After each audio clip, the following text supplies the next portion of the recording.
She placed the mug between his hands. He folded his fingers around it, then lowered his head to it and took a sip. I guess it's a good thing my hands aren't at waist level after all. I couldn't eat or drink if they were. I wouldn't let you starve or die of thirst. You're a kind jailer, Lily. Not into cruel and unusual punishment.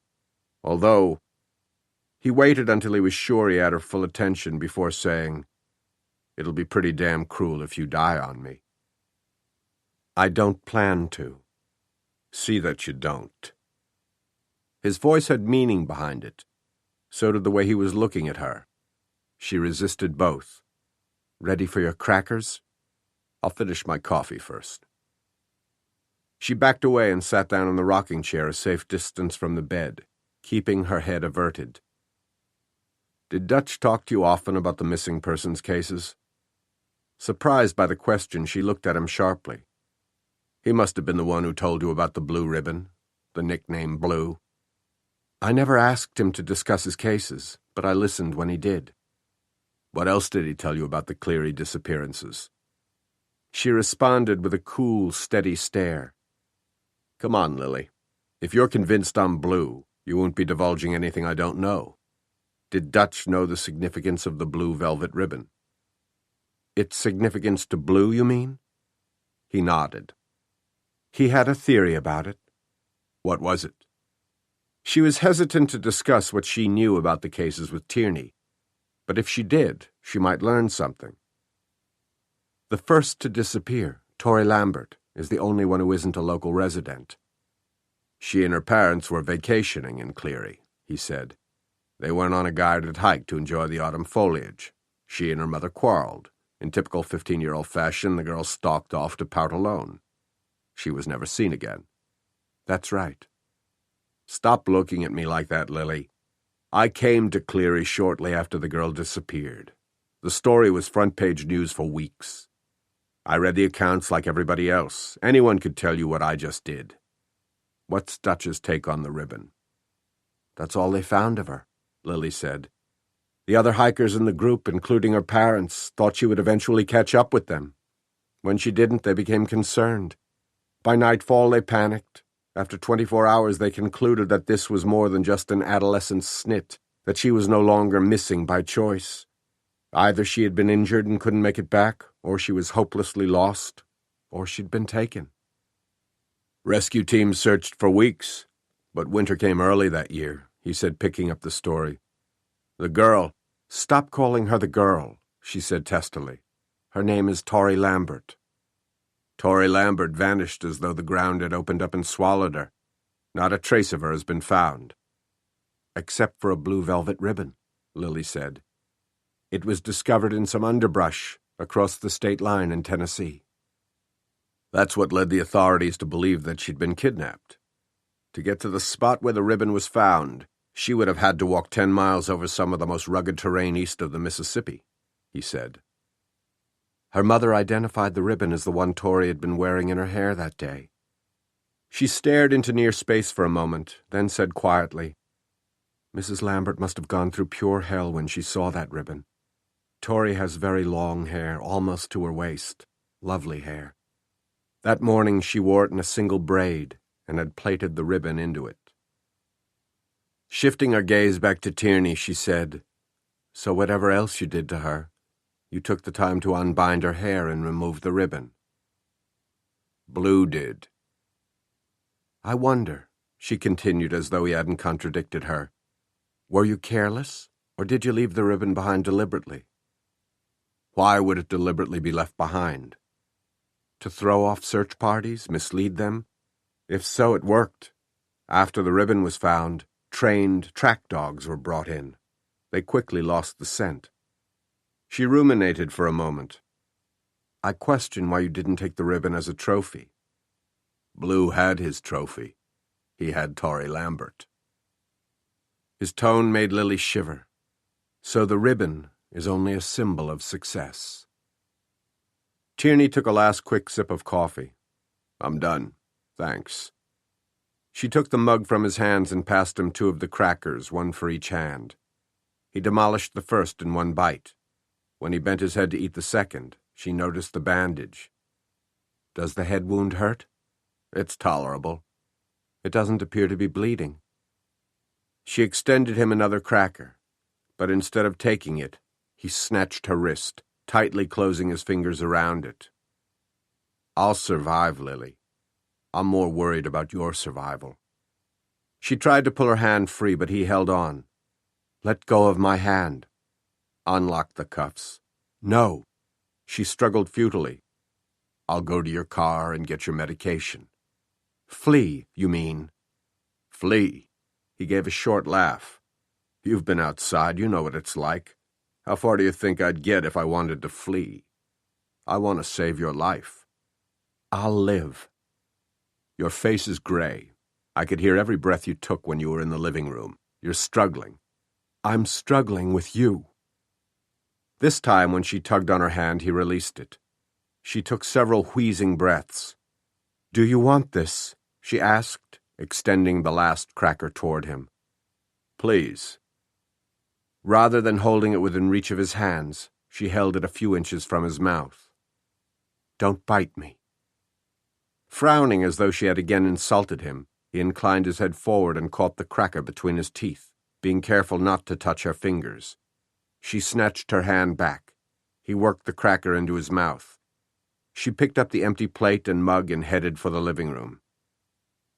If you won't let me go, at least move me in there where I'll be able to keep an eye on you. No. If I'm in there, you'll be able to watch me closer. I said no. Lily, no. You never did tell me Dutch's theory about the ribbon. What does it represent to Blue? After a moment's hesitation, she said, Dutch says he's using it as a symbol of his success to taunt the authorities. I agree, and that's probably the only time Dutch and I will ever agree on anything. The man's a fool for a lot of reasons, one being that he left you alone on this mountain yesterday with an ice storm moving in. What was he thinking? It wasn't entirely his fault. I encouraged him to leave ahead of me. Why? I'm not going to talk to you about Dutch and me. He looked at her for a long moment, then said, I respect you for that. Honestly, I do. I wouldn't want you talking to him about us, either. There is no us, Tierney. That's not true, not at all, and you know it. Before you decided that I'm a deviant, we were well on our way to becoming an us. Don't read too much into one kiss.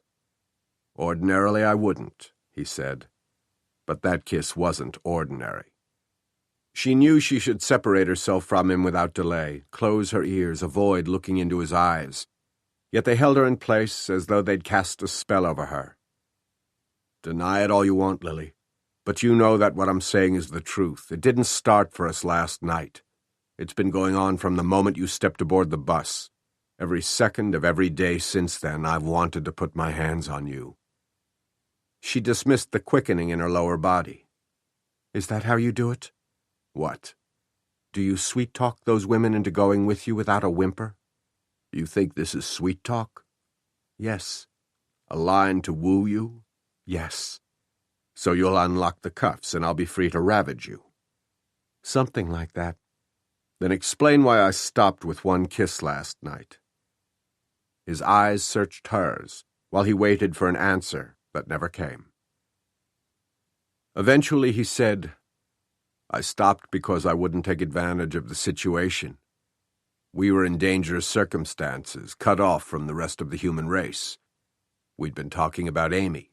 You were emotionally fragile, vulnerable, in need of comfort and tenderness. We were also hungry for each other. If we had continued kissing, I knew where it would lead. I also knew that later you might either regret it or question my motives. I didn't want you to have any misgivings afterward, Lily.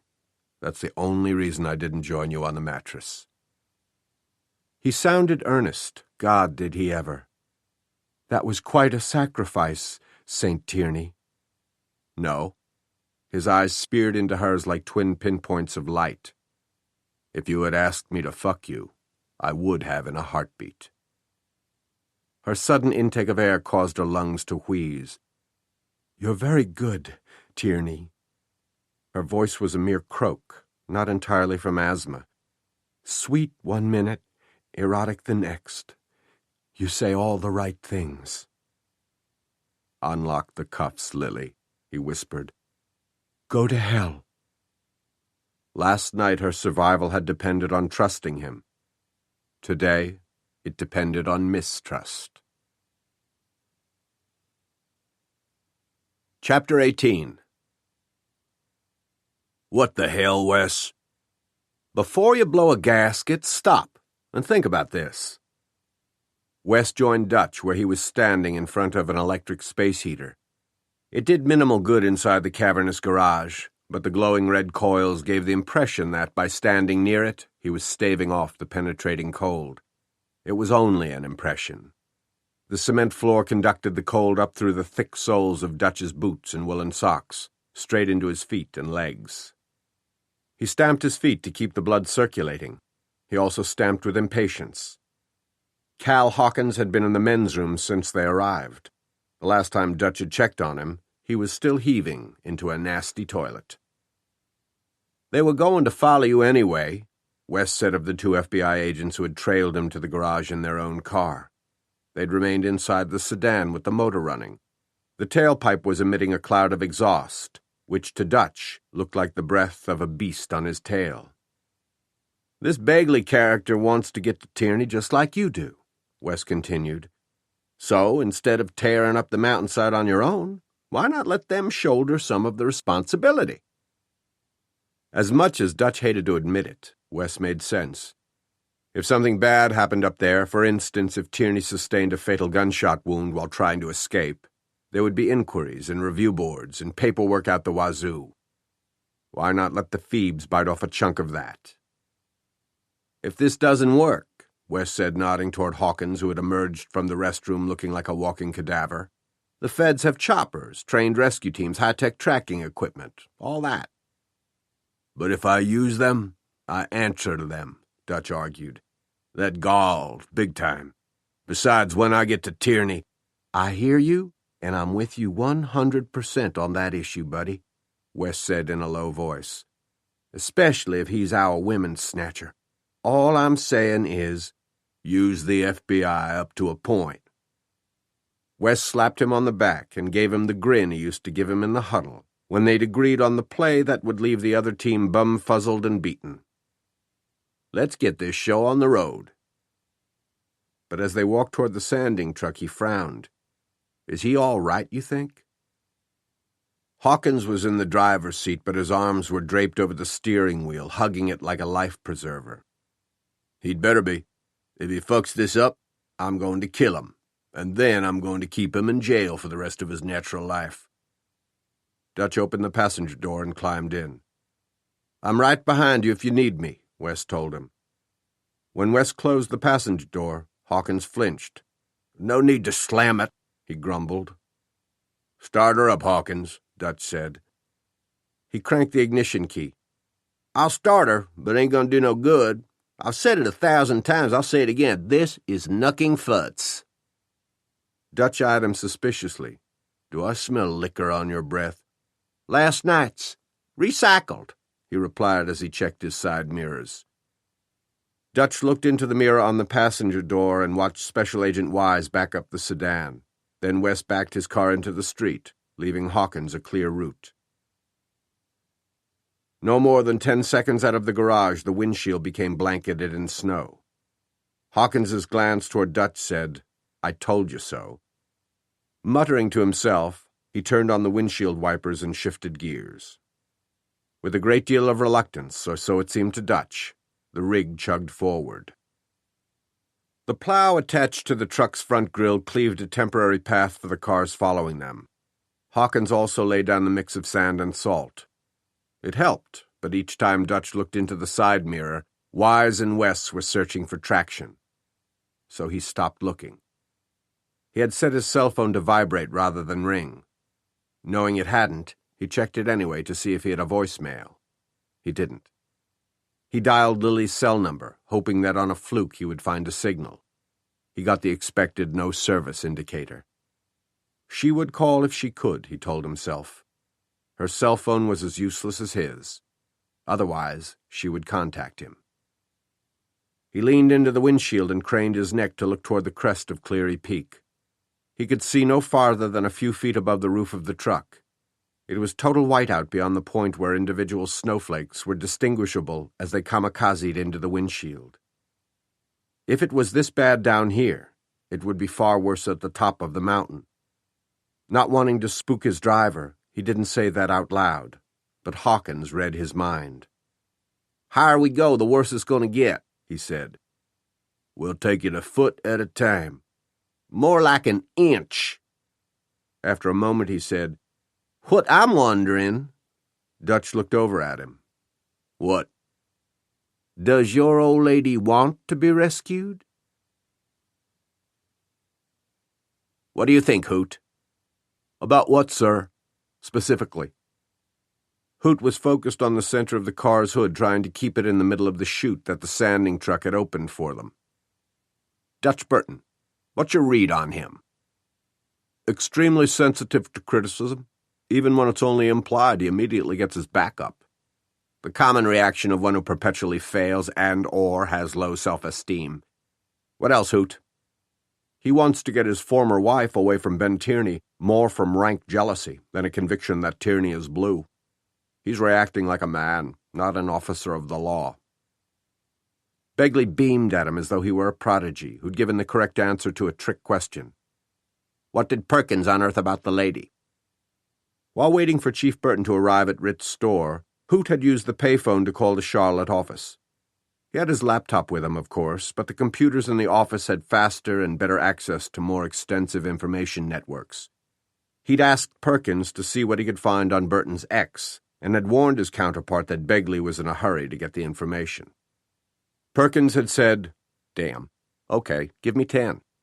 He called back in under 5. "She's editor-in-chief of a magazine called Smart," Hoot told Begley now.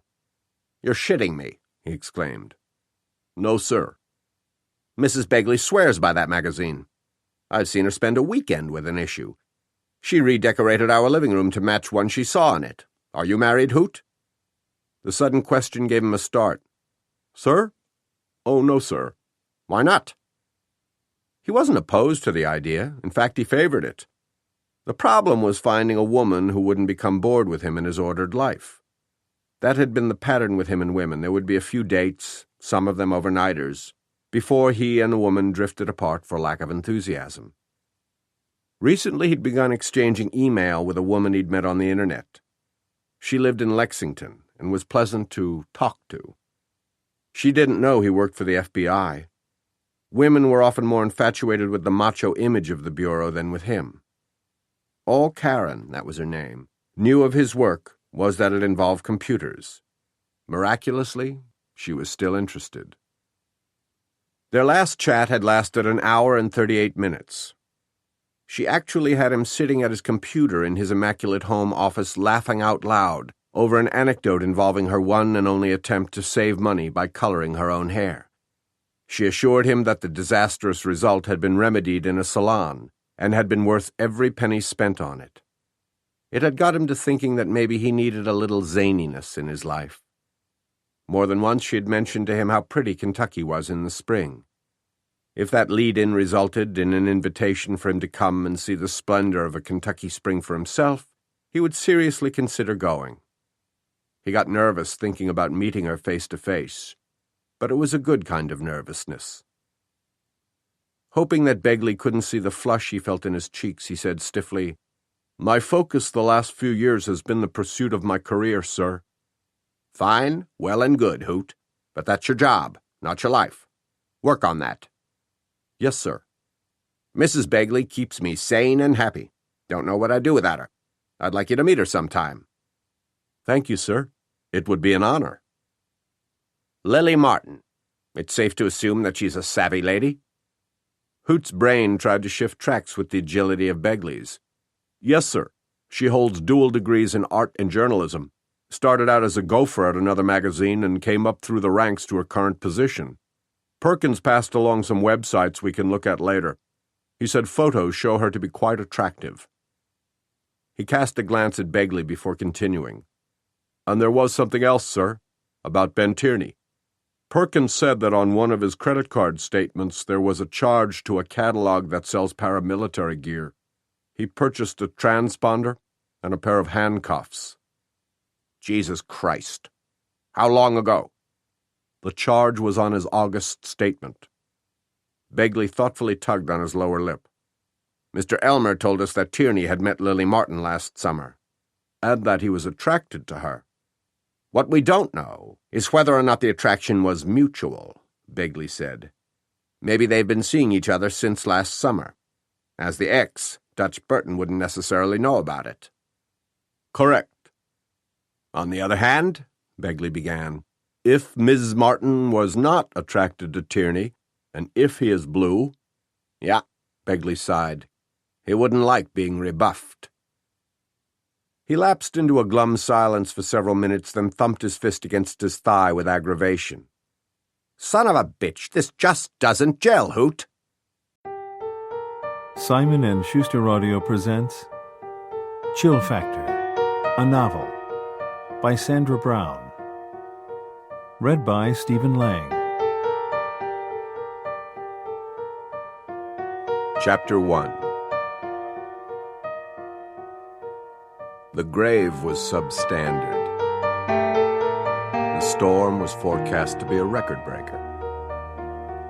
Little more than a shallow bowl gouged out of unyielding earth, the grave had been dug for Millicent Gunn, age 18, short brown hair, delicate build, 5 feet 4 inches tall, reported missing a week ago. The grave was long enough to accommodate her height.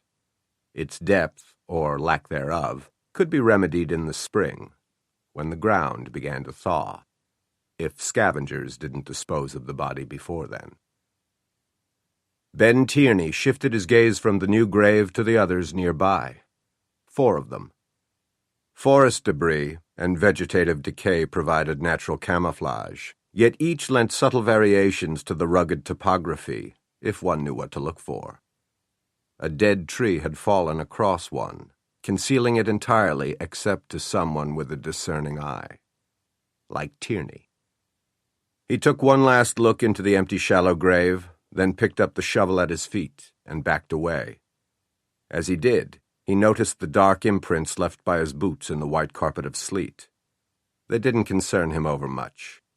If the meteorologists were calling it right, the footprints would soon be covered by several inches of frozen precipitation. When the ground thawed, the prints would be absorbed into the mud. In any case, he didn't stop to worry about them. He had to get off the mountain. Now. He'd left his car on the road a couple 100 yards from the summit and the makeshift graveyard. Although he was now moving downhill, there was no path to follow through the dense woods. Thick ground cover gave him limited traction, but the terrain was uneven and hazardous, made even more so by the blowing precipitation that hampered his vision. Though he was in a hurry, he was forced to pick his way carefully to avoid a misstep. Weathermen had been predicting this storm for days. A confluence of several systems had the potential of creating one of the worst winter storms in recent memory. People in its projected path were being advised to take precautions, stock provisions, and rethink travel plans. Only a fool would have ventured onto the mountain today, or someone with pressing business to take care of, like Tierney. The cold drizzle that had been falling since early afternoon had turned into freezing rain mixed with sleet. Pellets of it stung his face like pinpricks as he thrashed through the forest. He hunched his shoulders, bringing his collar up to his ears, which were already numb from cold. The wind velocity had increased noticeably. Trees were taking a beating, their naked branches clacking together like rhythm sticks in the fierce wind. It stripped needles off the evergreens and whipped them about. One struck his cheek like a blow dart. 25 miles an hour out of the northwest. He thought with that part of his brain that automatically registered the current status of his surroundings. He knew these things: wind velocity, time, temperature, direction, instinctually, as though he had a built-in weather vane, clock thermometer, and GPS constantly feeding pertinent information to his subconscious. It was an innate talent that he had developed into a skill, which had been finely tuned by spending much of his adult life outdoors. He didn't have to think consciously about this ever-changing environmental data, but frequently relied on his ability to grasp it immediately when it was needed. He was relying on it now, because it wouldn't do to be caught on the summit of Cleary Peak, the second highest in North Carolina after Mount Mitchell, carrying a shovel and running away from 4 old graves and one freshly dug. The local police weren't exactly reputed for their dogged investigations and crime-solving success. In fact, the department was a local joke. The chief was a has-been, big-city detective who'd been ousted from the department on which he'd served. Chief Dutch Burton now led a band of inept small-town officers, yokels outfitted in spiffy uniforms with shiny badges, who had been hard-pressed to catch the culprits spray-painting obscenities on the trash receptacles behind the Texaco station. Now, they were focused on the 5 unsolved missing persons cases. Despite their insufficiencies, Cleary's finest had deduced that having 5 women vanish from one small community within 2.5 years was, in all probability, more than a coincidence. In a metropolis, that statistic would have been trumped by others even scarier, but here, in this mountainous, sparsely populated area, the disappearances of 5 women were staggering. Further, it was a generally held opinion that the missing women had met with foul play, so finding human remains, not the women themselves, was the task facing the authorities. Suspicion would fall on a man carrying a shovel through the woods, like Tierney. Up till now, he had flown under the radar of Police Chief Burton's curiosity. It was crucial to keep it that way. In pace with his footsteps, he clicked off the vital statistics of the women buried in the graves on the summit.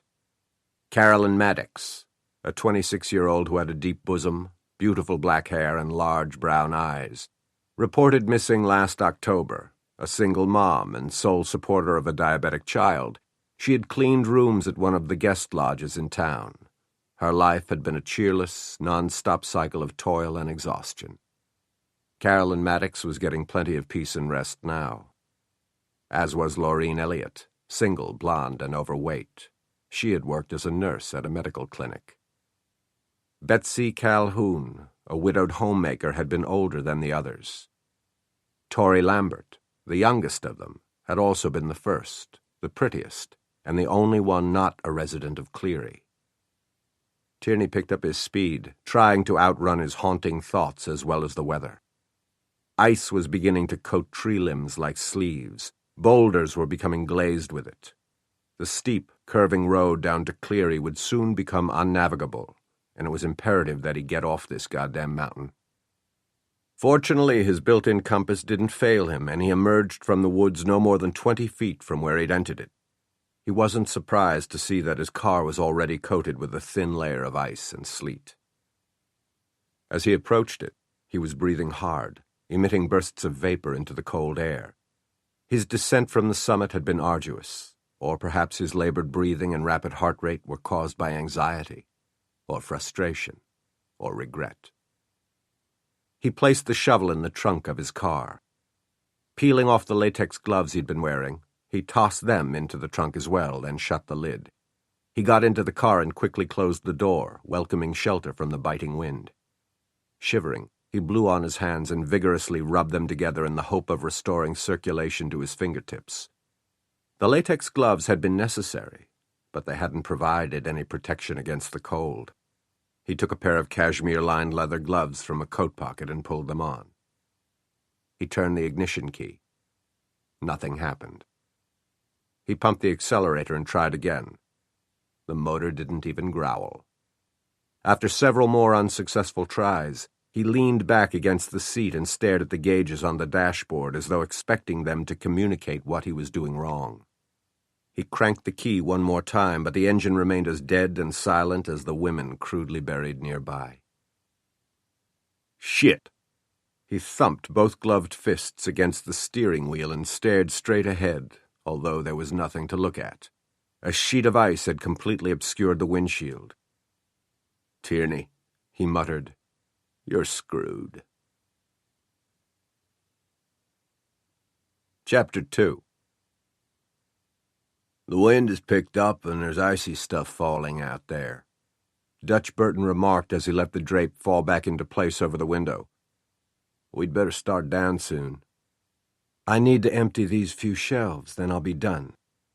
Lily took several hardcover editions from the built-in bookcase and placed them in a packing box. You always enjoyed reading when we came up, Dutch said. That's when I had time to catch up on the latest bestsellers. Nothing to distract me here. Except me, I guess, he said. I remember pestering you until you put your book aside and paid attention to me.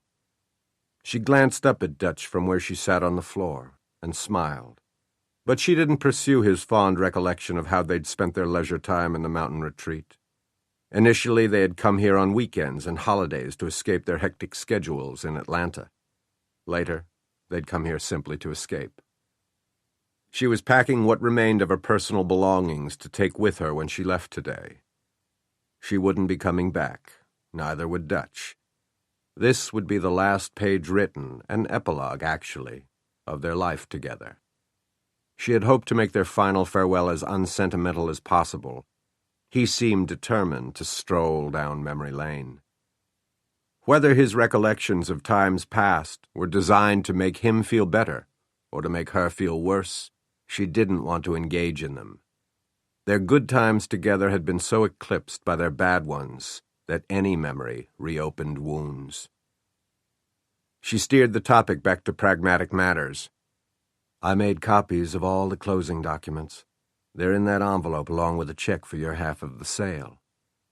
He looked down at the manila envelope, but left it lying on the oak coffee table where she had placed it. It's not right, my getting half. Dutch, we've been through this. She folded down the 4 sections of the box top to seal it, wishing she could close the argument as easily. You paid for this cabin, he said. We purchased it together. But your salary made that possible. We couldn't have afforded it on mine. She pushed the box along the floor to the door, then stood up and faced him. We were married when we bought it, married when we shared it. Married when we made love in it. Dutch, married when you served me my morning coffee, wearing nothing but a smile and that Afghan, he said, motioning in the general direction of the knitted throw on the back of the armchair. Please don't do this. That's my line, Lily. He took a step closer to her. Don't do this. It's already done. It's been done for 6 months. You could undo it. You could accept it. I'll never accept it. That's your choice. She paused, took a breath, brought the volume down. That's always your choice, Dutch.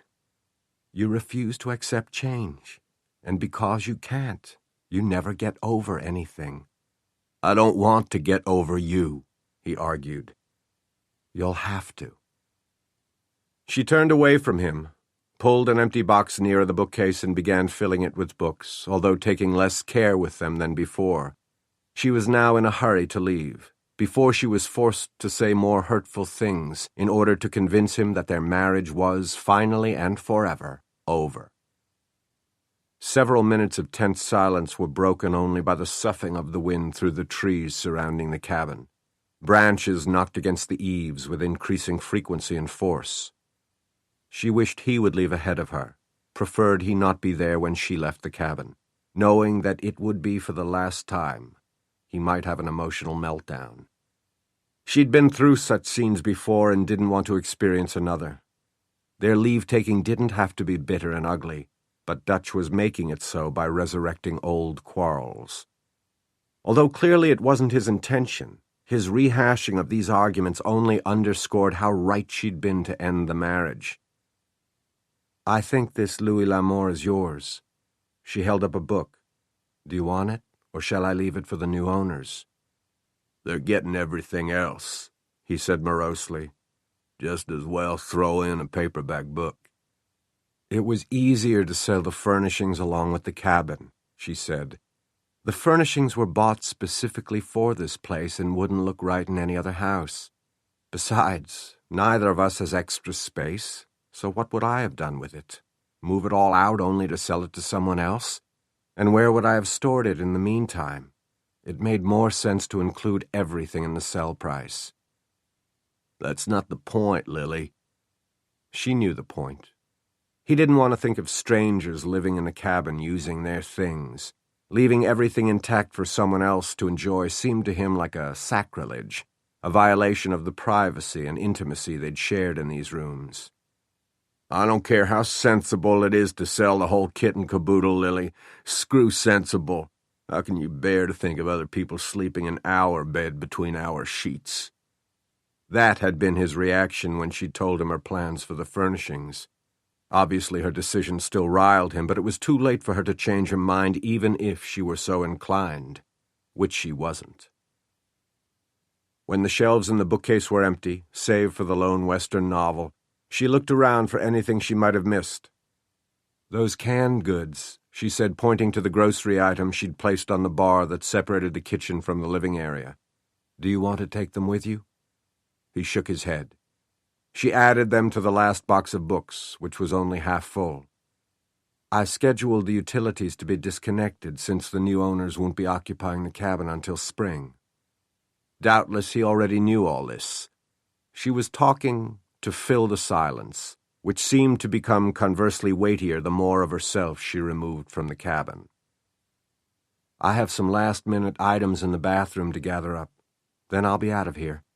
I'll shut off everything, lock up then, as agreed, drop off the key at the realtor's office on my way out of town. His misery was evident in his expression, his stance. He nodded, but didn't say anything. You don't have to wait on me, Dutch.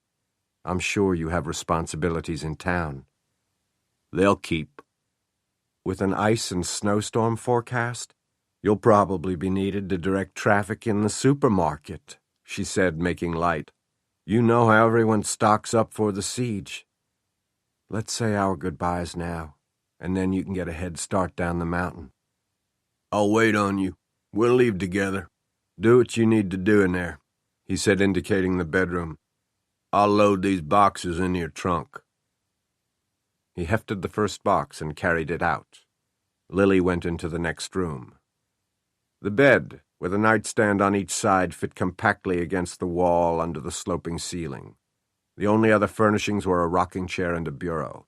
Windows made up the far wall. A closet and small bath were behind the wall opposite the windows. Earlier she had drawn the drapes, so the room was gloomy. She checked the closet.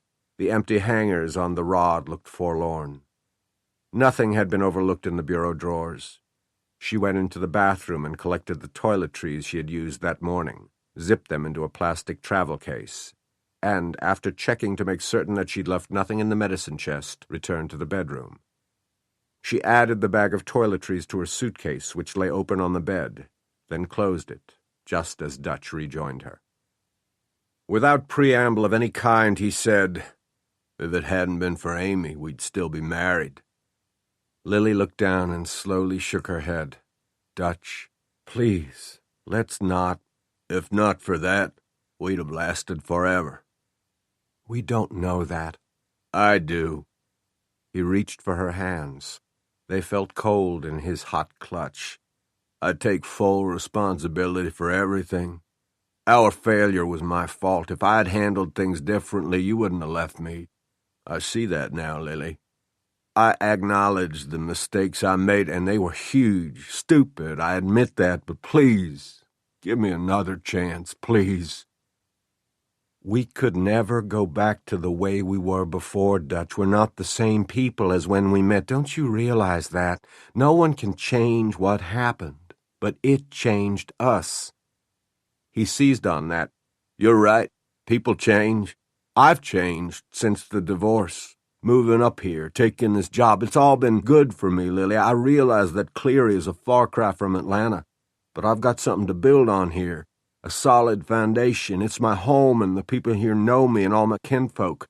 They like me, respect me. That's wonderful, Dutch. I want you to succeed here. I wish that for you with all my heart. She did indeed want him to succeed, not only for his sake, but for hers. Until Dutch had reaffirmed himself as a good cop, especially in his own mind, she would never be entirely free of him. He would remain dependent on her for his self-esteem until he was once again confident about his work and himself. The small community of Cleary afforded him that opportunity. She hoped to God it worked out well. "My career, my life," he said in a rush, "have been given fresh starts, but that won't mean anything if you're not part of it." Before she could stop him, he put his arms around her and pulled her tightly against him. He spoke urgently, directly into her ear. "Say you'll give us another chance." He tried to kiss her, but she turned her head aside. "Dutch, let go of me. Remember how good we used to be together? If you'd ever let down your guard, we'd be right back where we started. We could forget all the bad stuff and return to the way we were. We couldn't keep our hands off each other, remember?" He tried again to kiss her, this time grinding his lips insistently against hers. "Stop it!" She pushed him away. He fell back a step. His breathing was loud in the room. "You still won't let me touch you." She crossed her arms over her middle, hugging herself. "You're not my husband anymore." "You'll never forgive me, will you?" he shouted angrily. "You used what happened with Amy as an excuse to divorce me, but that's not what it was about at all, was it? Go, Dutch, leave before I lose control," he sneered. "Before you disgrace yourself." She held her ground against his mean glare. Then, turning away quickly, he stamped from the room. He grabbed the envelope on the coffee table and snatched his coat and hat off the pegs near the door. Without taking time to put them on, he slammed the door behind himself hard enough to rattle the window panes. Seconds later, she heard his Bronco's engine start and the scattering of gravel beneath its oversized tires as he peeled away. She sank onto the edge of the bed, covering her face with her hands. They were cold and trembling. Now that it was over, she realized that she'd been not only angry and repulsed, but afraid. This Dutch, with the hair-trigger temper, was not the disarming man she had married. Despite his claims to have made a fresh start, he looked desperate. That desperation translated into frightening, mercurial mood shifts. She was almost ashamed of the relief that washed over her from knowing that she never had to see him again. It was finally over. Dutch Burton was out of her life. Exhausted by the encounter, she lay back on the bed and placed her forearm across her eyes. She was awakened by the sound of sleet pellets striking the tin roof. Go-rounds with Dutch always had left her exhausted. The tense encounters they'd had during the past week, while she was in Cleary to finalize the sale of the cabin, must have taken more of a toll on her than even she had realized. After this last one, her body had kindly shut down her mind for a while and allowed her to sleep. She sat up, rubbing her arms against the chill. The cabin bedroom had grown dark, too dark for her even to read her wristwatch. She got up, went to the window, and pulled back the edge of the drapery. It let in very little light, but enough for her to see her watch. The time surprised her. She'd slept deeply and dreamlessly, but actually not that long. As dark as it was, she had expected it to be much later. The low clouds enwrapping the mountaintop had created a premature and eerie darkness. The ground was now covered with an opaque layer of sleet. It continued to fall, intermingled with freezing rain and what meteorologists call snow grains, tiny chips that looked more menacing than their lacy cousins. Tree branches were already encased in tubes of ice, which were growing discernibly thicker. A strong wind buffeted the window panes.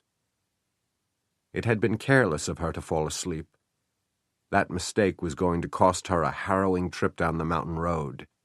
Even after she reached Cleary, weather would probably factor into her long drive back to Atlanta. Having dispatched her business here, she was anxious to get home, return to her routine, get on with her life. Her office would be a bog of backed-up paperwork, email, and projects, all demanding her immediate attention. But rather than dread her return, she looked forward to tackling the tasks waiting on her. Besides being homesick for her work, She was ready to leave Dutch's hometown. She adored Cleary's ambience and the beautiful mountainous terrain surrounding it, but the people here had known Dutch and his family for generations. As long as she was his wife, she'd been warmly received and accepted. Now that she had divorced him, townsfolk had turned noticeably cool toward her. Considering how hostile he'd been when he left the cabin, it was past time for her to leave his territory. Acting hastily, she carried her suitcase into the front room and set it beside the door. Then she gave the cabin one final rapid inspection, checking to see that everything had been turned off and that nothing belonging to her or Dutch had been overlooked. Satisfied that all was in order, she put on her coat and gloves and opened the front door. The wind struck her with a force that stole her breath. As soon as she stepped onto the porch, ice pellets stung her face. She needed to shield her eyes against them, but it was too dark to put on sunglasses. Squinting against the sleet, she carried her suitcase to the car and placed it in the back seat. Back inside the cabin, she quickly used her inhaler. Breathing cold air could bring on an asthma attack. The inhaler would help prevent that. Then, taking no time for even one last nostalgic look around, she pulled the door closed and locked the deadbolt with her key. The interior of her car was as cold as a refrigerator. She started the motor but had to wait for the defroster to warm before she could go anywhere. The windshield was completely iced over. Pulling her coat more closely around her, she buried her nose and mouth in the collar and concentrated on breathing evenly. Her teeth were chattering, and she couldn't control her shivers. Finally, the air from the car's defroster became warm enough to melt the ice on the windshield into a slush, which her windshield wipers were able to sweep away. They couldn't, however, keep up with the volume of freezing precipitation. Her visibility was sorely limited, but it wasn't going to improve until she reached lower elevations. She had no choice but to start down the winding mountain laurel road. It was familiar to her, but she'd never driven it when it was icy. She leaned forward over the steering wheel, peering through the frosted windshield, straining to see beyond the hood ornament. On the switchbacks, she hugged the right shoulder and rocky embankment, knowing that on the opposite side of the road were steep drop-offs. She caught herself holding her breath through the hairpin curves.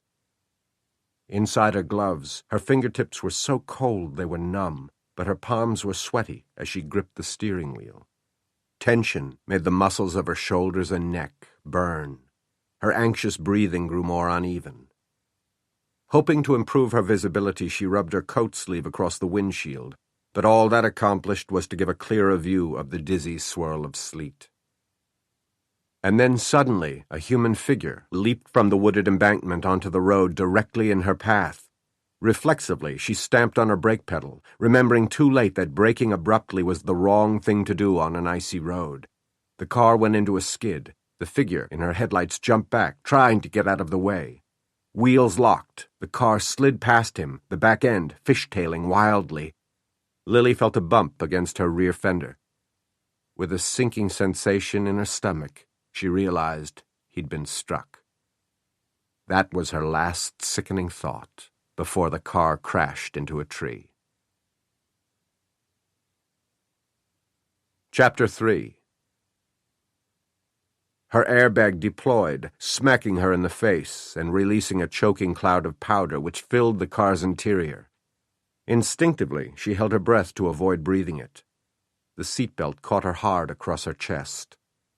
In a distant part of her mind, the violence of the impact amazed her.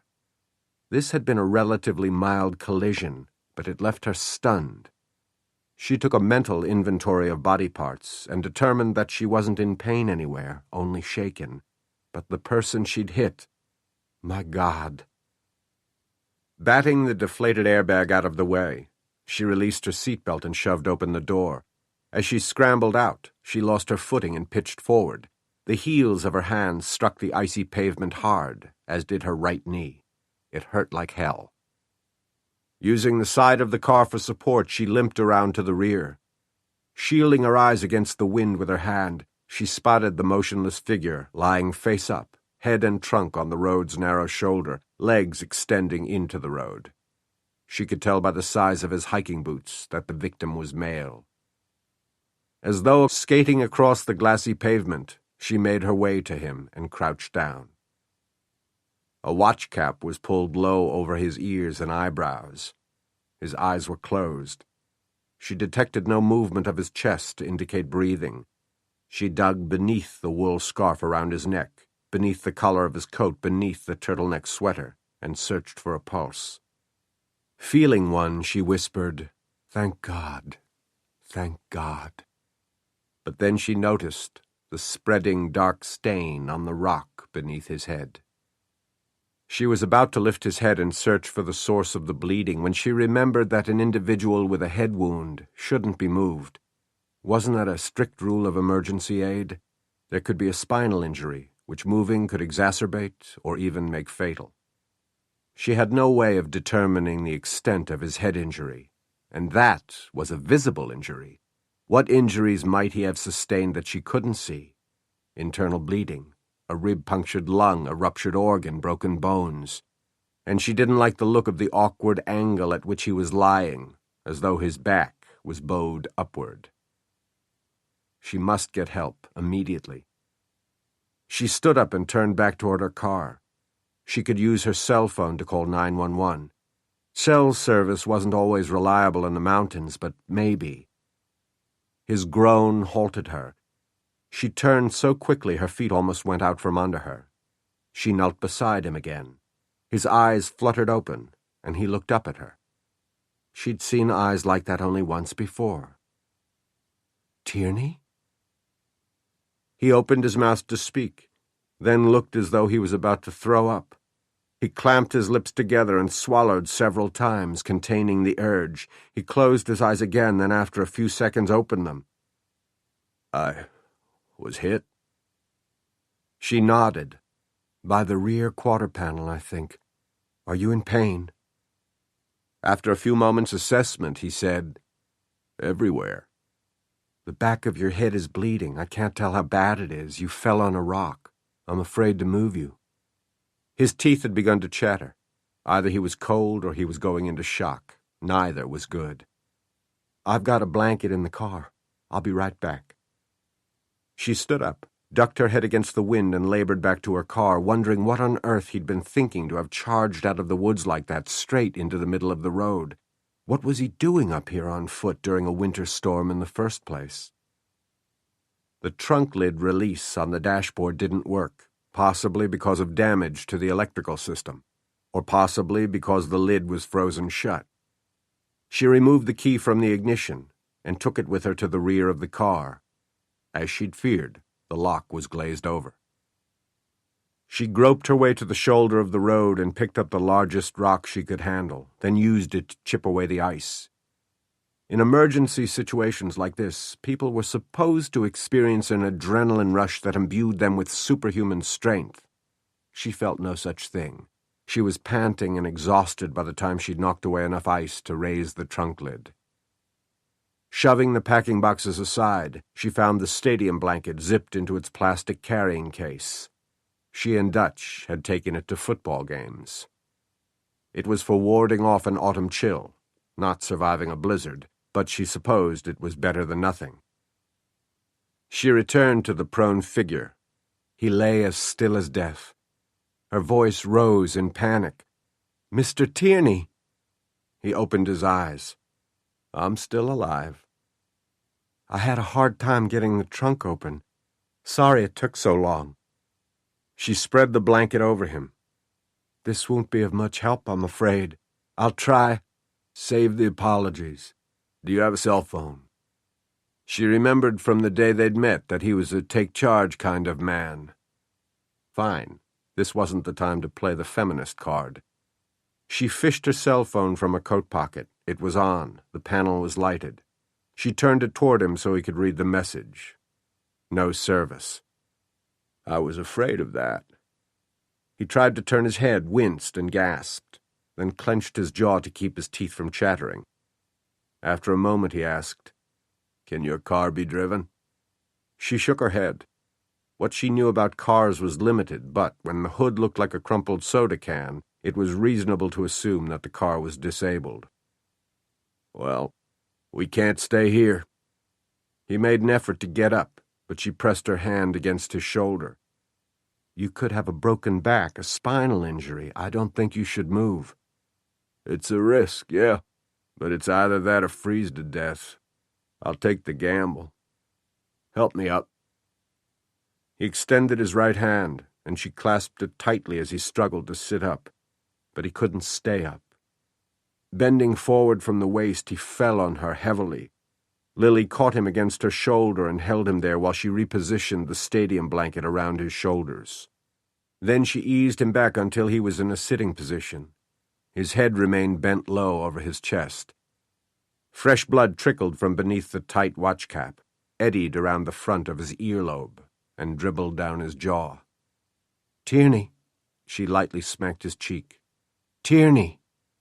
He raised his head, but his eyes remained closed. "Fainted, I think. Give me a minute. Dizzy as hell." He breathed deeply, in through his nose, out through his mouth. After a time, he opened his eyes and nodded. "Better. Think that together we can get me on my feet?"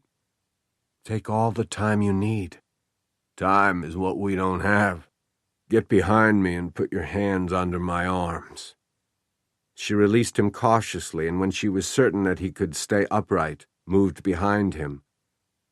"A backpack." "Yeah, so?" "The awkward way you were lying. I thought your back was broken." "I landed on the backpack. Probably saved me from a serious skull fracture." She eased the straps of the pack off his shoulders so she could lend him better support. "Ready when you are." "I think I can stand up," he said. "You're there to break my fall just in case I start falling backward, okay?" "Okay." He placed his hands on either side of his hips and levered himself up. Lily did more than spot him should he fall. She made as great an effort as he, lifting him until he was standing, and then supporting him until he said, "Thanks. I think I'm all right."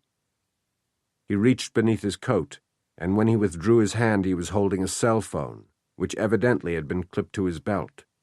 He looked down at it and frowned. She read the curse word on his lips. He wasn't getting service either.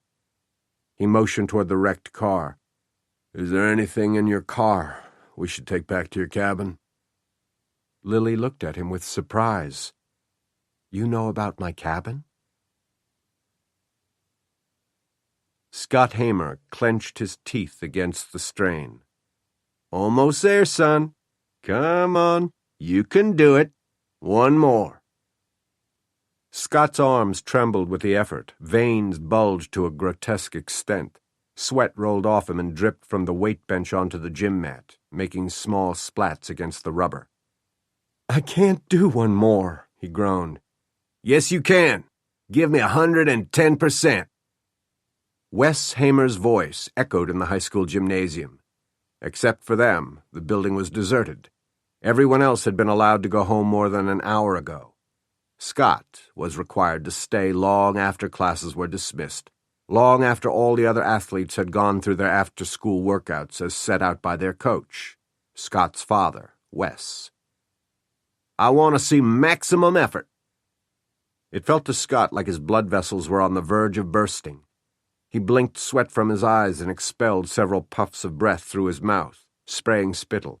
Tremors of overexertion seized his biceps and triceps. His chest seemed about to explode, but his dad wasn't going to let him stop until he had pressed 425 pounds, more than double Scott's body weight. 5 reps had been the goal set for him today.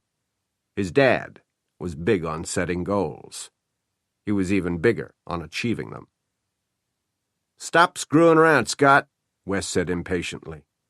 "I'm not." "Breathe. Send the oxygen into those muscles. You can do this." Scott inhaled deeply, then expelled the air in short pants, demanding the impossible of his arm and chest muscles. "That's it," his dad said. "You raised it another inch, maybe 2. God, please let it be 2. Gimme one more effort, one more push, Scott. Involuntarily, a low growl issued out of his throat as he channeled all his strength into his quivering arms.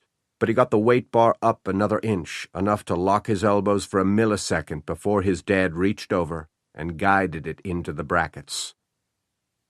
Scott's arms dropped lifelessly to his sides. His shoulders slumped into the bench. His chest heaved in an attempt to regain his breath. His entire body trembled with fatigue. Good job. Tomorrow, we'll try for 6. Wes passed him a towel before he turned away and moved toward his office, where the telephone had begun to ring.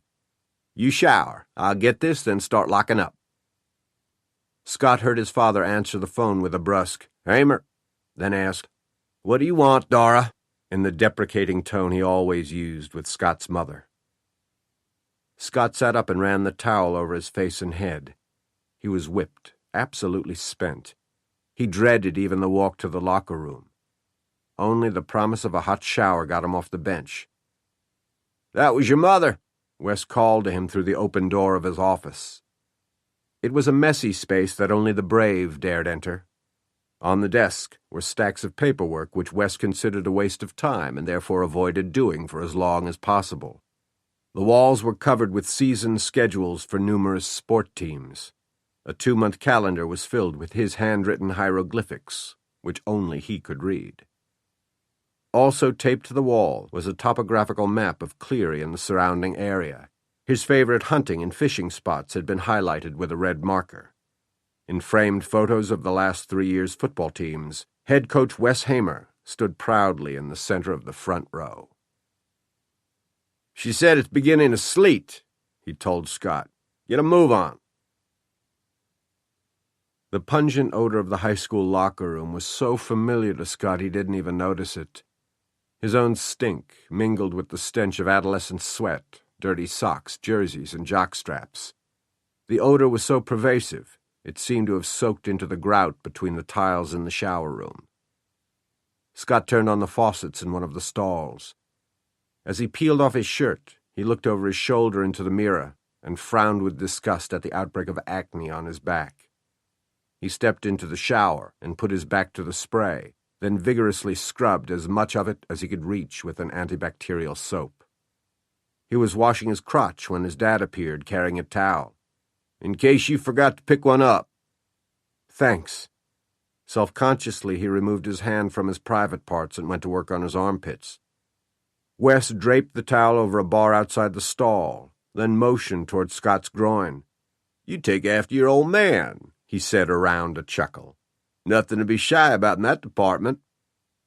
Scott hated when his dad tried to get chummy with him by talking about sex. Like that was a topic Scott was just dying to discuss with him, like he enjoyed the innuendos and suggestive winks. You've got more than enough there to keep all your girlfriends happy. Dad. Just don't make one too happy, Wes said, his smile inverting. You'd be a real catch for one of these local gals looking to elevate herself. They're not above tricking a guy. That goes for any female I ever met. Never trust the girl to take care of birth control, Wes said, shaking his index finger as though this was a new lecture, and not one Scott had been routinely subjected to since puberty. Scott turned off the water faucets and reached for the towel, quickly wrapping it around his hips. He headed toward his locker, but his dad wasn't finished yet. He clamped a hand on Scott's wet shoulder and turned him around. You've got years of hard work ahead before you get to where you're going. I don't want some gal to turn up pregnant and ruin all our plans. That's not going to happen. Make damn sure it doesn't.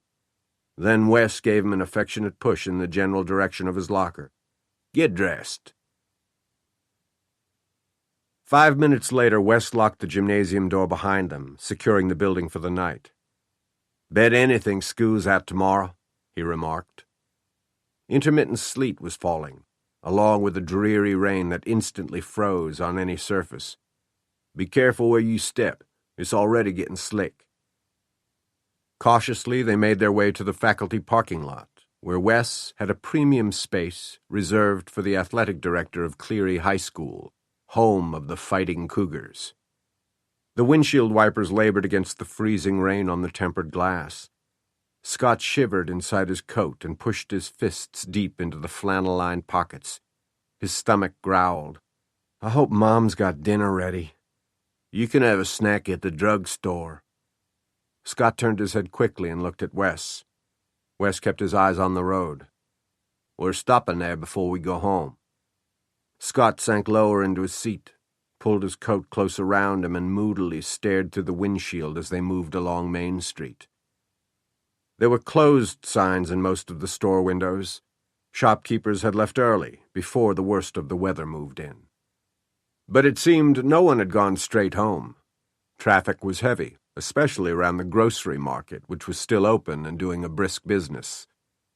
All of this registered with Scott, but on a subliminal level, until his dad stopped for one of Main Street's 2 traffic lights. He was staring vacantly through the rain-spattered window when his eyes happened to focus on the flyer tacked to the utility pole.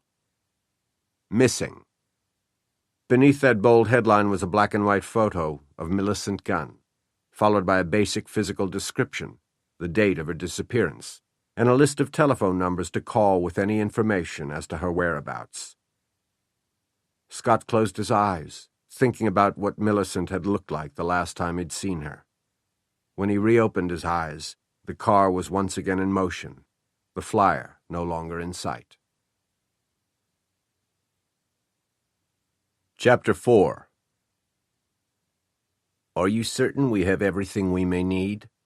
Bottled water and non-perishables? Merrily Ritt tried to contain her annoyance. Yes, William. I double-checked the shopping list you gave me before leaving the market. I even stopped at the hardware store for extra batteries because the market had already sold out. Her brother peered past her through the wide windows of the drugstore that bore his name. On Main Street, vehicles were reduced to a crawl, not because of road conditions, which were becoming increasingly dicey, but because there was so much traffic. People were anxious to get wherever they were going to wait out the storm. Forecasters are saying this could be a bad one, lasting several days. I listen to the radio and TV too, William. His eyes moved quickly back to his sister. I didn't mean to imply that you were inefficient.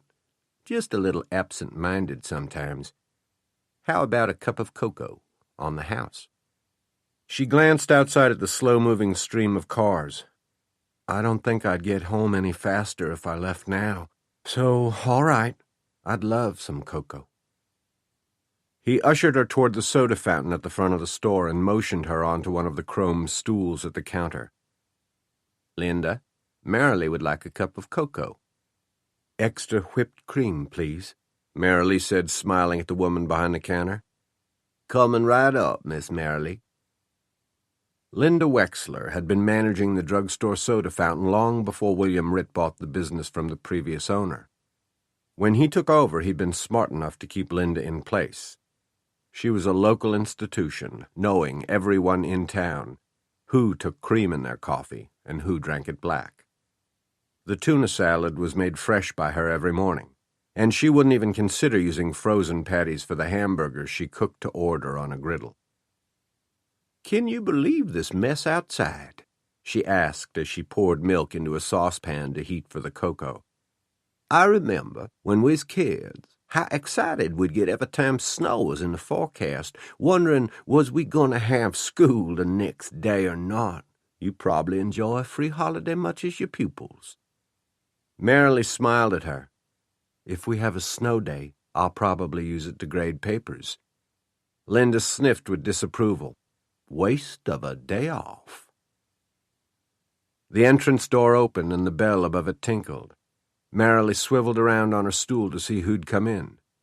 2 teenage girls rushed inside, giggling and shaking moisture from their hair. They were in Marilee's 3rd period grammar and American literature class.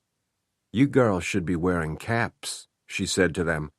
Hi, Miss Ritt, they said, virtually in unison. What are you doing out in this weather? Shouldn't you be getting home? We came to rent some videos, one said, just in case, we don't have school tomorrow. I hope there are some new releases left, the other girl remarked. Thank you for reminding me, Marilee said. I may take 1 or 2 movies home myself." They looked at her strangely, as though it had never occurred to them that Miss Marilee Ritt might actually watch a movie, or that she would do anything other than give tests and grade themes and monitor the hallways during class changes, keeping a keen eye out for unnecessary horseplay. They probably couldn't imagine any kind of life for her outside the corridors of Cleary High School. And, until recently, they would have been right. She felt her cheeks turn warm at the reminder of her new pastime, and quickly changed the subject. "Get home before the roads get icy," she cautioned her students. "We will," one said. "I have to be home before dark anyway, because of Millicent. My folks are freaked out." "Mine too," the other said. "Totally. They've got to know where I am 24/7. She rolled her eyes, as if I'd get close enough to some creep that he could grab me and carry me off. "I'm sure they're very concerned," Marilee said. "They should be." "My daddy gave me a pistol to keep in my car," the other girl said. "Told me not to hesitate to shoot anybody who tried to mess with me."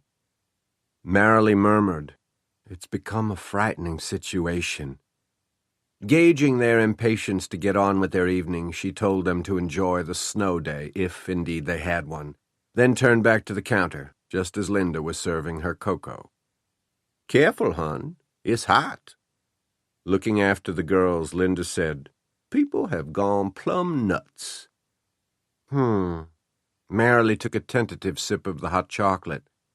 "I'm not sure which is more disconcerting, 5 missing women, or fathers arming their teenage daughters with pistols." Everyone in Cleary was nervous about the disappearances. People were locking doors that previously had gone unlatched. Women of all ages were warned to be aware of their surroundings when they were out alone, and to avoid dark and isolated places. They were advised to trust no one they didn't know well. Since Millicent's disappearance, it had been suggested that husbands and boyfriends meet their partners at their workplaces at the end of the day to escort them home. "I can't rightly blame them, though," Linda said, lowering her voice. "You mark my words, Marilee. That gun girl is as good as dead, if she ain't already." It was pessimistic to think that way, but Marilee was prone to agree. "When are you leaving for home, Linda?" "Whenever that slave-driving brother of yours says I can go." "Maybe I can influence him to let you off early." "Ain't likely. We've been doing a land office business all afternoon. People figuring it'll be days before they can get out again." A drugstore had occupied the corner of Main and Hemlock Streets for as long as Marilee could remember. When she was a little girl and the family had come into town, she'd always looked forward to stopping here. William must have had fond memories of it too, because as soon as he graduated from pharmaceutical school, he'd returned to Cleary and started working here. When his employer decided to retire, William bought the business from him, then immediately borrowed money from the bank for expansion. He bought the vacant building next door and incorporated it into the existing store, enlarging Linda's workspace and adding booths to increase the soda fountain's capacity. He'd also had the foresight to set aside room for video rentals. In addition to the pharmacy, he had the most extensive stock of paperback books and magazines in town. Women shopped here for their cosmetics and greeting cards. Men bought tobacco products. Everyone came to catch up on local gossip. If Cleary had an epicenter, it was Ritt's drugstore. Along with prescriptions, William dispensed advice, compliments, congratulations, or condolences, whatever his customers' situations called for. Although Marilee thought the white lab coat he wore in the store was a bit pretentious, his customers seemed not to mind. Of course, there were those who speculated on why both he and Marilee had remained single and continued to share a home. People thought that much togetherness between brother and sister was strange, or worse. She tried not to let people who entertained dirty thoughts like that bother her. The bell above the entrance jangled again. She didn't turn this time, but looked into the mirrored wall behind Linda's workstation and saw Wes Hamer come in with his son, Scott. Linda called out to them, "Hey, Wes, Scott, how are y'all? Wes returned her greeting, but it was Marilee with whom he was making eye contact in the mirror. He sauntered over, leaned close over her shoulder, and took a whiff of the cocoa. Damn, that smells good. I'll take one of those too, Linda. It's a hot cocoa kind of day. Hello, Wes, Scott, Marilee said. Scott acknowledged her with a mumbled, Miss Ritt. Wes sat down on the stool beside her. His knee nudged hers as he slid his legs beneath the counter. Mind if I join you? Not at all. You ought not to be cussing, Wes Hammer, Linda said, you being a role model for kids and all. What did I say? You said damn. When did you get to be so prissy? I remember a time or two you letting fly with a cuss word. She snorted, but she was grinning. Wes had that effect on women. You want some cocoa too, hon? Linda asked Scott, who was standing behind his father, hunched inside his coat, hands in his pockets, shifting his weight from one foot to the other. Sure, thanks. That'd be great. No whipped cream on his, Wes said. He won't win any points with football scouts if he got a gut on him. I don't think he's in danger of getting a gut any time soon, Linda said. But she left off the whipped cream. Wes had that effect on people, too. He turned on his stool so that he was facing Marilee. How's Scott coming with American Lit? Very well. He made 82 on the test on Hawthorne. 82, huh? Not bad. Not great, but not bad, he said, addressing Scott over his shoulder. Go on back there, speak to those young ladies. They've been all a-flutter ever since you walked in. Make sure William knows you're here. Scott ambled off, taking his cocoa with him. Girls won't stay away from that boy, Wes said as he watched Scott make his way down the aisle toward the video section. You can't be surprised, Linda said. He's cute as the dickens. They all seem to think so. Calling the house at all hours and hanging up if he doesn't answer drives Dora nuts. What do you think about his popularity with the ladies? Marilee asked. Wes's gaze swung back to her and he winked. The apple doesn't fall far from the tree. She looked down into her cup and nervously searched for something to say. Scott is doing well on the extra assignments, too. His writing has improved dramatically. With you tutoring him, how could he keep from learning something? Several weeks into the fall term, Wes had approached her about tutoring Scott on Saturday mornings and Sunday evenings. For her services, he offered to pay her a modest stipend, which she'd tried to reject. He'd insisted. In the end, Marilee had accepted the offered fee and consented to help Scott with his studies, not only because she knew the importance of his scoring high on his college entrance exams, but because few could say no to Wes Hamer and make it stick. I hope you think you're getting your money's worth, she said to him now. If ever I don't think so, you'll be the first to know, Marilee. He grinned at her, his eyes twinkling. Hey, Wes, William called to him from the end of the aisle of baby care products. I've got a free minute. You want to come on back? Wes held Marilee's gaze for several more seconds, then asked Linda to add the 2 cups of cocoa to his account, and left them to join William and Scott in the pharmacy section. That's curious, Marilee said, wondering what business the Hamers had with her brother. But Linda was busy filling the order of another customer, and didn't hear her. Lily was still puzzling over how Ben Tierney knew she had a cabin on Cleary Peak when he asked testily, Have you got a better idea? Being buffeted by the strong wind, she had to think about it for only a moment. No, we should go to the cabin. First, let's check out your car.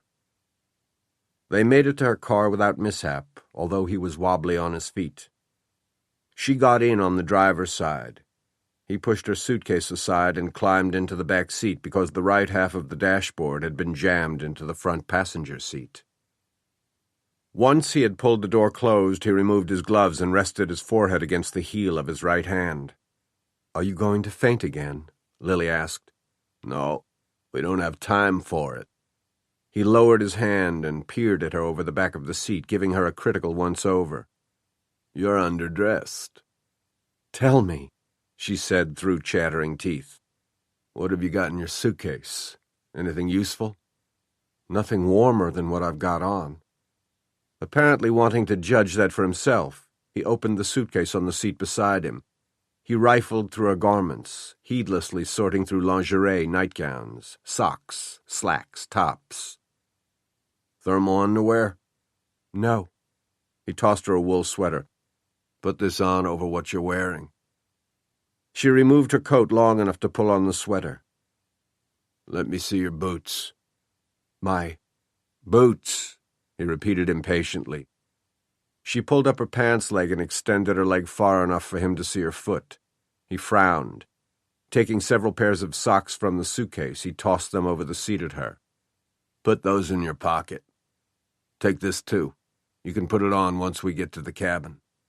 He passed her a thin silk turtleneck that she'd originally bought to wear under ski clothes.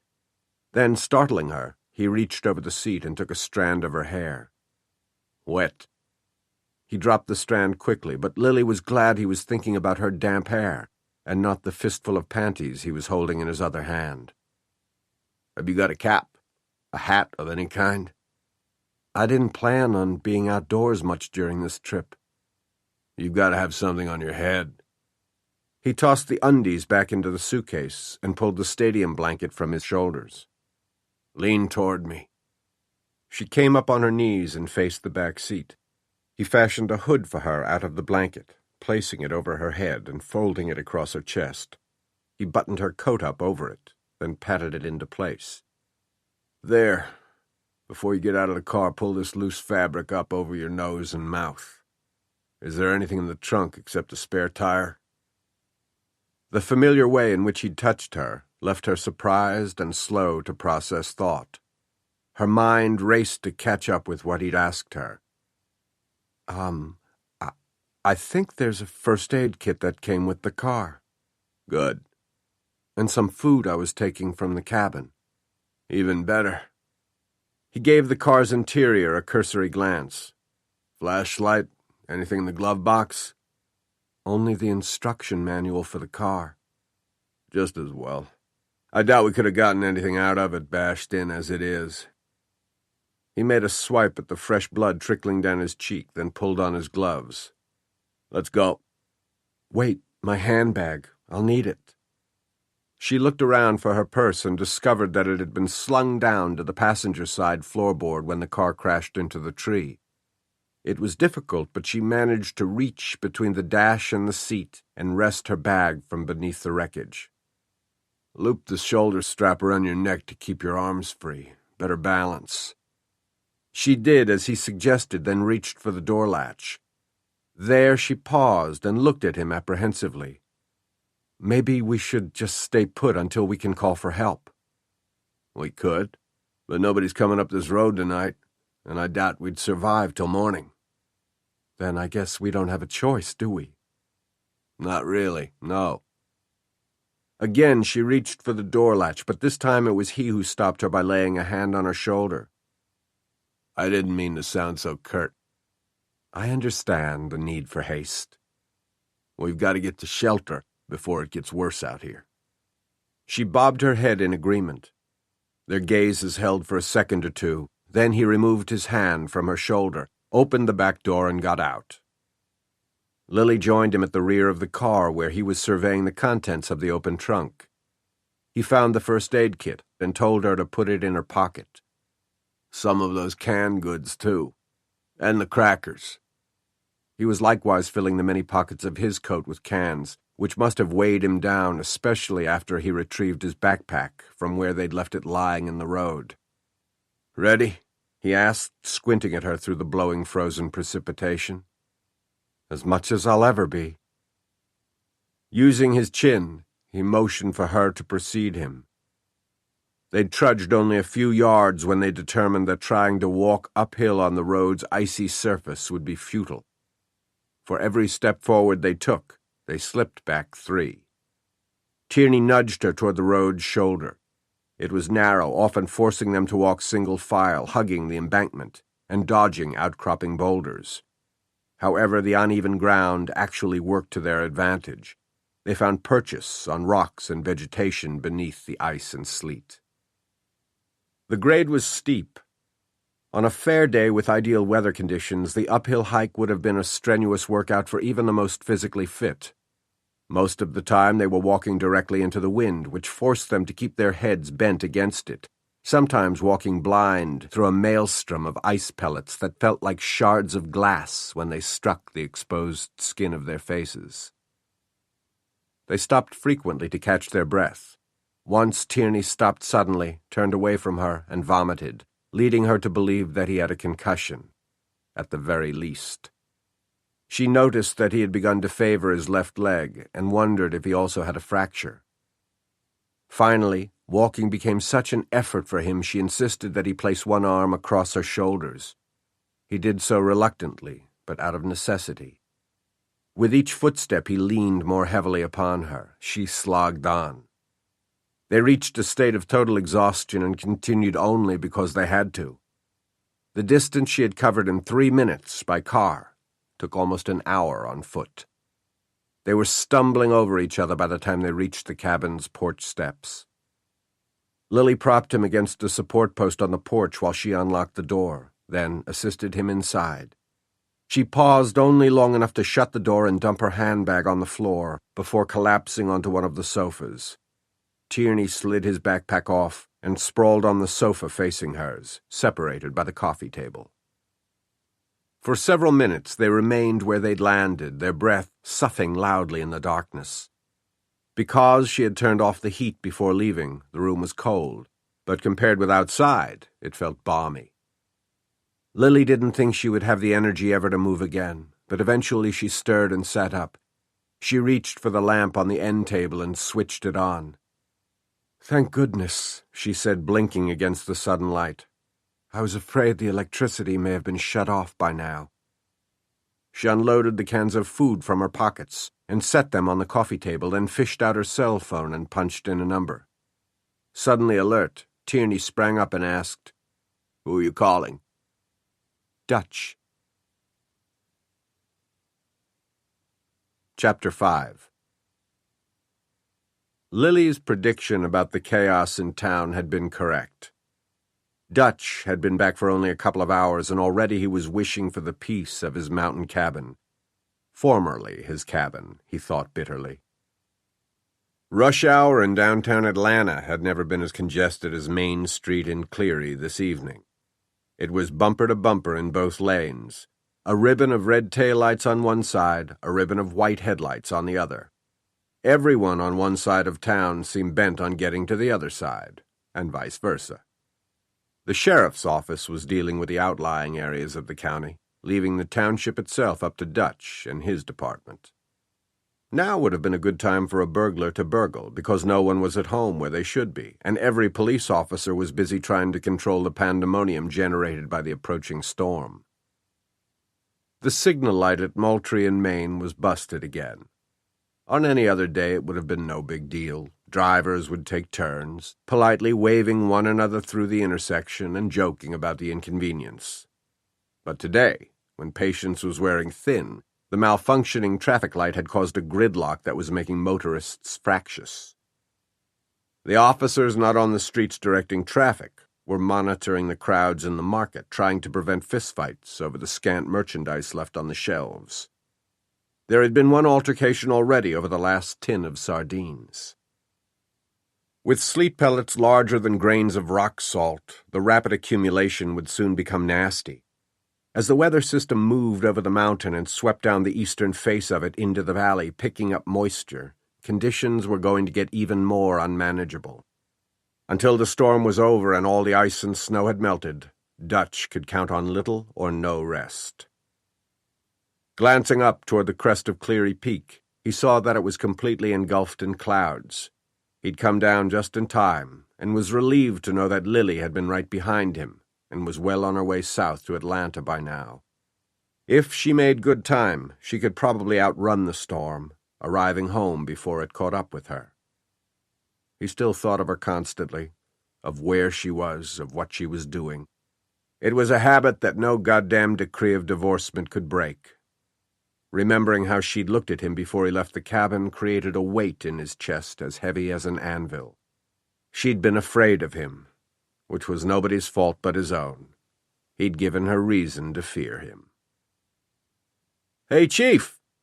Wes Hamer was shouting at him from the sidewalk just outside Ritt's drugstore. "Get over here!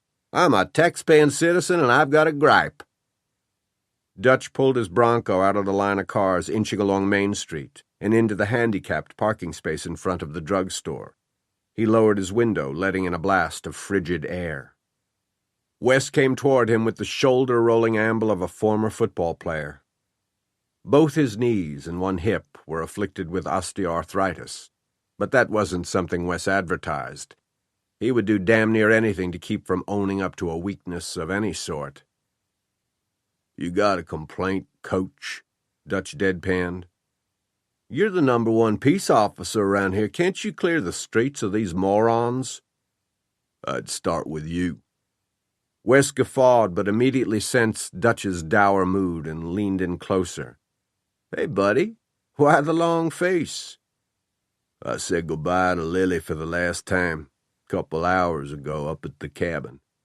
She's gone for good, Wes." Wes turned away. "Scott, go warm up the car. I'll be right there."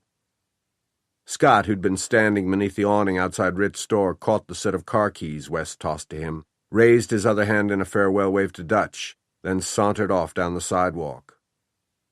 "Has he heard anything from Clemson yet?" Dutch asked. "We can talk about that later.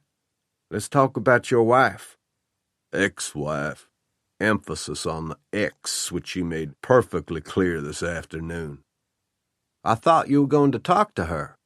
"I did." "No go?" "No go. She's got her divorce, and she's happy about it. She wants nothing to do with me. It's over." He rubbed his brow with his gloved hand. "Are you going to cry or what? Jesus, Dutch, don't make me ashamed to call you my best friend." Dutch turned and looked at him. "Fuck you." Unfazed, Wes continued. "The way you're mulling around." He shook his head over Dutch's pathetic behavior. "Lily didn't know a good thing when she had it, so screw her. My opinion of her has always been—" "I don't want to hear your opinion of her." "Well, she thinks her shit don't stink." "I said I didn't want to hear it, all right?" Wes held up both hands as though in surrender. "All right. But in like she holds me in high esteem." "She thinks you're an asshole." "Like I'm gonna lose sleep over what Ms. Lily Martin Burton thinks of me." Smiling crookedly, he clapped his hand on Dutch's shoulder. "You're taking this breakup way too hard. You lost your wife, not your manhood. Look around," he said, gesturing expansively. "There are women everywhere." "I've had women," Dutch muttered. Wes tilted his head. "Yeah? All along or lately?" "Both," Dutch thought. He'd lined up plenty of justifications for his first affair. He was under continual pressure at work. Lily was preoccupied establishing her career. Their lovemaking had become predictable and uninspired, blah, blah, blah. Lily had shot down his excuses like ducks in a shooting gallery. He had acknowledged his weaknesses and pledged never to stray again. But the first affair was followed by a second, and then another, and soon he'd run out of even lame excuses. Now he realized that it wasn't his last affair that had spelled the beginning of the end of his marriage. It had been the first. He should have known that a woman like Lily wouldn't tolerate unfaithfulness. Wes was looking at him expectantly, waiting for an answer. "There, for a time, after Amy, when I was in a bad way, I looked for relief anywhere I could find it, with any woman who'd say yes, and there were plenty of them. None of them could replace Lily, though." "Bullshit. You just haven't shopped long enough. Are you getting laid now on a regular basis?" "Wes." Okay. Don't ask, don't tell. But what woman would look twice at you these days? If you don't mind my saying so, you look like crap." That's what I feel like. Right. And it shows in your face, the way you walk, your butt's dragging, my friend. You look about as much fun as a case of recurrent herpes. That approach isn't going to attract the kind of woman you need right now. What kind is that? The anti-lily. Stay away from brunettes with brown eyes. Hazel. Her eyes are really green, with brown flecks. With a look, Wes scorned the detailed correction. Get yourself a bleached blonde, short, not tall, big titties, and a butt you can hold on to. A gal that's none too bright, without an opinion of her own except regarding your cock, which she thinks is a fucking magic wand. Wes was pleased with his description of the perfect female. His entire face was involved in his grin. Tell you what, he said. Come over to the house later. We'll kill a bottle of Jack while considering your options. I've got a dirty video or two we can watch. That'll change your outlook, or you aren't human. What do you say? I'm not supposed to be drinking, remember? Rules don't apply during an ice and snowstorm. Who said? I did. It was nearly impossible to resist Wes at his most affable, but Dutch gave it an earnest try. He pushed the Bronco's gear shift into reverse. I'll have both hands full tonight and then some. Come over, Wes said, wagging a stern finger at Dutch as he backed away. I'll be looking for you. Dutch pulled back into traffic and pointed his Bronco toward the single-story brick building 1 block off Main Street that housed the police department.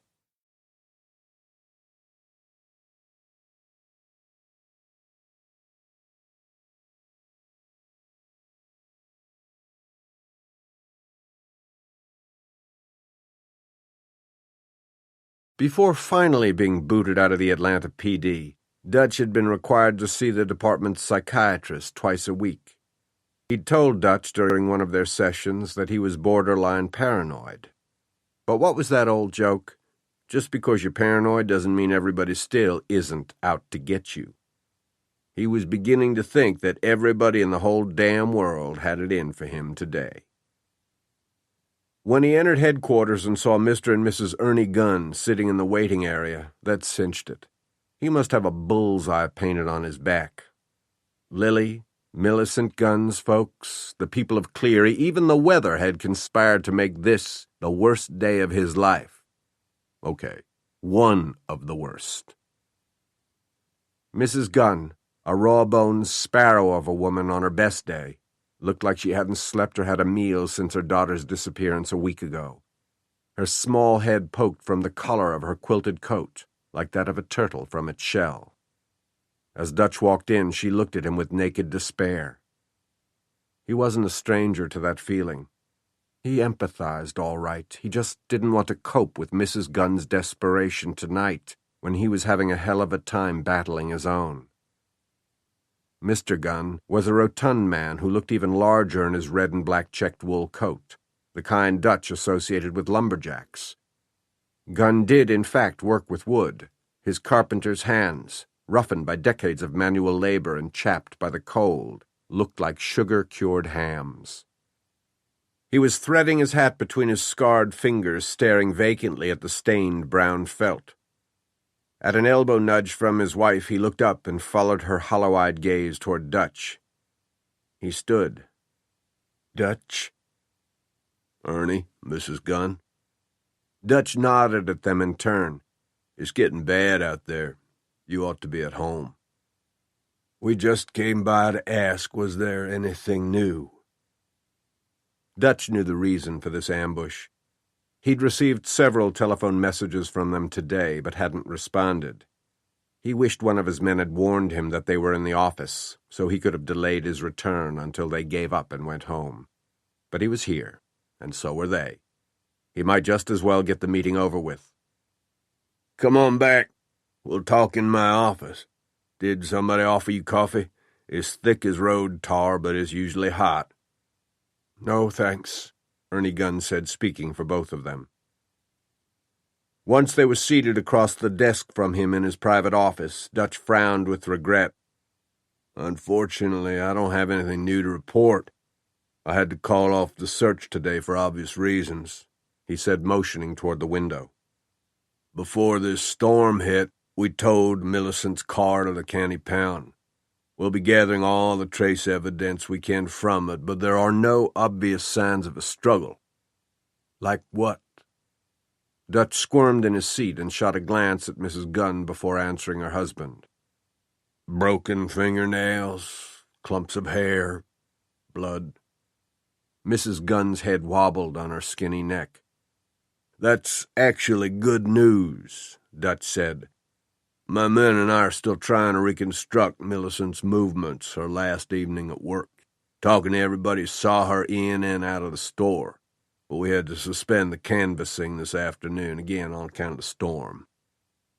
I haven't heard anything more from Special Agent Wise either, he said, heading off what he figured would be their next question. He was called back to Charlotte a few days ago, you know.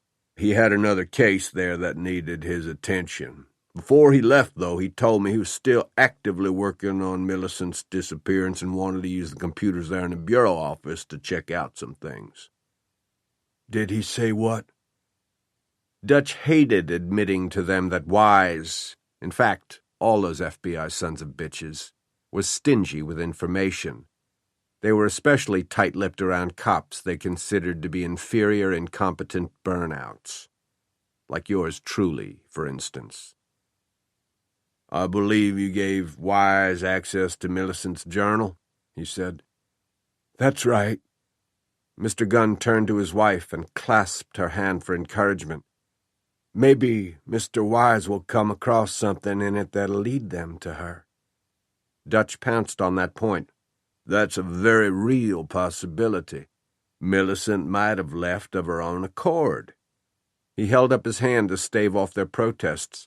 I know that's the first thing I asked you when you reported her missing. You dismissed it out of hand, but hear me out. He divided his best serious cop look between them. It's entirely possible that Millicent needed some time away. Maybe she's not connected to the other missing women at all. He knew the chances of that were highly remote, but it was something to say that would give them hope. But her car, Mrs. Gunn said in a voice so reedy Dutch could barely hear her. It was still in the parking lot behind the store. How could she have left without her car? Maybe a friend took her somewhere, Dutch said. Because of the widespread panic her disappearance has caused, that friend is afraid to come forward now and fess up, afraid that he or she will get into trouble along with Millicent for scaring us out of our wits. Mr. Gunn frowned doubtfully. We've had our problems with Millicent, same as all parents with teenagers, but I don't think she'd pull a stunt like this to spite us. Mrs. Gunn said, She knows we love her, knows how worried we'd be if she just up and ran off. Her voice faltered on the last few words, and she crammed a soggy Kleenex against her lips to contain a sob. Her misery was painful to witness. Dutch focused on his desk blotter, giving her a moment to compose herself. Mrs. Gunn, I'm sure that deep down she knows how much you love her, he said kindly. But I understand Millicent wasn't too keen on that hospital you sent her to last year. You checked her in against her will. Isn't that right? She wouldn't go voluntarily, Mr. Gunn said. We had to do it, or she was going to die. I understand, Dutch said. And probably on some level Millicent understands too. But could she be holding a grudge over it? The girl had been diagnosed with anorexia, and she was bulimic. To her parents' credit, when her condition became life-threatening, they had borrowed against nearly everything they owned in order to send her to a hospital in Raleigh for treatment and psychiatric counseling. She was there for 3 months before being pronounced cured and sent home. The scuttlebutt around town was that she had reverted to her binging and purging habits as soon as she was released, afraid any weight gain would keep her off the high school cheerleading squad. Having been a cheerleader since 6th grade, she didn't want to miss out her senior year. "She was doing good," her father said. "Getting better, healthier every day." He gave Dutch a hard look. "Besides, you know as well as I do, she didn't run away. She was took. A blue ribbon was tied to her steering wheel." "You're not supposed to talk about that," Dutch reminded him. A blue ribbon had been left at the scene of each woman's supposed abduction, but that fact had been withheld from the media. Because of the ribbon, the unknown kidnapper had been nicknamed Blue. The cell phone on Dutch's belt vibrated, but he let it go without answering. He was addressing a serious issue here. If word had leaked out about the blue ribbon, you could bet the Phoebes would think the leak had sprung from Dutch's department. Maybe it had. Of course it had. Nevertheless, he would do all he could to contain it and try to avoid blame. "Damn near everybody already knows about it, Dutch," Mr. Gunn argued. "You can't keep something like that a secret, especially since the sumbitch has left that ribbon 5 times now." "If everybody knows about it, then more than likely Millicent does. She could have put the ribbon there as a decoy to make us all think—" "The hell you say?" Ernie Gunn retorted angrily. "She wouldn't be so cruel as to scare us like that. No, sir. Blue's got Millicent. You know he does. You got to get out there and find her before he—" His voice cracked. Tears formed in his eyes. Mrs. Gunn stifled another sob, but it was she who spoke next. Her expression had turned bitter. "You, coming from the police department in Atlanta and all, we thought you'd catch this man before he had a chance to get our Millicent, or some other girl." "I worked homicide, not missing persons," Dutch said tightly. He'd been nothing but sympathetic to these people, doing everything he could to find their daughter, but he was still underappreciated. They were expecting a miracle from him because he'd been a cop in a metropolitan area. The way he was feeling at that moment, he wondered why in hell he'd taken this job. When the city council, led by Chairman Wes Hamer, offered it to him, he should have told them that he would become their chief of police only after they'd caught their serial kidnapper. But he had needed the employment. More important, he'd needed to get out of Atlanta, where he'd been humiliated personally by Lily and professionally by the department. His divorce had become final the same month he'd been fired. Admittedly, there had been a correlation. When he was at his lowest point, Wes had come to Atlanta to extend him the offer. He'd boosted Dutch's flagging ego by saying that his hometown was in dire need of a badass cop with his experience. It was the brand of bullshit at which Wes excelled. It was a halftime locker-room pep talk, the kind he delivered to fire up his team. Even recognizing it as such, Dutch had liked hearing it. And before he quite knew how it had come about, they were sealing their deal with a handshake. He was known and respected here. He knew the people, knew the town, and the area like the back of his hand. Moving back to Cleary was like slipping into a comfortable pair of old shoes. But there was a definite drawback. He had walked into a mess left by his predecessor, who'd known nothing about crime solving beyond writing a citation for an expired parking meter. His first day on the job, the 4 unsolved missing persons cases had been dumped into Dutch's lap. Now he had a 5th woman missing. He had a limited budget, a staff that was minimally trained and experienced, and the condescending interference of the FBI, which had become involved because it appeared this was a kidnap situation and that was a federal offense. Now, 2.5 years after the first girl had vanished off a popular hiking trail, there was still no suspect. It wasn't Dutch's fault, but it had become his baby, and it was turning ugly. He was in no mood for criticism, even coming from people who were going through a living hell. "I've still got a list of Millicent's acquaintances to talk to," he said. "Soon as the weather clears, I swear to you that I and every man on the force will be out there searching for her." He stood up, signaling an end to the discussion. "Would you like me to get somebody to drive you home in a patrol car? Streets are becoming treacherous." "No, thank you." With admirable dignity, Mr. Gunn assisted his wife from her chair and ushered her toward the front of the building. "Hard as it is, try to keep a positive outlook," Dutch said as he followed them down the short hallway. Mr. Gunn merely nodded, put on his hat, and escorted his wife through the door into the wailing wind. "Chief, we gotta—" "In a minute," Dutch said, holding up his hand to interrupt the officer manning the incoming phone lines, all of which were blinking red. He pulled his cell phone from his belt and checked to see who had called. Lily, and she'd left a message. Hastily, he punched in the keys to access his voicemail. "Dutch, I don't know if yet or not.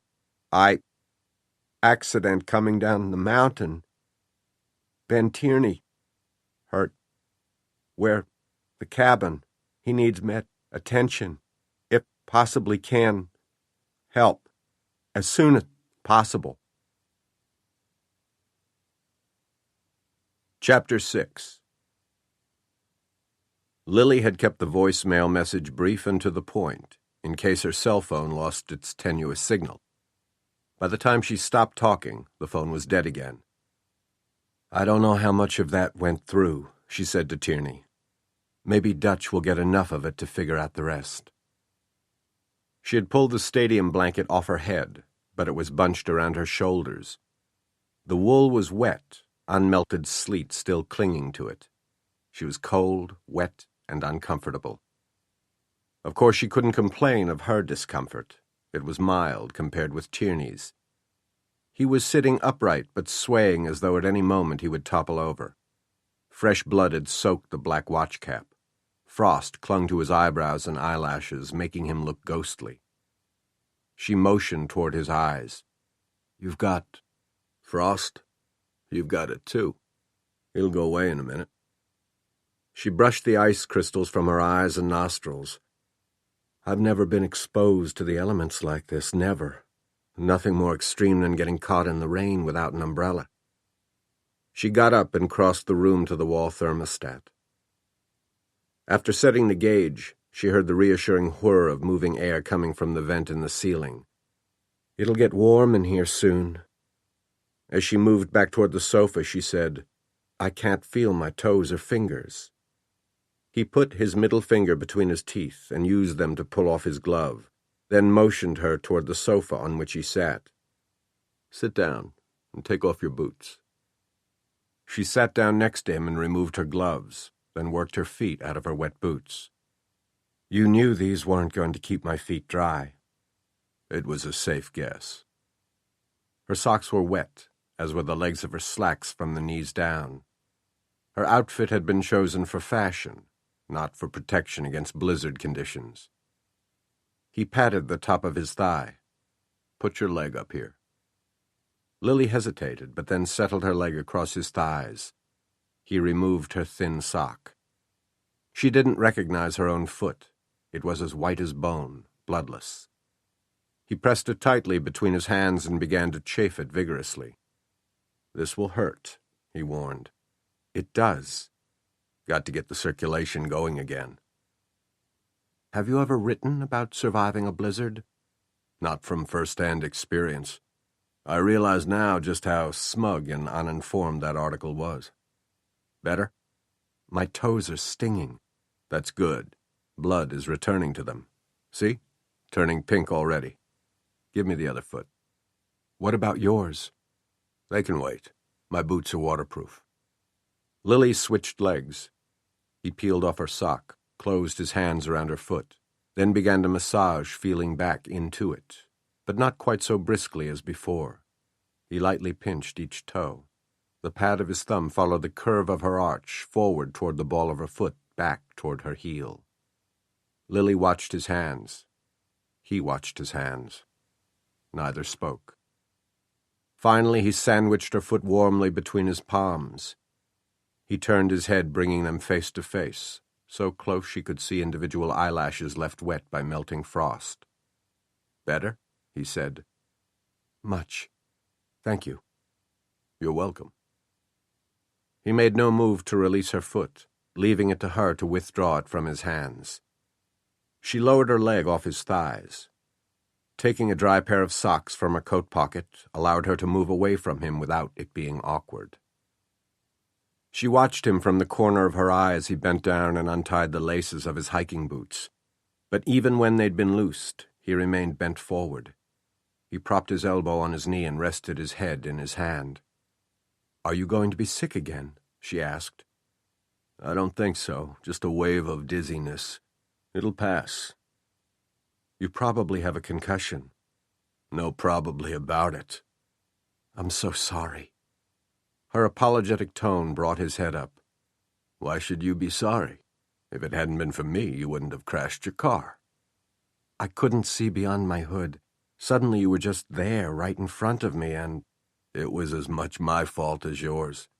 I saw your headlights coming around the curve.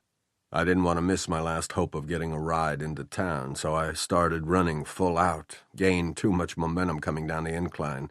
Next thing I know, I'm not at the road, I'm in the road. It was stupid of me to brake so hard." "Reflex," he said with a dismissive shrug. "Anyway, don't blame yourself. Maybe I was put in your path for a reason."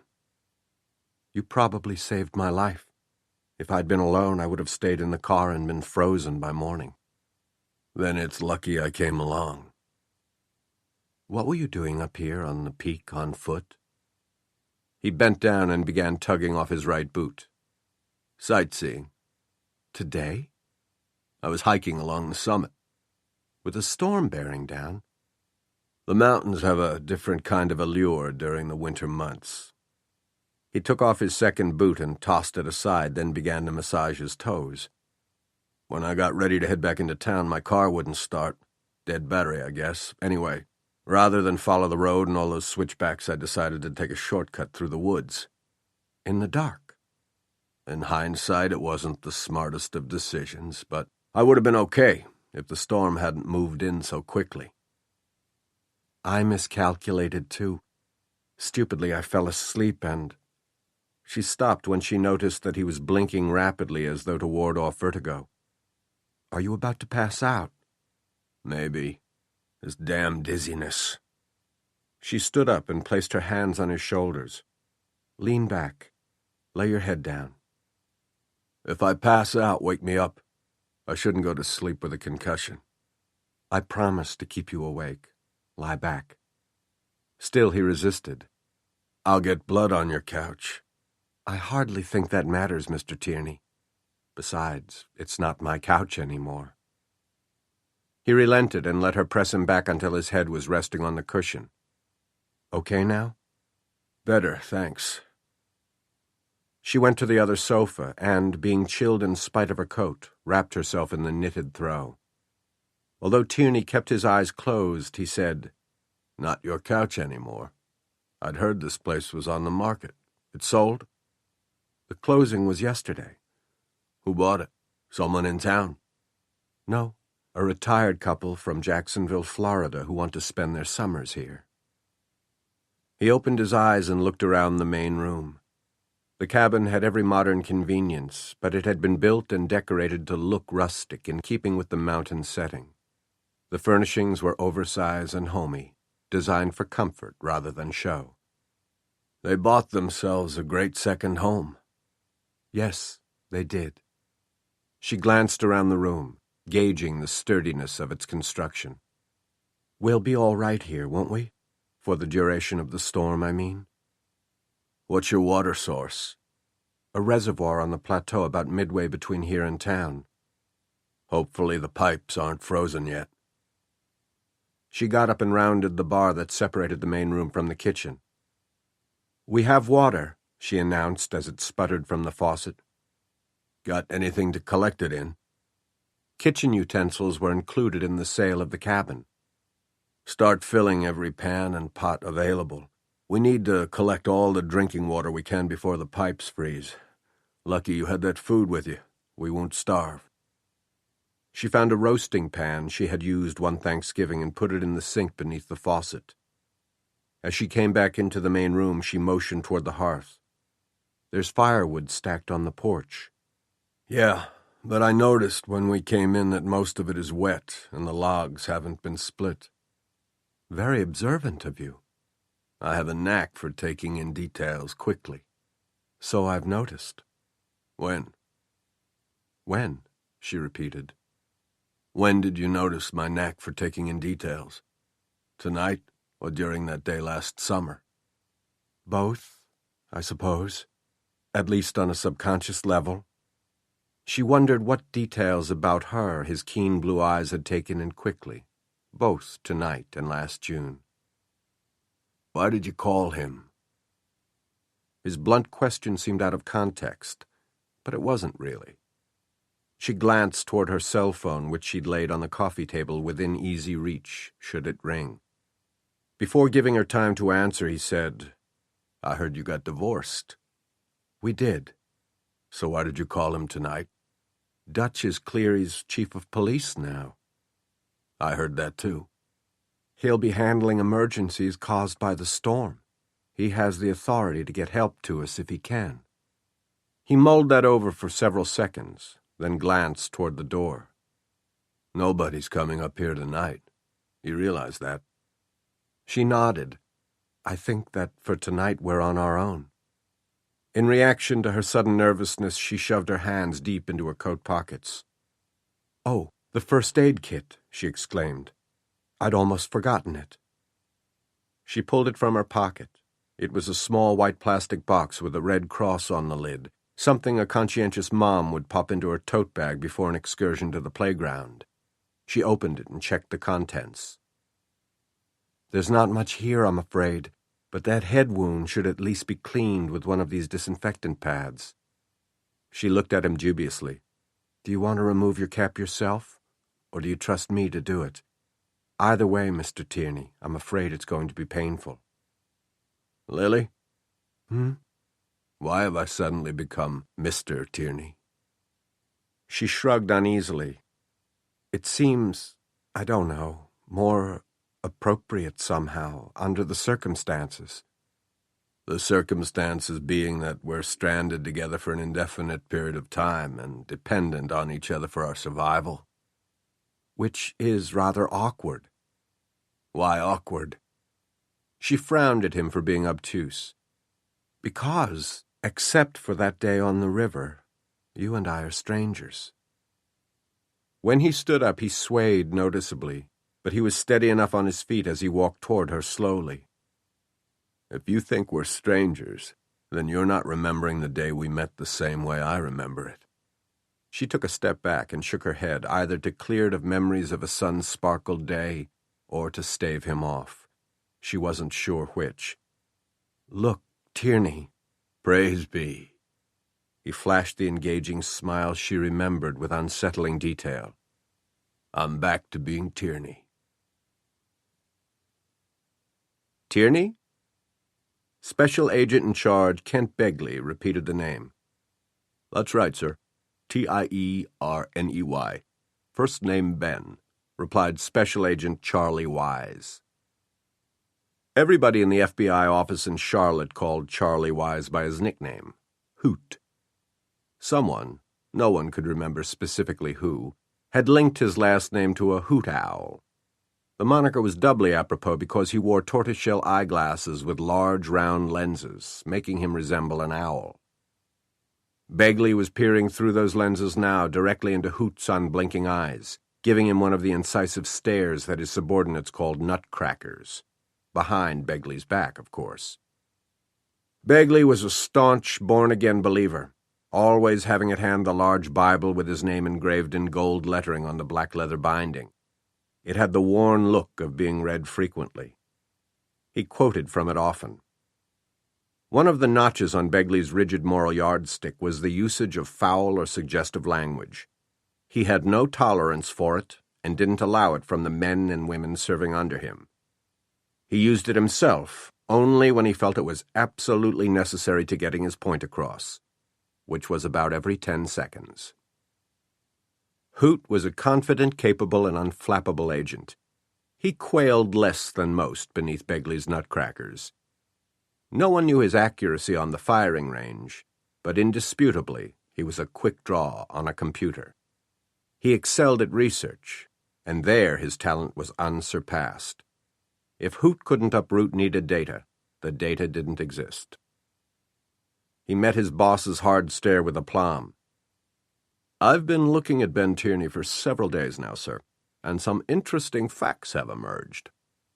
"I'm listening." Begley motioned him into the chair facing his desk, but since he was still giving Hoot the look that said the agent better not be wasting his time, Hoot began talking even before he sat down. "Over the past couple of years, Ben Tierney has been drifting in and out of the area, specifically Cleary, every few months. He stays a few weeks, sometimes a month, then moves on." "Lots of weekenders up there, vacationers," Begley said. "I'm aware of that, sir." "So what makes him special? Do his visits to Cleary coincide with the disappearances?" "Yes, sir, they do. He stays in a lodge about 2 miles from the center of town. Private cabins with kitchenettes, decks overlooking a waterfall and private lake." Begley nodded. He knew the type of place Hoot described. There were hundreds of them in that area of the state, where tourism was a main source of revenue for the small mountain communities. Outdoor activities like fishing, hiking, camping, and kayaking were huge draws. According to the lodge's manager, Mr. Tierney always reserves the largest cabin, number 8, 2 bedrooms, living area with a fireplace. And I think this is significant. He does his own cleaning. No matter how long he stays, he picks up clean linens at the registration desk twice a week and declines the daily housekeeping service. "Hardly a smoking gun, Hoot. But odd." Begley left his desk and moved to the easel holding the corkboard that Hoot had brought into the office in advance of their meeting. On it were tacked photographs of the 5 women missing from the Cleary area, along with compiled data on each. DOB, driver's license and social security numbers, date of disappearance, physical description, family members and close friends, interests and hobbies, religious affiliations, level of education, bank accounts, or other sources of funds, none of which had been tapped, location of where she was last seen, and anything else that might help locate the woman or point to the unknown subject who had abducted her, who in this case had been nicknamed Blue. "Does this Tierney fit the profile of a serial sex offender?" Although it hadn't been established that sexual offenses had been committed against the missing women, it was assumed that was the reason for their abductions. "Yes, sir. He's white, more or less a loner, married once, briefly, currently divorced." "Ex-wife?" "Remarried." "What do you know about the marriage and divorce?" "Perkins is working on that angle for me. He's digging." "Go on." "He's 41. He has a U.S. passport and a Virginia driver's license. 6 feet 3 inches tall, weight 185. At least that's what he weighed when he renewed his license 2 years ago. Hair, brown, eyes, blue. No facial hair, tattoos, or visible scars. The manager of the lodge says he's polite and undemanding, and he tips the housekeeper even though she doesn't clean for him. He has 1 major credit card, uses it for nearly everything, and pays the total balance each month. No outstanding debts. No hassles with the IRS. He drives a late-model Jeep Cherokee. Registration and insurance are current. Sounds like a solid citizen, a prince among men. Despite his remark, Begley knew that one's appearance and demeanor could camouflage a criminal, psychotic, or sociopathic mind. During his long career, he'd run across some very twisted folks. There was the woman who was widowed 6 times before anyone thought to investigate the bizarre coincidence. Her excuse for killing her husbands, each in a distinctive and inventive way, was that she just adored arranging funerals. She was as plump as a partridge and as pretty as a peach. No one would have thought her capable of killing a housefly. Then there was the guy who played Santa Claus at the neighborhood mall every Christmas. Jolly and kind, beloved by all who knew him, he would sit children on his knee and listen to what they wanted for Christmas, pass out candy canes, remind them not to be naughty, and then select one to violate sexually before dismembering the body and placing the various parts in Christmas stockings which he hung from his mantle. Ho, ho, ho. Nothing surprised Begley anymore. especially not a woman snatcher who was polite, tipped generously, and paid his bills on time. "What about friends?" Begley asked. "Anyone ever join him in that cabin he rents?" "No one. He keeps to hisself," to quote Mr. Gus Elmer, the owner of the lodge. Begley stared at a picture of Laureen Elliott, the third woman to disappear. She had a bad perm and a sweet smile. Her car had been found at a barbecue restaurant between the clinic where she worked as a nurse and her home. She didn't pick up her phone in order of ribs. "Where does Ben Tierney call home?" "He gets his mail at a condo he owns in Virginia just outside D.C., Hoot replied. "But he's rarely there. Travels extensively." Begley came around. "Do we know why?" Hoot shuffled the stack of printed materials he'd brought in with him and came up with a popular magazine for outdoor sports and activities. Page 37. Begley reached for the magazine and thumbed to the page, finding there a story about rafting the Colorado River. "He's a freelance writer," Hoot explained. "Goes on thrill-seeking adventures and vacations, writes about them, sells the articles to magazines that cater to particular interests. Mountain climbing, hiking, hang gliding, scuba diving, dog sledding, you name it, he's done it." Accompanying the article was a color photograph of two men standing on the rocky shoal of a river, white water in the background. One of the men was bearded, stocky, and a lot shorter than 6'3". He was identified beneath the photo as the guide for the trip. The other smiling rafter fit Tierney's description.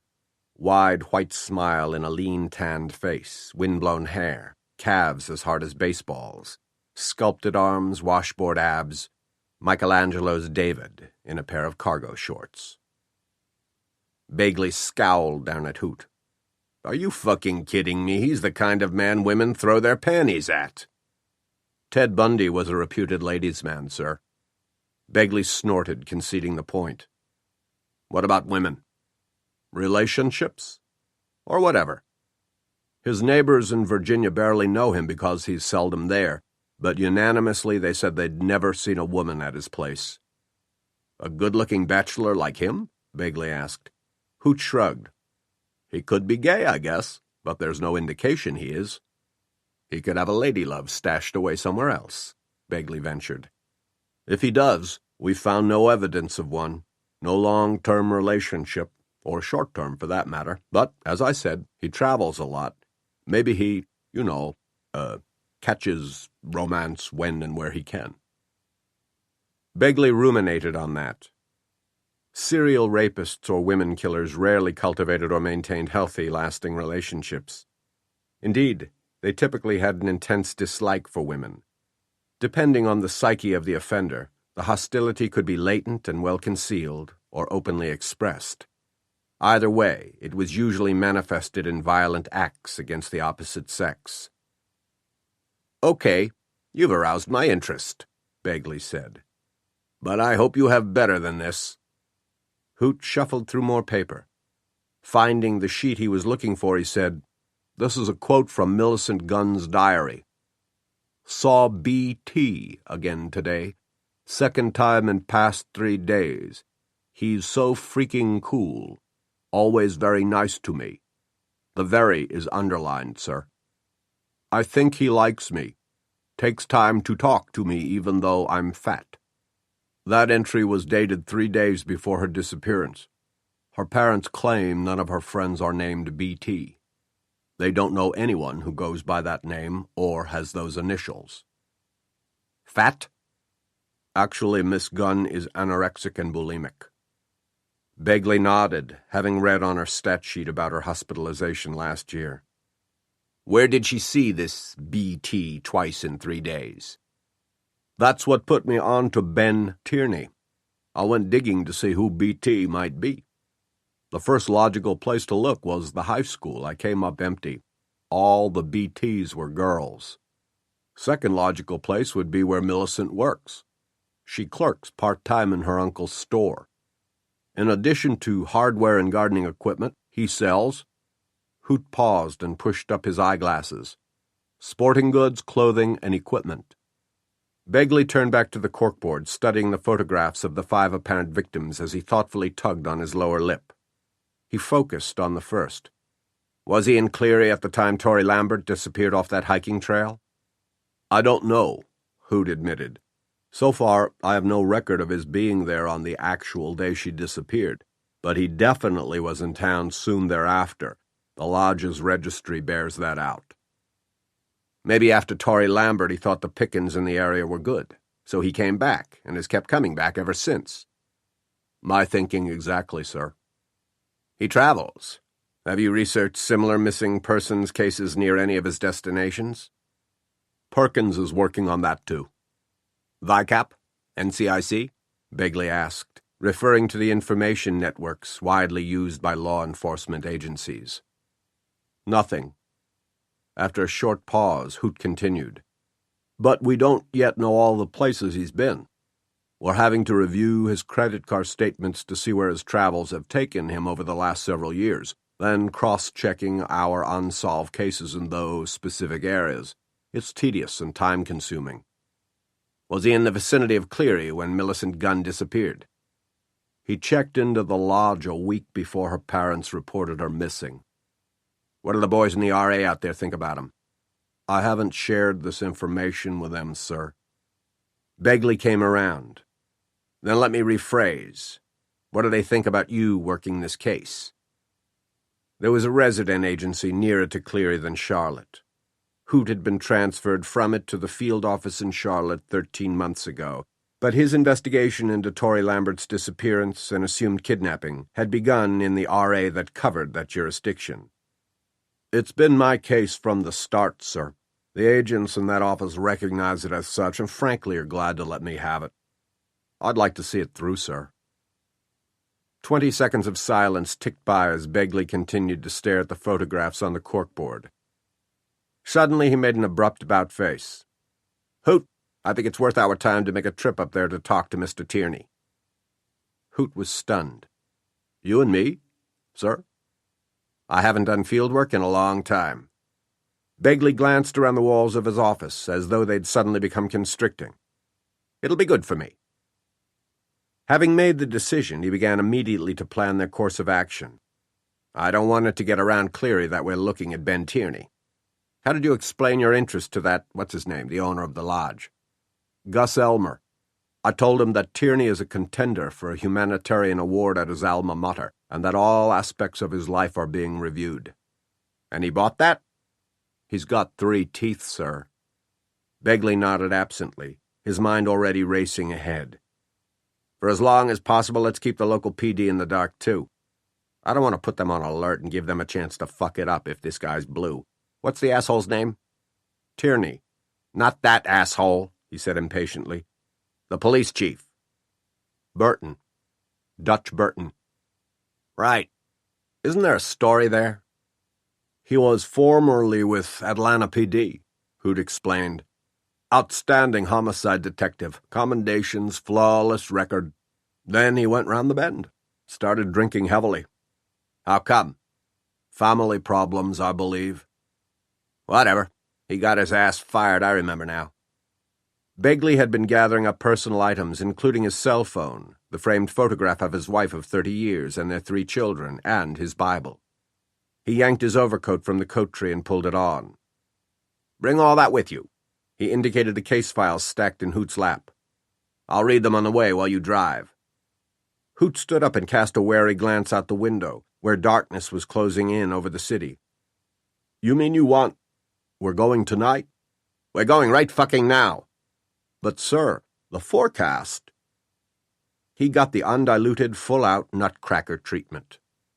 He didn't cringe, but he cleared his throat before continuing.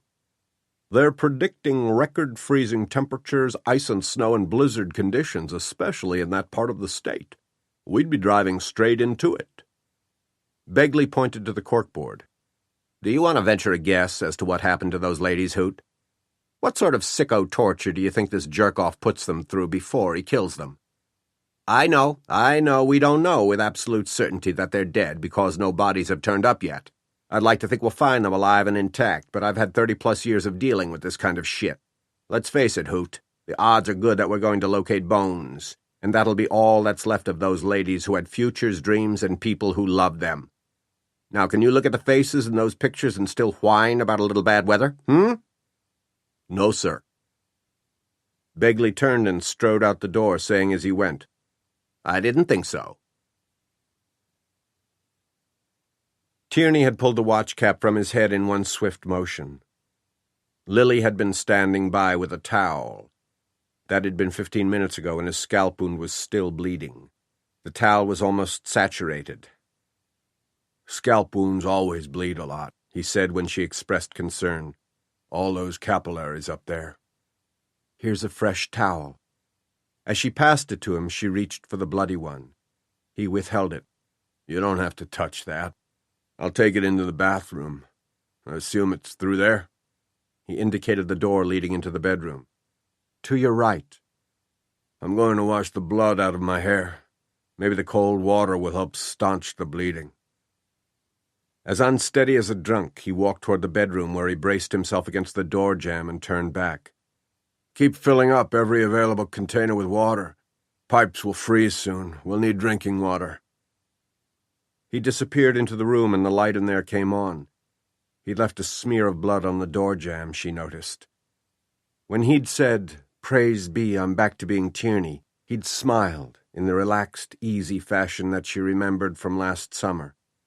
It had dispelled her rash of awkwardness, which seemed rather silly and juvenile now. She didn't know much about him, but he wasn't a total stranger. She'd spent an entire day with him. They'd talked, they'd laughed. Since then she'd read his articles and had learned that he was a well-respected writer who was published often. So why had she acted like such a dolt? Well, for one thing, this was a bizarre situation. Misadventures such as this happened to other people. One heard about remarkable survival experiences in the media. They did not happen to Lily Martin. Yet here she was, scrounging through a kitchen that no longer belonged to her, searching for containers to fill with life-sustaining water for her and a man she barely knew, with whom she could be marooned in very close quarters for several days. And she had to admit that, if Tierney weren't quite so attractive, so vitally masculine, she probably wouldn't be this jittery about being isolated with him. If they hadn't shared that day on the river last summer, being confined in close quarters might actually be less awkward. Water still running? She jumped slightly when he spoke from close behind her. Yes, luckily. She turned away from the sink, where she was filling another cook pan with water. Tierney was holding a towel against the back of his head. His hair was wet. How is it? It hurt while the water was running over it, partially because the water's so cold. But I think the cold actually numbed it. He removed the towel. It was stained with fresh blood, but the amount had decreased substantially. Helped the bleeding, too. Mind taking a look?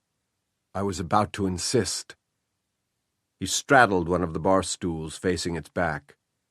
She set the first aid kit on the bar, then moved behind him, and after a moment's hesitation gently parted his hair just below the crown of his head. Well, he asked. The gash was wide, long, and deep. To her inexpert eyes, it looked bad. She exhaled through her lips. He gave a short laugh. That bad? You've seen overripe watermelons whose rinds have split? Ouch. There's a lot of swelling around it. Yeah, I felt that as I was washing it. I'd say you could use a dozen stitches at least. He draped the blood-spotted towel around his neck. She took a corner of it and gingerly dabbed at the wound. The good news is it's not pumping blood any longer, just leaking it. There were only 4 disinfectant pads in the kit, each sealed in its own envelope. Lily tore open one of them and withdrew a square of gauze that was soaked with an antibacterial solution. It wasn't much larger than a saltine cracker. However, if the smell indicated the strength of the solution, it was going to sting. The thought of applying it to the raw wound caused her stomach to somersault. Brace yourself, she said, unsure whether she was cautioning Tierney or herself. He gripped the back of the stool and propped his chin on the backs of his hands. Ready? But the instant she touched the gauze to the open flesh, he flinched. His breath hissed on a quick intake. In the hope of distracting him, she began talking. "I'm surprised you weren't carrying a first aid kit in your backpack, being the seasoned hiker you are." He dropped the backpack on the floor when they arrived at the cabin, and hadn't touched it since, except to push it beneath an end table out of their way. "Gross oversight. I won't be without one next time." "Anything else in your backpack?" she asked. "Like what?" "Something useful?" "No. I was traveling light today. Energy bar, bottle of water, both consumed." "Then why did you bring it from the car?" "Sorry?" "Your backpack. If there's nothing useful in it, why did you bring it along?" "God forbid you think I'm a sissy," he said. "But are you about finished? That's burning like hellfire." She blew gently on the wound, then leaned away from him and surveyed it. "I've covered all of it with the antiseptic. It looks very angry." "It feels angry." He picked up the first aid kit and inspected the meager contents. "I'll toss you for the aspirin tablets." "They're yours." "Thanks. Do you have one of those little sewing kits, like a matchbook for emergencies, like a button falling off?" Her stomach clenched. "Please don't ask me to do that." "What?" "Sew up the wound." "You wouldn't?" "I don't have a sewing kit." "Lucky you. Manicure scissors?" "Those I have." While he swallowed the 2 aspirin tablets, she took her makeup bag from her purse and produced a small pair of scissors. "Good," he said. "By the way, that pot is full." She exchanged the cookpot beneath the faucet with a plastic pitcher. He peeled the wrapper off a Band-Aid. "We'll cut strips of the sticky part, lay them like cross ties across the gash. It's not stitches, but maybe that'll help close it." His fingers wouldn't fit into the holes of the tiny scissors. "Here, let me." She took the Band-Aid and scissors from him, cut strips of the adhesive, and applied them to the wound as he instructed. "It's barely bleeding at all now," she said when she was finished. "Cover it with one of those bandages." As gently as possible, she patted one of the sterile gauze bandages from the kit into place over the wound. "It's going to pull your hair when we take it off." "I'll live." Then, in an undertone, he added, "I hope." Chapter 7. Startled by his grim expression, she asked, "Why do you say that? Do you have injuries I don't know about?" "Maybe. The whole left side of my body is bruised and sore. Ribs feel like someone's tried to pry them apart with a crowbar, but I don't think I have any broken bones." "That's good, isn't it?" "Yeah, but something on the inside may be busted. Kidney, liver, spleen." "Wouldn't you know if you were bleeding internally?"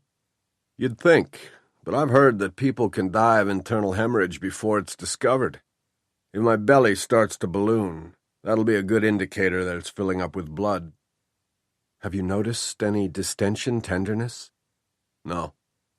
She pulled her lower lip through her teeth. "If there's a chance you're bleeding, should you have taken the aspirin?" "The way my head feels, it was worth the risk." He eased himself off the bar stool, went to the kitchen sink, and removed the pitcher that had been filling.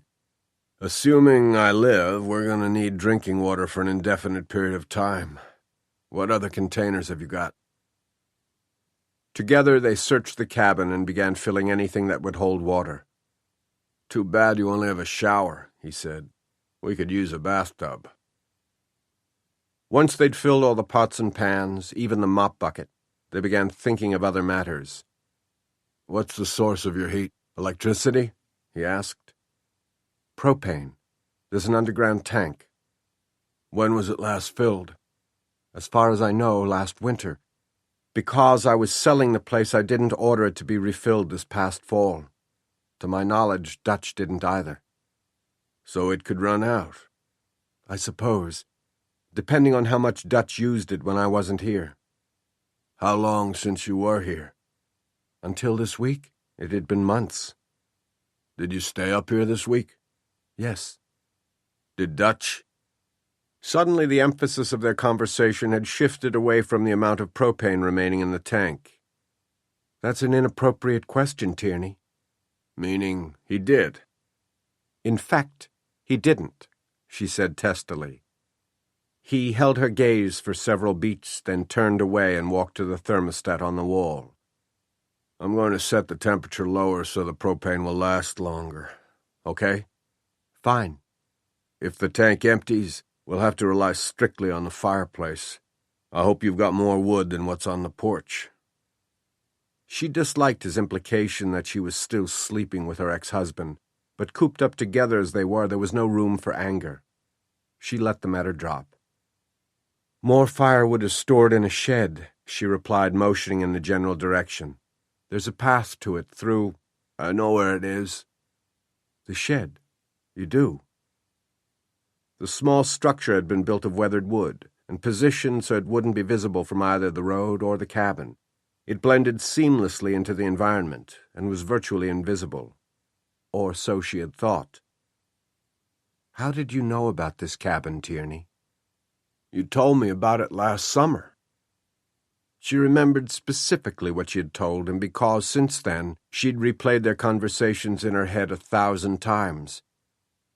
"I told you I had a cabin in the area. I didn't say where it was." "No, you didn't."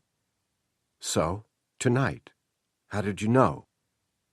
He gave her a long look, then said, "I've hiked all over this mountain. One day I came upon the cabin and the shed without realizing I was on private property.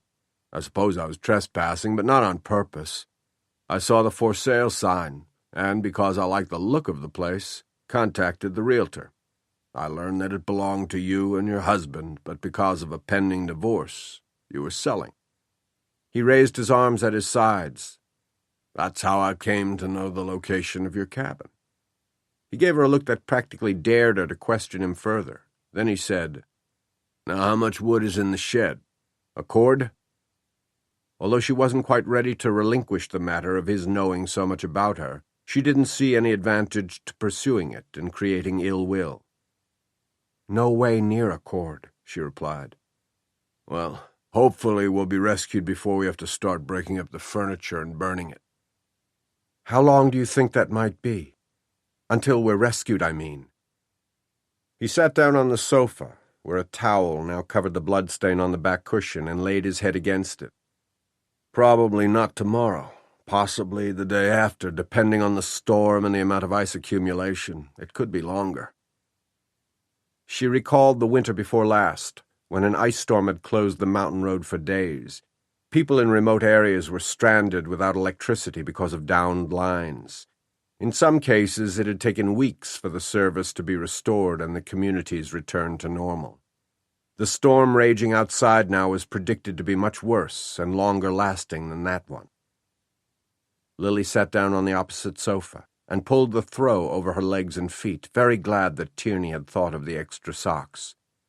She'd hung the wet ones over the back of one of the bar stools to dry. The legs of her trousers were still damp, but she could live with that so long as her feet were dry and reasonably warm. "What did you set the thermostat on?" she asked. 60. "I realize it's not exactly toasty," he said. "You should put on that other turtleneck for extra insulation.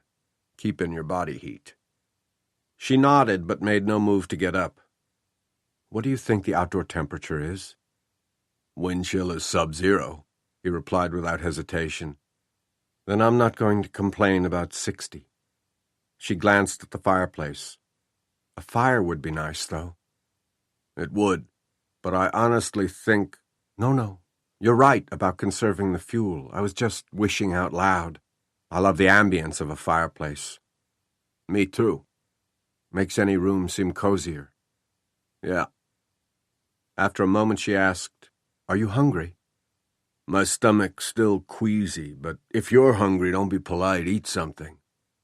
"I'm not really hungry either." "Don't think you have to sit up with me," he said.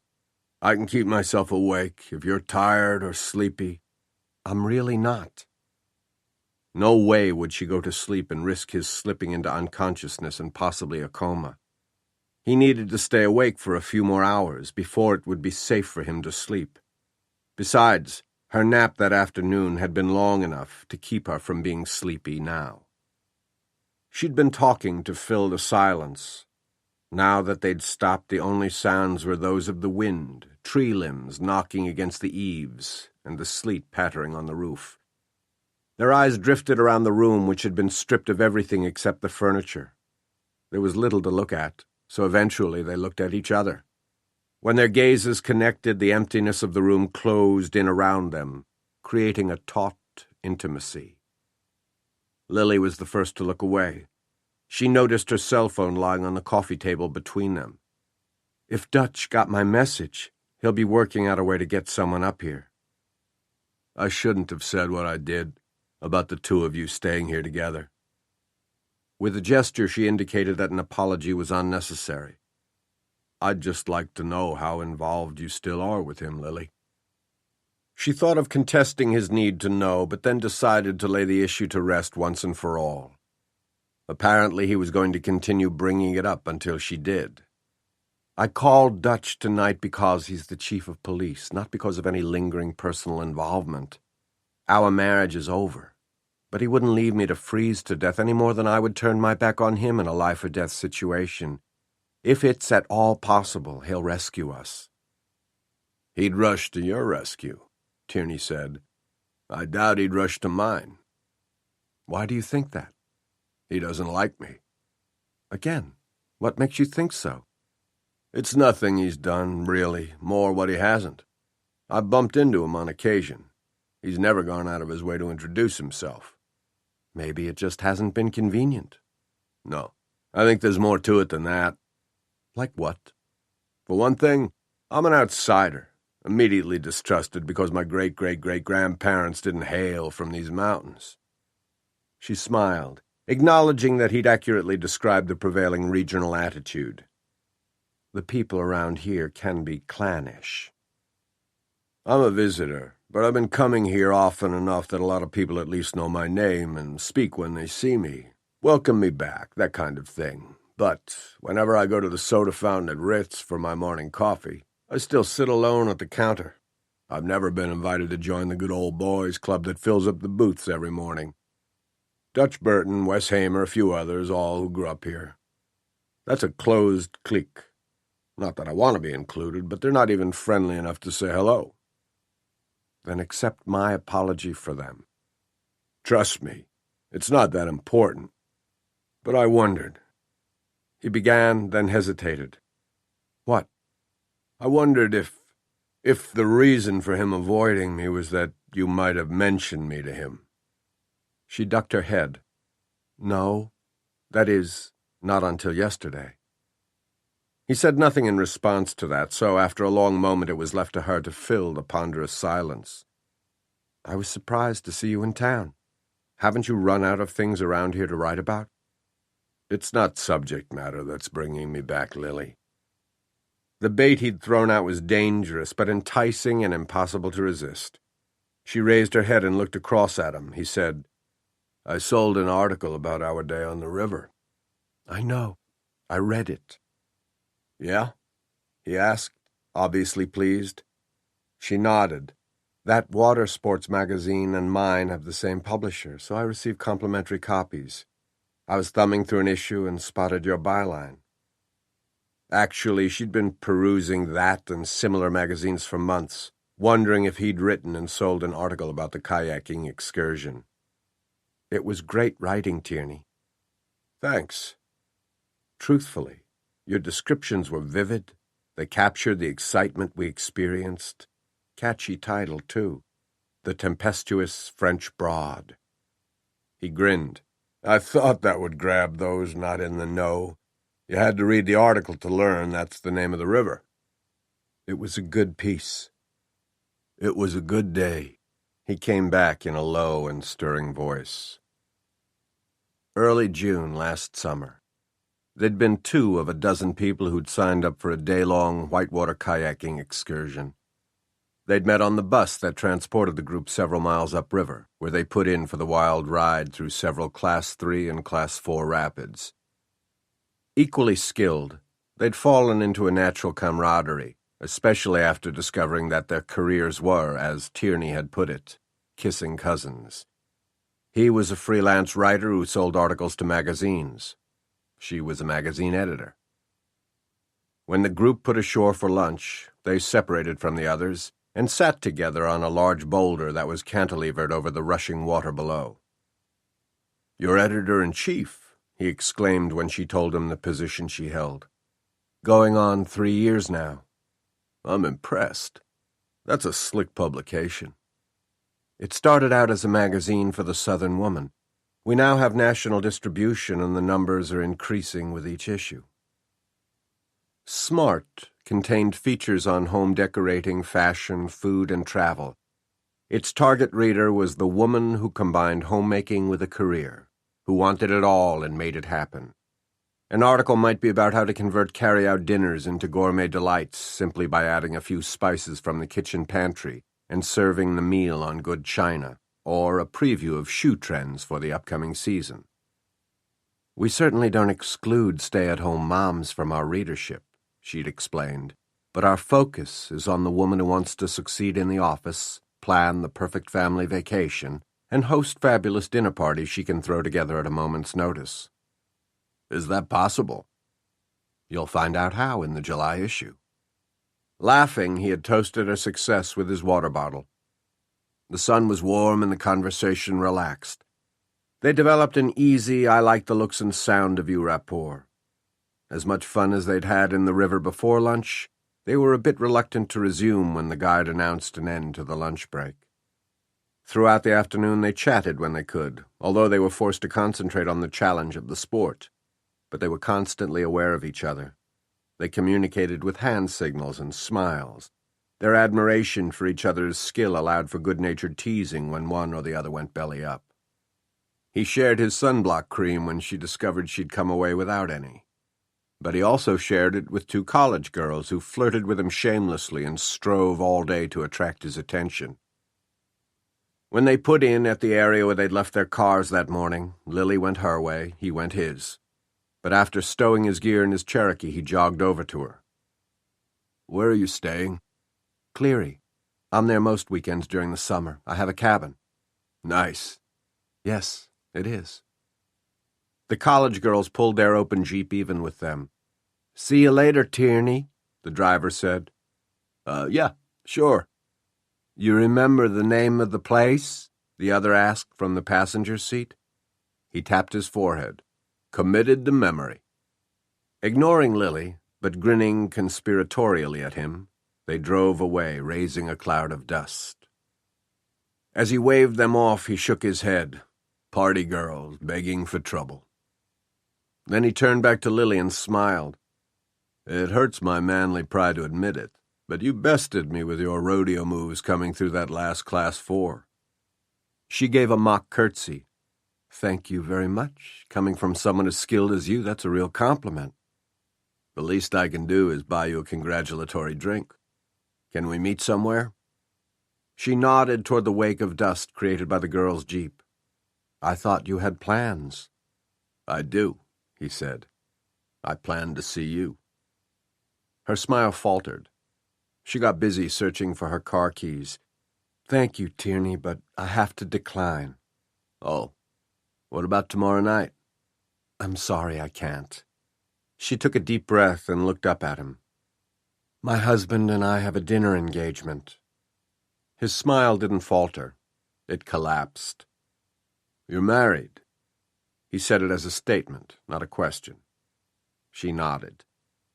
He glanced down at her empty ring finger. His expression, a combination of bewilderment and disappointment, spoke volumes. And then for the longest time they simply stared at each other bleakly, saying nothing, communicating only with their eyes, while the fading sun coming through the trees cast dappled shadows over their unhappy faces. Eventually she extended her right hand. "It was wonderful meeting you, Tierney." He shook her hand. "Same here." "I'll watch for your articles," she said as she got into her car. "Lily?" "Goodbye. Be safe." She closed her car door quickly and drove away before he could say anything more. That was the last time they'd had any contact until yesterday when she spotted him across Main Street in downtown Cleary. Dutch bumped into her as she came to a sudden halt on the sidewalk. "What are you looking at?" Tierney was just about to climb into his Cherokee when he happened to glance her way. He did a double take.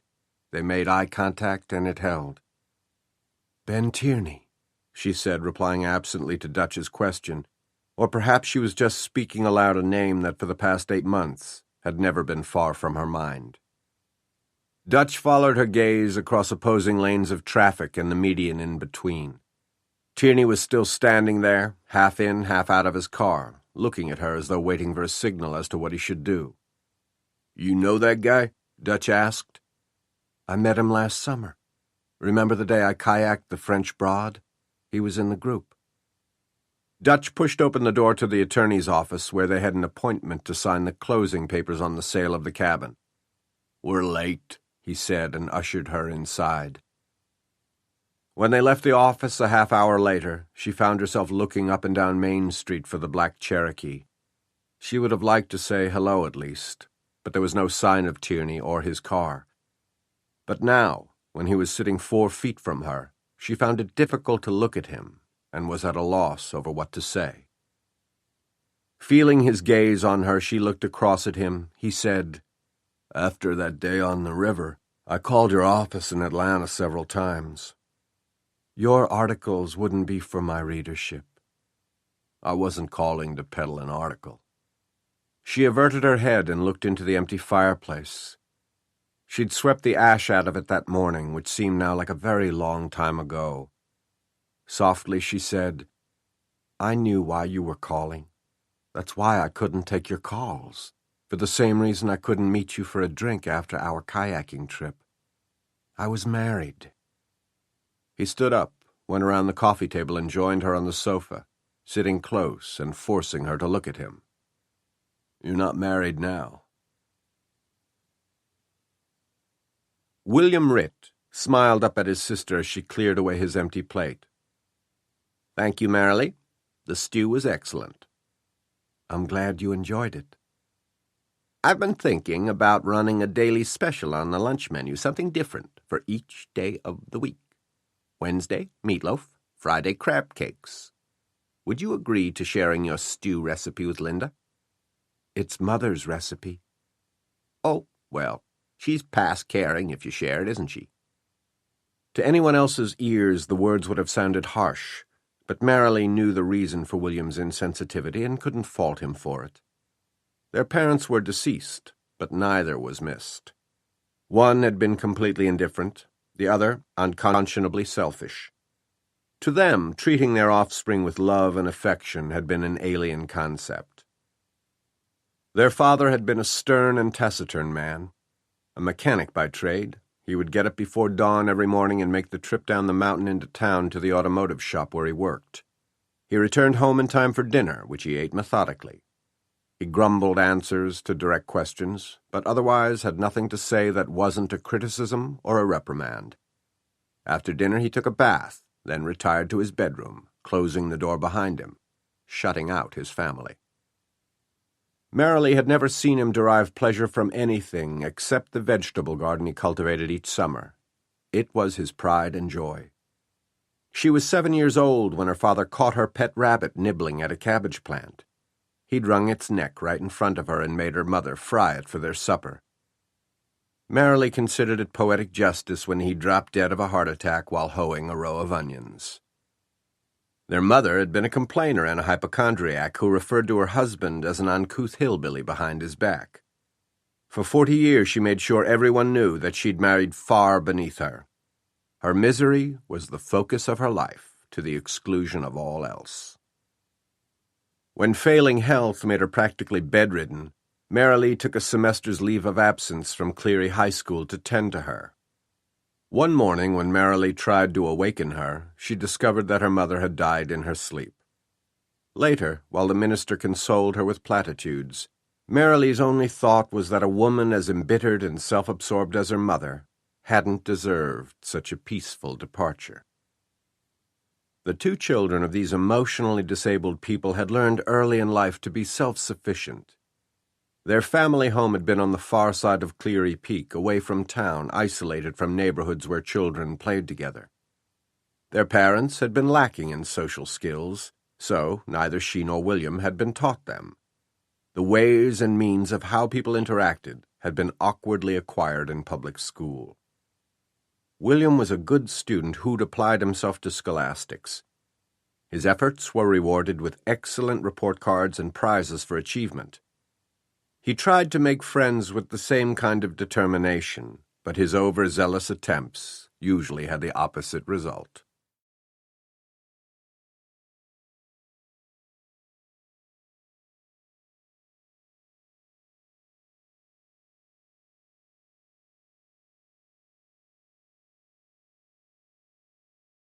Marilee had found the nurturing that was missing from her own life in the pages of books. William, being several years older, was the first to learn to read. She prevailed upon him to teach her, and by the time she was 5 years old, she was reading literature that would challenge some adults. With the exception of the years they were at college, she and William had lived in the same house all their lives. After their mother died, he decided it was time they move into town. It would never have occurred to him that Marilee might have plans of her own, nor did it occur to her to live independently of him. Actually, she'd been thrilled at the prospect of leaving the ugly, sad dwelling on the mountain that evoked so many unhappy memories. They bought a small, neat house on a quiet street. She made it into a comfortable home full of color and light and potted plants, which had been missing in the house of her upbringing. But after the last curtain was hung and the last room arranged, she'd looked around and realized that nothing except her surroundings had changed. Her life hadn't taken an exciting new direction. Her rut was prettier and better furnished, but it was still a rut. As for the family homestead on the mountain, she would have sold it or let it rot until the wilderness claimed it. But William had other ideas. "The storm is going to suspend your work on the house for a while," she remarked now as she wiped the dining table with a damp cloth, sweeping cornbread crumbs off the edge into the palm of her hand. From behind his newspaper he said, "True. It may be days before anyone is able to navigate the main road. The back road up to our place will take even longer to clear." The back road to which he referred snaked up the west side of the mountain, which was always the colder, the darker, and the last to show signs of spring. "As soon as the road reopens, I'd like you to take me up there," she said. "I want to see what you've done with the place." "It's coming along. I hope to have it finished, not by this summer, but next." His idea was to refurbish the house and rent it to vacationers. There were dozens of listing agents in the area that kept rental properties occupied for months during the summer and fall. He'd been doing most of the work himself, hiring contractors only when absolutely necessary. He spent virtually all his free time working on the renovation. The house would have to be raised before it held any appeal for Marilee. But William was excited about the project, so she supported it. "I heard the old Smithson place was leasing for $1,500 a week last summer," he said. "Can you believe that? And that house was practically falling down when they started the renovation. Ours will be much more desirable." "What were you doing with Wes and Scott Hamer this afternoon in the back of the store?" He tipped down the corner of the newspaper and looked at her sharply. "Come again?" "This afternoon, in the back of the store, you—" "I heard that part. What do you mean, what was I doing with them?" "No need to take umbrage, William. I merely asked—" "I'm not taking umbrage. It's just a strange question, that's all. Completely off the subject and inappropriate. Next, you'll be asking me what prescriptions my customers take when you know I can't disclose personal information like that." In truth, he was a busybody who loved to gossip often about his customers and their medical conditions. "Was your business with Wes and Scott something personal?" He sighed, laying the newspaper aside as though she'd spoiled it for him. "Personal, but not confidential. Wes had called earlier, said Dora had a headache, and asked what over-the-counter analgesic I could recommend. He came by to pick it up. He left the table and went to the counter to refill his coffee cup. Looking at her above the rim as he took a sip, he asked, "What made you ask? Did you imagine that Wes came in just to flirt with you?" "He wasn't flirting with me." William looked at her snidely. "He wasn't," she insisted. "We were just chatting." "Honestly, Marilee, I can't believe you'd be flattered by Wes's attention," he said with what sounded like pity. "He flirts with everything that has ovaries." "Don't be crude." "Crude?" He sputtered coffee around a short laugh. "You haven't heard crude until you've heard the way Wes talks about women. Out of their hearing, of course. He uses gutter language that you probably don't even know and brags about his sexual conquests. The way he talks, you'd think he was still in high school. He boasts about his affairs with the same cocky attitude that he used to carry the game ball through the halls after a big victory." Marilee realized that most of William's deprecation was caused by jealousy. He would have loved to have been as macho as Wes. Truth be known, he hadn't outgrown his adolescent envy of his popular classmate. Being valedictorian didn't have near the cachet of being captain of the football team. Not where they lived, anyway. But she also knew that what he said about Wes, while possibly exaggerated, was basically true. She was on the high school faculty with Wes Hamer. He did strut down the corridors of the school as though he owned them. He seemed to think that proprietorship was his due as athletic director. He gloried in the title and all the celebrity and privileges it implied. "Did you know that he has seduced his own students?" "That's gossip," Marilee argued softly. "Started, I believe, by the wishful-thinking girls themselves." William shook his head as though saddened by her naivete. "You're so innocent about the ways of the world, Marilee. Delude yourself about Wes Hamer if you must, but as your older brother, who's looking out for your best interest, I recommend that you find yourself another hero." Taking his coffee and newspaper with him, he went into the living room. Not unlike their father, William had a routine. He expected dinner to be ready each evening when he got home from the drugstore. Following dinner, he read the newspaper while she cleaned up the kitchen and did any other housekeeping chores that needed doing. By the time she was ready to settle down in the living room to grade homework papers, he was retiring to his bedroom to watch TV until he went to bed. They shared a house, but rarely a room. Without fail, she asked him about his day, but he seldom asked about hers, as though her work was insignificant. He expressed his thoughts, feelings, and opinions freely, but when she shared hers, they were dismissed or disparaged. He could go out in the evening without having to account for his time or tell her where he was going. If she went out, she had to notify him ahead of time, tell him where she was going and when he could expect her return. After the second local woman's disappearance, he'd become particularly vigilant about her comings and goings. Cynically, she wondered if he was truly that concerned for her safety, or if he just enjoyed exercising authority over her. She performed the mundane duties of a wife, but didn't have the status of one. She was an old maid, doing for her brother because she didn't have another man to do for. No doubt that was how people regarded her, with pitying shakes of their heads and a murmured, "Bless her heart." William had a life. So did she. His. Until recently, when everything had been sweetly, marvelously changed. Chapter 8. Tension around the Hamers' kitchen table was as thick as the blood-rare T-bone Wes was knifing into. He cut off a chunk of the meat, dunked it in the puddle of ketchup on his plate, and put it in his mouth. "You told me those application forms had already been mailed," he said, talking around the bite. "I go into your room this evening, and there they are, the lot of 'em scattered across your desk like birdcage liners. So on top of shirking your responsibility, you lied to me more than once." Scott was slouched in his chair, his eyes downcast.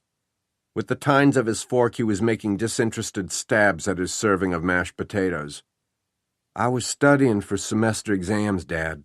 Then we spent that week at Grandpa's house over Christmas. Ever since school started again, I've been busy. Wes washed down the steak with a swallow of beer. Busy? With everything except your future?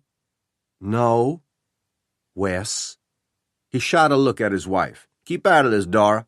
This is between Scott and me. I'll start filling out the forms tonight. Scott pushed back his chair and laid his napkin beside his plate. I'll start on them tonight. Wes jabbed his knife toward Scott's plate. You finish your supper. I'm not hungry. Eat it anyway. You need the protein. Scott replaced his napkin in his lap and, with attitude, forked the steak and sawed his knife through it. During the holidays, I'll let you get by with eating junk, Wes said. From now on, until spring training is over, I'm going to monitor your diet. No more desserts. I made an apple pie for tonight, Dora said. The sympathetic glance she cast Scott irritated Wes more than the idea of the pie. Half of what's wrong with him is you. You've spoiled him, Dora. If you had your way, he wouldn't even go to college. You'd keep him here and baby him for the rest of his life. They finished their meal in silence. Scott kept his head down, shoveling food into his mouth until his plate was clean, then asked to be excused. Tell you what, Wes said, giving his son a magnanimous wink. Let your dinner settle. Then I don't think one slice of pie will hurt you. Thanks. Scott tossed down his napkin and stamped from the kitchen. Seconds later, they heard the door to his bedroom slam shut and loud music come on. I'll go talk to him. Wes caught Dora's arm as she tried to stand up. Leave him alone, he said, guiding her back into her chair. Let him sulk. He'll get over it. Here, lately, he sulks a lot. What teenager doesn't have mood swings? But Scott didn't have them until recently. He hasn't been himself. Something's wrong. With exaggerated politeness, Wes said, I'll take my pie now, please. She kept her back to him as she sliced the pie that had been cooling on the counter. He loves you, Wes. He works hard to please you, but you rarely give him credit for anything. He would respond better to praise than to criticism. He groaned. Can't we get through one conversation without you slinging some Oprah-inspired bullshit on me? She served him his pie. Want ice cream? Don't I always? She brought the carton to the table and spooned a scoop onto his pie, then returned the carton to the freezer and began to stack the dishes. You're going to drive Scott away. Is that what you want? What I want is to eat my dessert in peace. When she turned to him, he was surprised to see a flicker of Dora the co-ed, whom he'd first seen sashaying across campus in a tennis skirt, racket bag slung over her shoulder, T-shirt damp with sweat, fresh from a match that he learned later she'd handily won. That afternoon her eyes were flashing with anger, because she'd seen him toss a candy wrapper onto the carefully cultivated lawn in front of the athletic dorm, where he and several buddies were lounging on the wide veranda. Dumb, dirty jock. She said it like he'd crapped in a water fountain or something. Then she walked over to the wrapper, picked it up, and carried it with her to the nearest trash can. She continued on her way without ever looking back. His cronies, including Dutch Burton, whistled and catcalled after her, making lewd remarks and propositions when she bent over to pick up the wrapper. But Wes stared after her thoughtfully. He'd liked her pert tits and firm ass, sure. They'd heated up his loins. But he'd been blown away by her and the horse you rode in on attitude. Most co-eds swooned when he walked into a room. Girls notched their bedposts, same as guys, and sleeping with a star athlete ranked high. At that time, he and Dutch were the football team's standouts. He quarterbacked. Dutch carried and caught. Girls withheld nothing from them, and usually they were given even more than they asked for. It was easy to get laid or blown, to the point where easy had lost its allure. He'd liked this girl for showing him some sass. He wondered what had happened to Dora's sassiness. Since they'd married, it had all but disappeared, although there was a trace of it in her expression now. "Is apple pie more important to you than your son?" "For Christ's sake, Dora, I only meant—" "One day you'll push him too hard, he'll leave us, and we'll never see him again." "You know what your problem is?" he asked angrily. "You don't have enough to do, that's what. You sit around all day watching those male-bashing talk shows on TV and applying every flaw they discuss to me. Then you dream up these crazy scenarios that are never going to happen to our family. My daddy was hard on me, and I turned out all right." "Do you love him?" "Who? Your daddy?" "I respect him." "You fear him. You're scared shitless of that mean old man." Wes tossed down his spoon and stood up suddenly, his chair scraping loudly against the floor. They faced off across the table for several tense moments. Then he smiled. "Gee, Dora, I love it when you talk dirty." Giving him her back, she faced the sink and turned on the faucets. Wes moved up behind her, reached around her, and turned them off.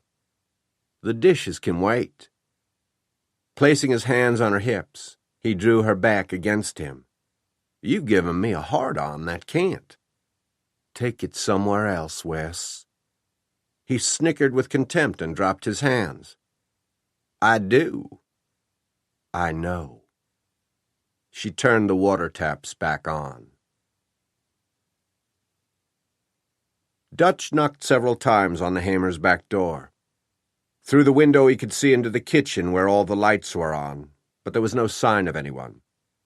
Stamping his feet with impatience and cold, he knocked once more, then opened the door and shouted, "Wes, it's me, Dutch." He stepped inside, frigid air sweeping in along with him. He closed the door, crossed the kitchen, and peered into the living room. "Wes?"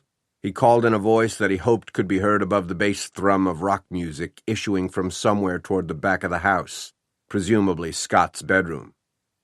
The door connecting the kitchen to the garage came open behind him. He turned in time to see Wes clump through it. Seeing Dutch standing in his kitchen, Wes laughed. "So you came after all? Figured you would once you've had time to think about those X-rated videos. I've been putting antifreeze in Dora's car, cold as it is." Then his smile dimmed. "Something the matter?" "Lily had an accident." "Jesus, is she hurt?" "I don't think so. I'm not sure." Wes wrapped his hand around Dutch's biceps, guided him into the living room, and pushed him down onto the sofa. Dutch removed his hat and gloves. His boots had tracked a sludge of melting ice and mud onto the rug, but neither noticed. Wes poured a shot of Jack Daniels into a glass and carried it over to him. "Take a slug of that, then tell me what's happened." Dutch tossed back the shot of whiskey, grimaced, then sucked in a deep breath as a chaser. "She left a message on my cell phone. I was talking to the guns and didn't answer the call, god damn it. Anyhow, there was some kind of accident and she was coming down the mountain. Hell, man, when I left the cabin, I thought she was right behind me. I should never have left ahead of her. The road was already getting icy. I guess she spun out, something, I don't know. Anyway, she said she'd made it back to the cabin, and that Ben Tierney." "Tierney? The—" Wes pantomimed typing. "Yeah, that guy, that adventure rider, whatever the hell he is. Lily said he's hurt." "Did their cars collide, you think?" "All she said, all I could understand, because the cell reception was for shit, was that they were in the cabin, that Tierney was hurt, and to send help." "What's happened?" Dora appeared wearing a high-necked robe belted tightly around her waist. Her expression always reminded Dutch of a tightrope walker who's just realized she's made a misstep. Wes gave her an abbreviated account of the situation. She expressed her concern, then asked, "Did Lily tell you anything about Mr. Tierney's injury or how bad it is?" Dutch shook his head. He extended his empty glass to Wes, who refilled it. This time Dutch took a more prudent sip. "I don't know if he's got a scratch or if he's in critical condition and barely clinging to life.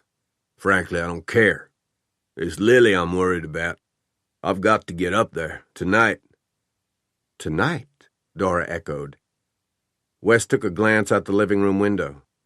That stuff is still coming down, Dutch. Thicker than before. No need to tell me, I've been driving in it. Every outdoor surface was now coated with ice. There was no sign of let-up in the precipitation, and the temperature continued to drop. How do you propose getting up there, Dutch? You can't drive on that road up to your place. Even your four-wheel drive is useless on solid ice. I know, he said with anger and chagrin. I already tried it. Are you crazy? Yeah, I am. Was, anyway. When I heard that message on my phone, I reacted without thinking, got my truck started up the road, but... He ended by draining the second drink. I spun out, barely managed to regain control. I'll get coffee. Dora retreated into the kitchen. You could have killed yourself, Wes said, doing a damn fool thing like that. Dutch came off the sofa and began to pace. And what am I supposed to do, Wes? Sit here with my thumb up my ass till the roads are clear? That could take days. I can't just wait it out. What if Lily's hurt too? It would be like her not to tell me. I understand your concern, but it's not like you're responsible for her anymore. Dutch rounded on him, balled his hands into fists, and came very close to decking his friend. Although technically Wes spoke the truth, he didn't want to hear it. He especially didn't want to hear it from Wes, superior in every way Wes. Wes, who'd never known a day of defeat or suffered a moment of self-doubt in his whole life. Wes kept everything well under control. I'm the chief of police, if for no other reason than that Lily is my responsibility. Wes patted the air between them. Okay, settle down. Getting riled at me won't solve anything. Dutch accepted one of the mugs of coffee that Dora carried in on a tray. He took several sips, which he needed after 2 belts of neat whiskey. The sour mash had been like nectar to his system. The aroma, the taste, the warmth that had spread through his belly, the pleasurable buzz, the tingle in his bloodstream had made him realize just how much he missed his hourly shots of it. He said, Cal Hawkins still has the sanding truck monopoly, doesn't he? The city renewed his contract last year, Wes replied, but only because the worthless son of a bitch owns the rig. I've had men trying to chase him down. I went to his house myself. It's dark and locked up. Nobody answers his phone. If he's not out sanding the roads, where the hell is he? A bar would be my guess, Wes replied. That's why he likes his job so well. Only has to work a few days a year. Rest of him, he's free to drink himself into a stupor. We've already checked the bars. Where they serve taxed liquor out of bottles with labels? Scoffing, Wes arched his eyebrow. That's not where you'll find Cal. He went to the entryway closet, got his coat, hat, and gloves. You drive, I'll tell you where to go. Thanks for the coffee, Dora, Dutch said as he walked past her. Please, be careful. All Wes said to her was, Don't wait up. As they stepped out into the worst winter storm in recent history, Wes walloped Dutch between the shoulder blades. Don't worry, my man. By hook or crook, we'll rescue your lady. The windows of Scott's bedroom overlooked the backyard. He watched his dad and Dutch Burton practically skate out to the black Bronco with the light bar across the roof and a stenciled seal on the doors. Dutch had kept the motor running while he was inside. The exhaust formed a dancing white ghost behind the truck. As they backed out of the driveway, the wheels spun, seeking traction. Scott was still staring after the diminishing taillights when his mom knocked on his bedroom door. Scott? Come in. He turned down the volume on his sound system. Would you like your pie now? Can I save it for breakfast? I ate too much steak. I saw Dad leaving with Mr. Burton. She told him what had happened. I guess Lily didn't start down in time and got trapped by the weather.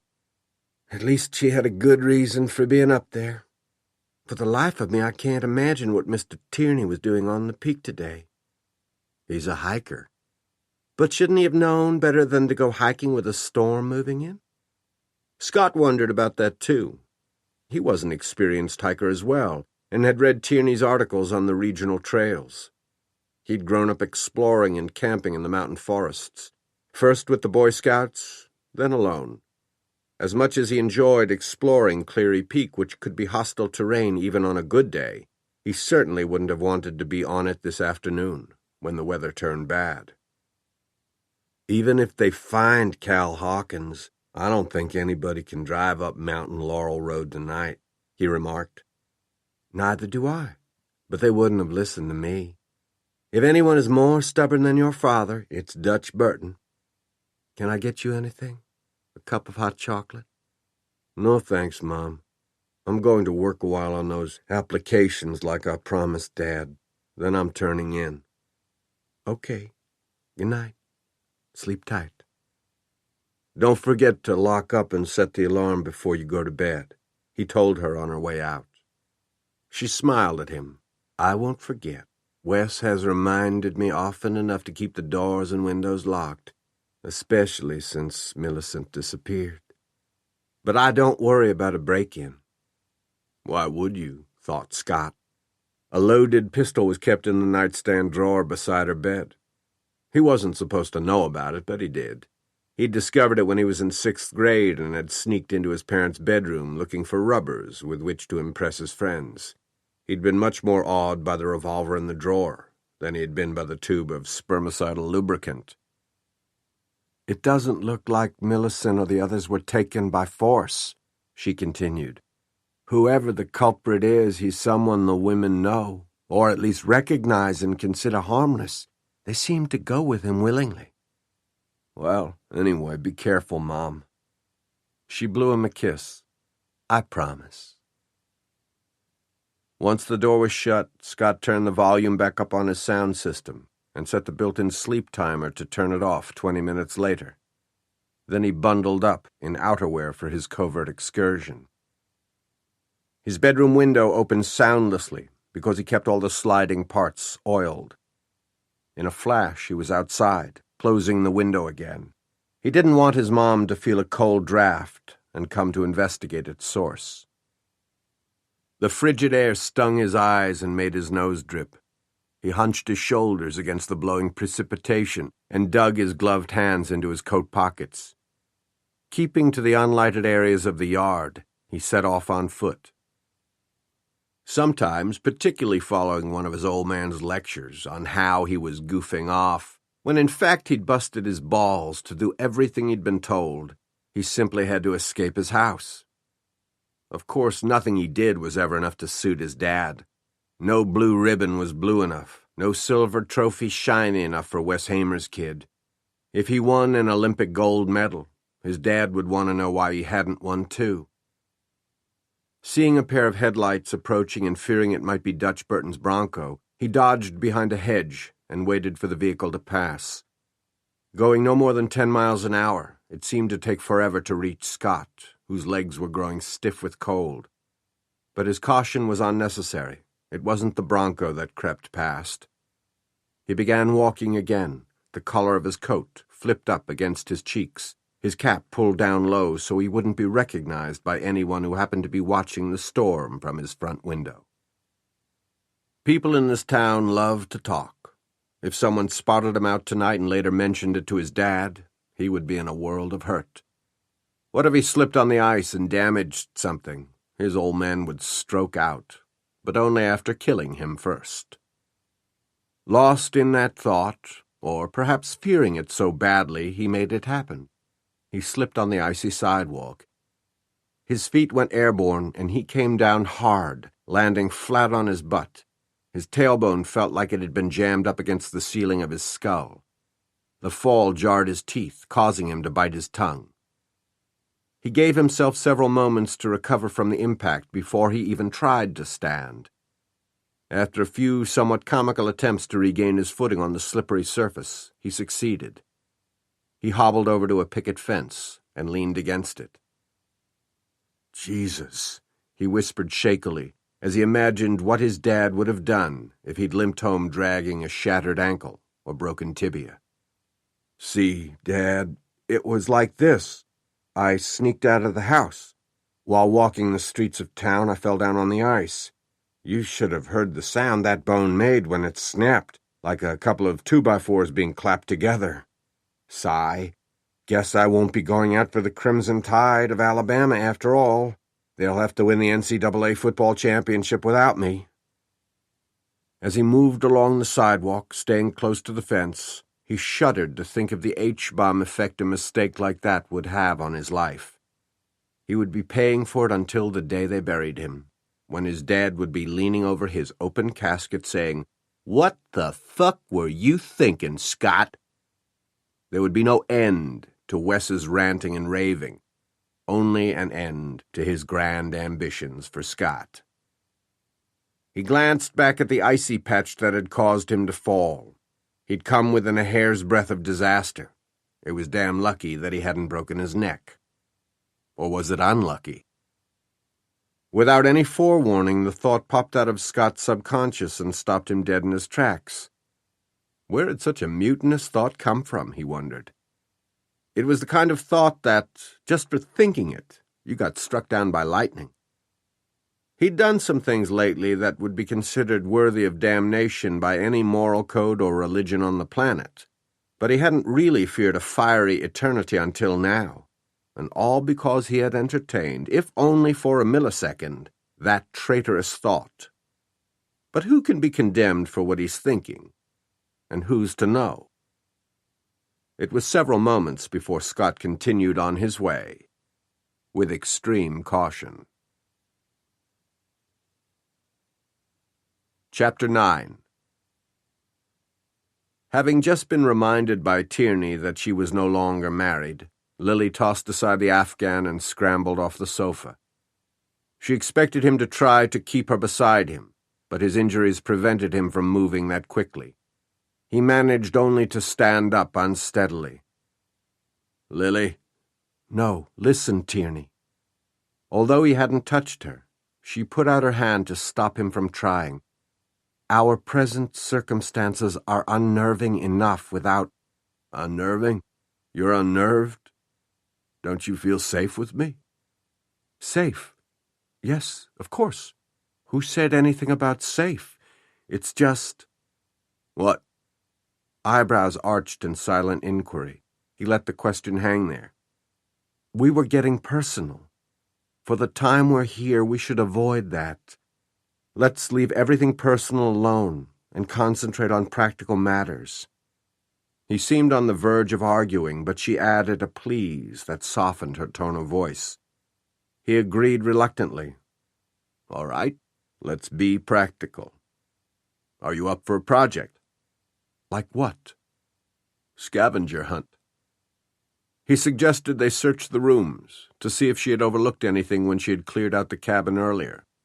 He said he would start in the kitchen. Turning away from her, he hobbled off in that direction. "Tierney." He came back around. Before she lost her nerve or talked herself out of it, she asked, "Did you meet up with them later?"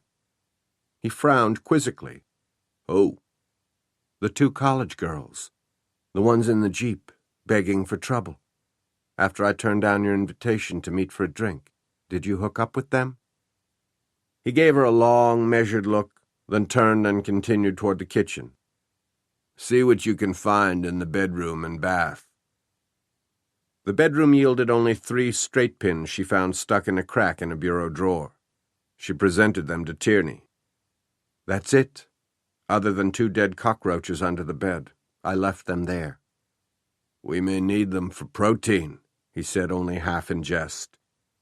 He produced 2 candles that were faded and warped, but would come in handy if the electricity went out.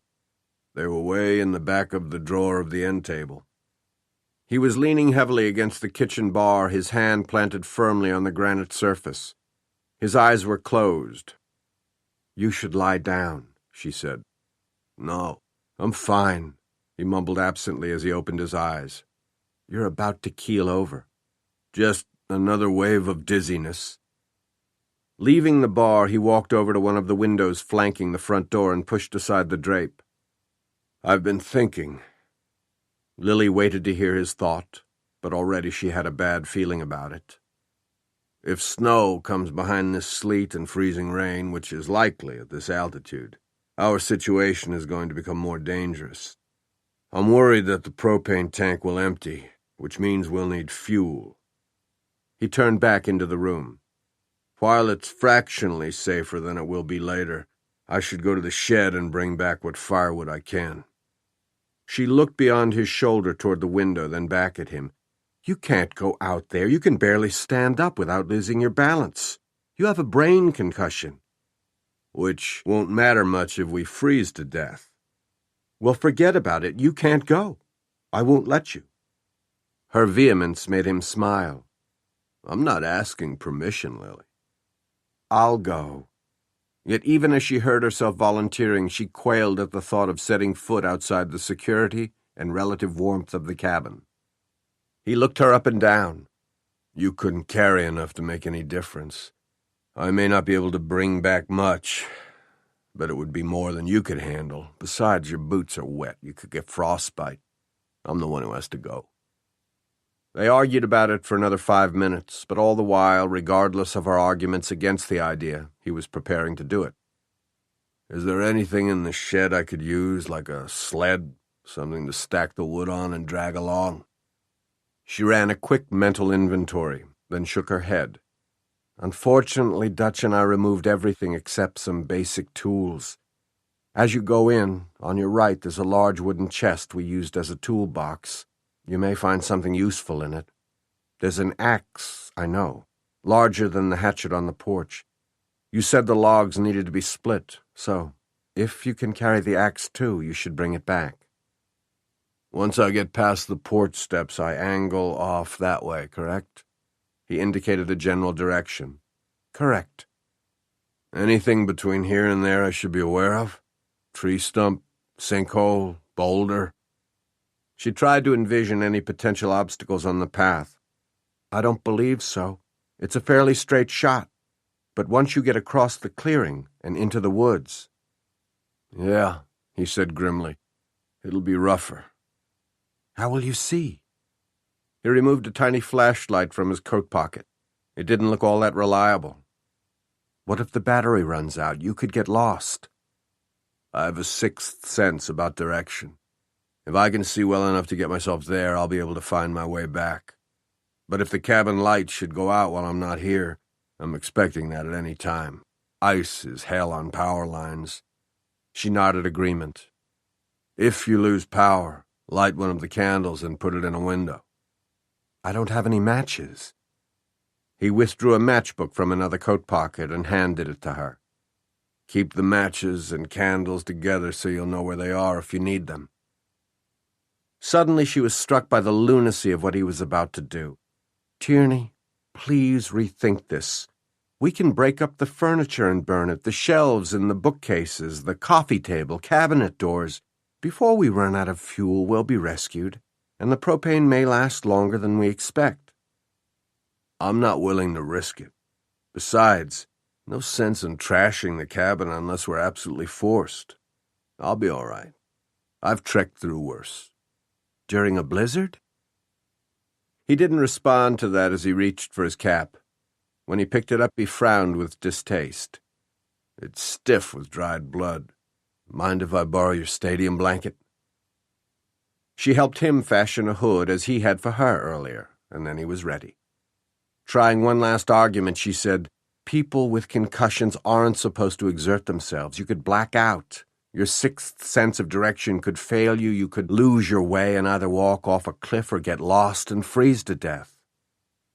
"We are about to die." He saluted her. "Don't joke." "I wish I was." He worked his scarf up over the lower half of his face and reached for the doorknob. But after taking hold of it, he hesitated, turned back, and pulled the scarf down past his mouth. "If I don't make it back, I'm going to hate like hell that I never kissed you." His eyes were as blue as flame and as entrancing. They held her gaze as he worked the scarf back up over his nose. When he opened the door, the blast of icy air was like a slap in the face, and about that short-lived. He pulled the door securely shut as soon as he'd slipped through. Rushing to the window, Lily shoved back the drapery, lending him light through the panes. He turned and gave her a thumbs up for thinking of it. She went to the other window and did the same, then cupped her hands around her eyes and watched him through the frosted glass. With each step he carefully planted his boot and made certain he had solid footing beneath him before putting his full weight on it.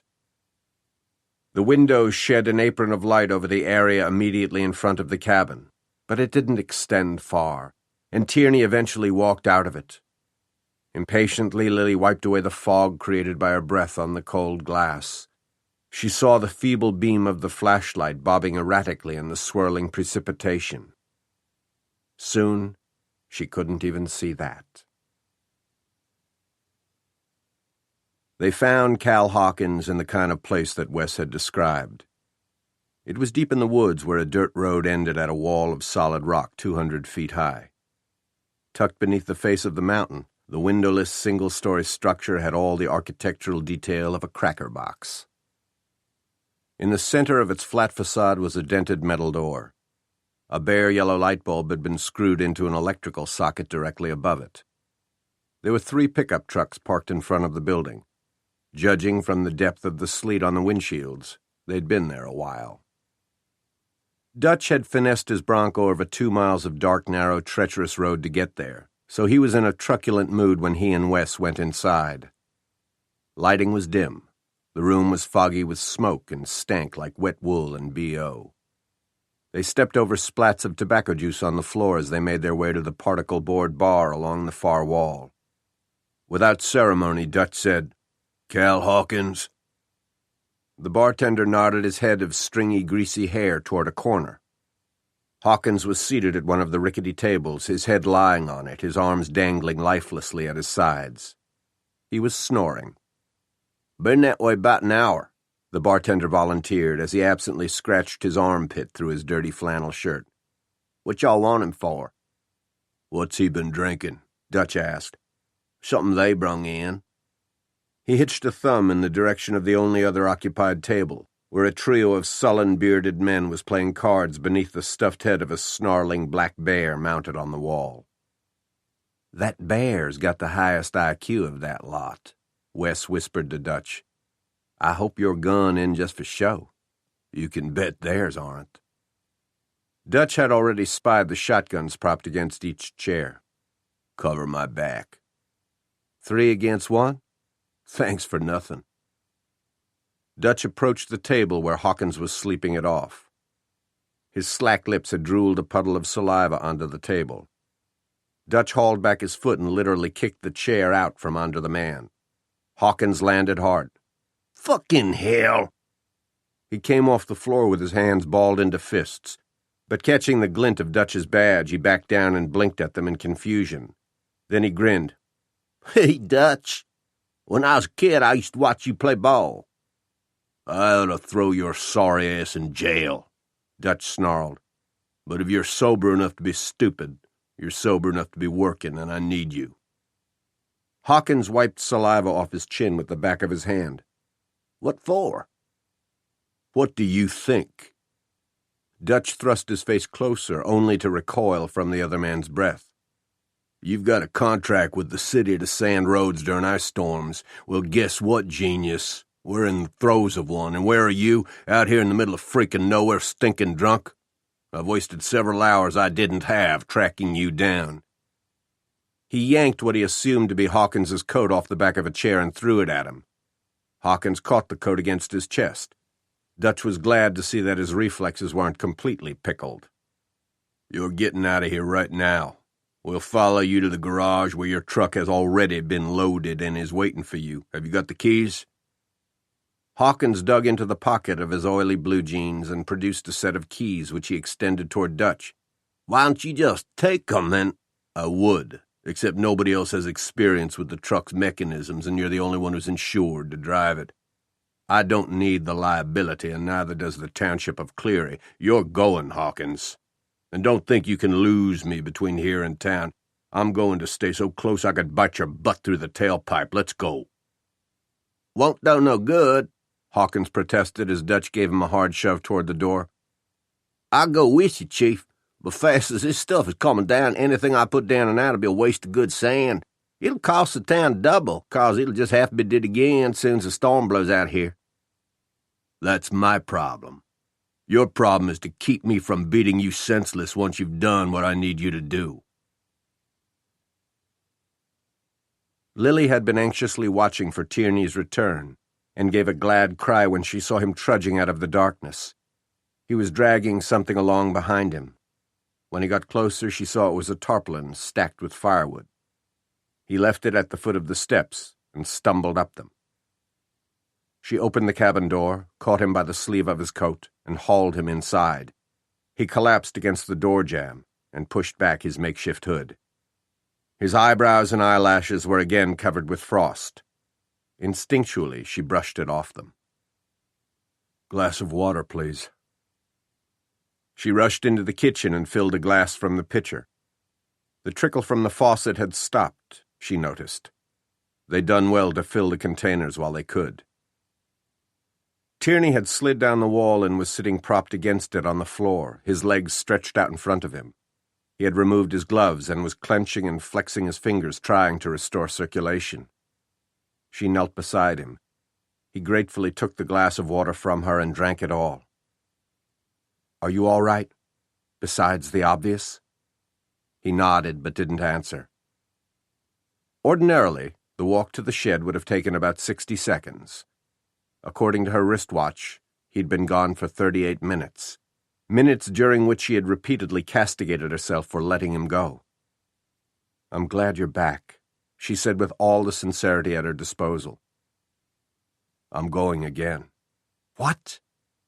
With a groan, he worked himself up the wall until he was standing, more or less. Actually, he was swaying as though saved from toppling only because the soles of his boots were nailed to the floor.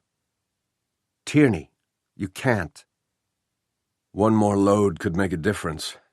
I don't think it'll take as long this time," he said as he pulled on his gloves again. "Now that I know where everything is.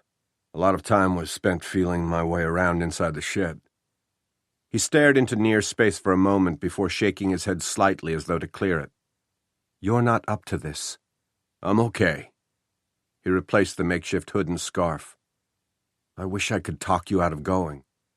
He smiled grimly. "I wish you could, too." Then he pulled the scarf over his nose and went out. She watched through the window as he transferred the logs on the tarp to the stack of firewood beneath the overhang. She continued to watch until he disappeared once again into the darkness. Turning back into the room, she decided on a better way to pass the time than fretting. Sooner than she expected, she heard his boots clomping up the steps. When she opened the door, he was dragging the tarp stacked with firewood up onto the porch. It was a chore requiring all his strength because the logs were large. "Did you remember the axe?" "Wasn't there." His voice was muffled behind his scarf. "I saw it there only a few days ago." "It wasn't there." He said it tersely and with enough emphasis to silence her. Note to self, she thought. Tierney doesn't like anyone to challenge his word. Or his mandates, it seemed. He glanced at the fire burning in the grate and frowned. "Too late now to argue about it," she said. He stacked a pile of logs inside the door so they could begin to dry out, then spread the tarp over the replenished woodpile on the porch and stamped into the room. Lily pushed him toward the fireplace. "You may as well enjoy it." He pulled the blanket from his head, went to the hearth, and dropped to his knees in front of it like a penitent before an altar. He pulled off his gloves and extended his hands toward the blaze. "I smelled smoke from the chimney as I was coming back. How'd you manage?" "I found a few drier logs near the porch wall." "Well, thanks." "You're welcome." "I also smell coffee." "I'd left an unopened can in the freezer of the fridge," she explained, moving into the kitchen. "I splurged on our drinking water, I know, but I only made 2 cups. There's no cream or sugar. Never use them anyway." He had removed his coat, scarf, and boots, and was standing with his back to the flames when she brought him the steaming mug. "Will it make you nauseous?" "I'll take my chances." He closed both hands around the mug and raised it to his lips, then halted. "Where's yours?" "It's for you. You earned it." He took several sips, savoring the taste and the warmth, making small sounds of pleasure. "I may marry you."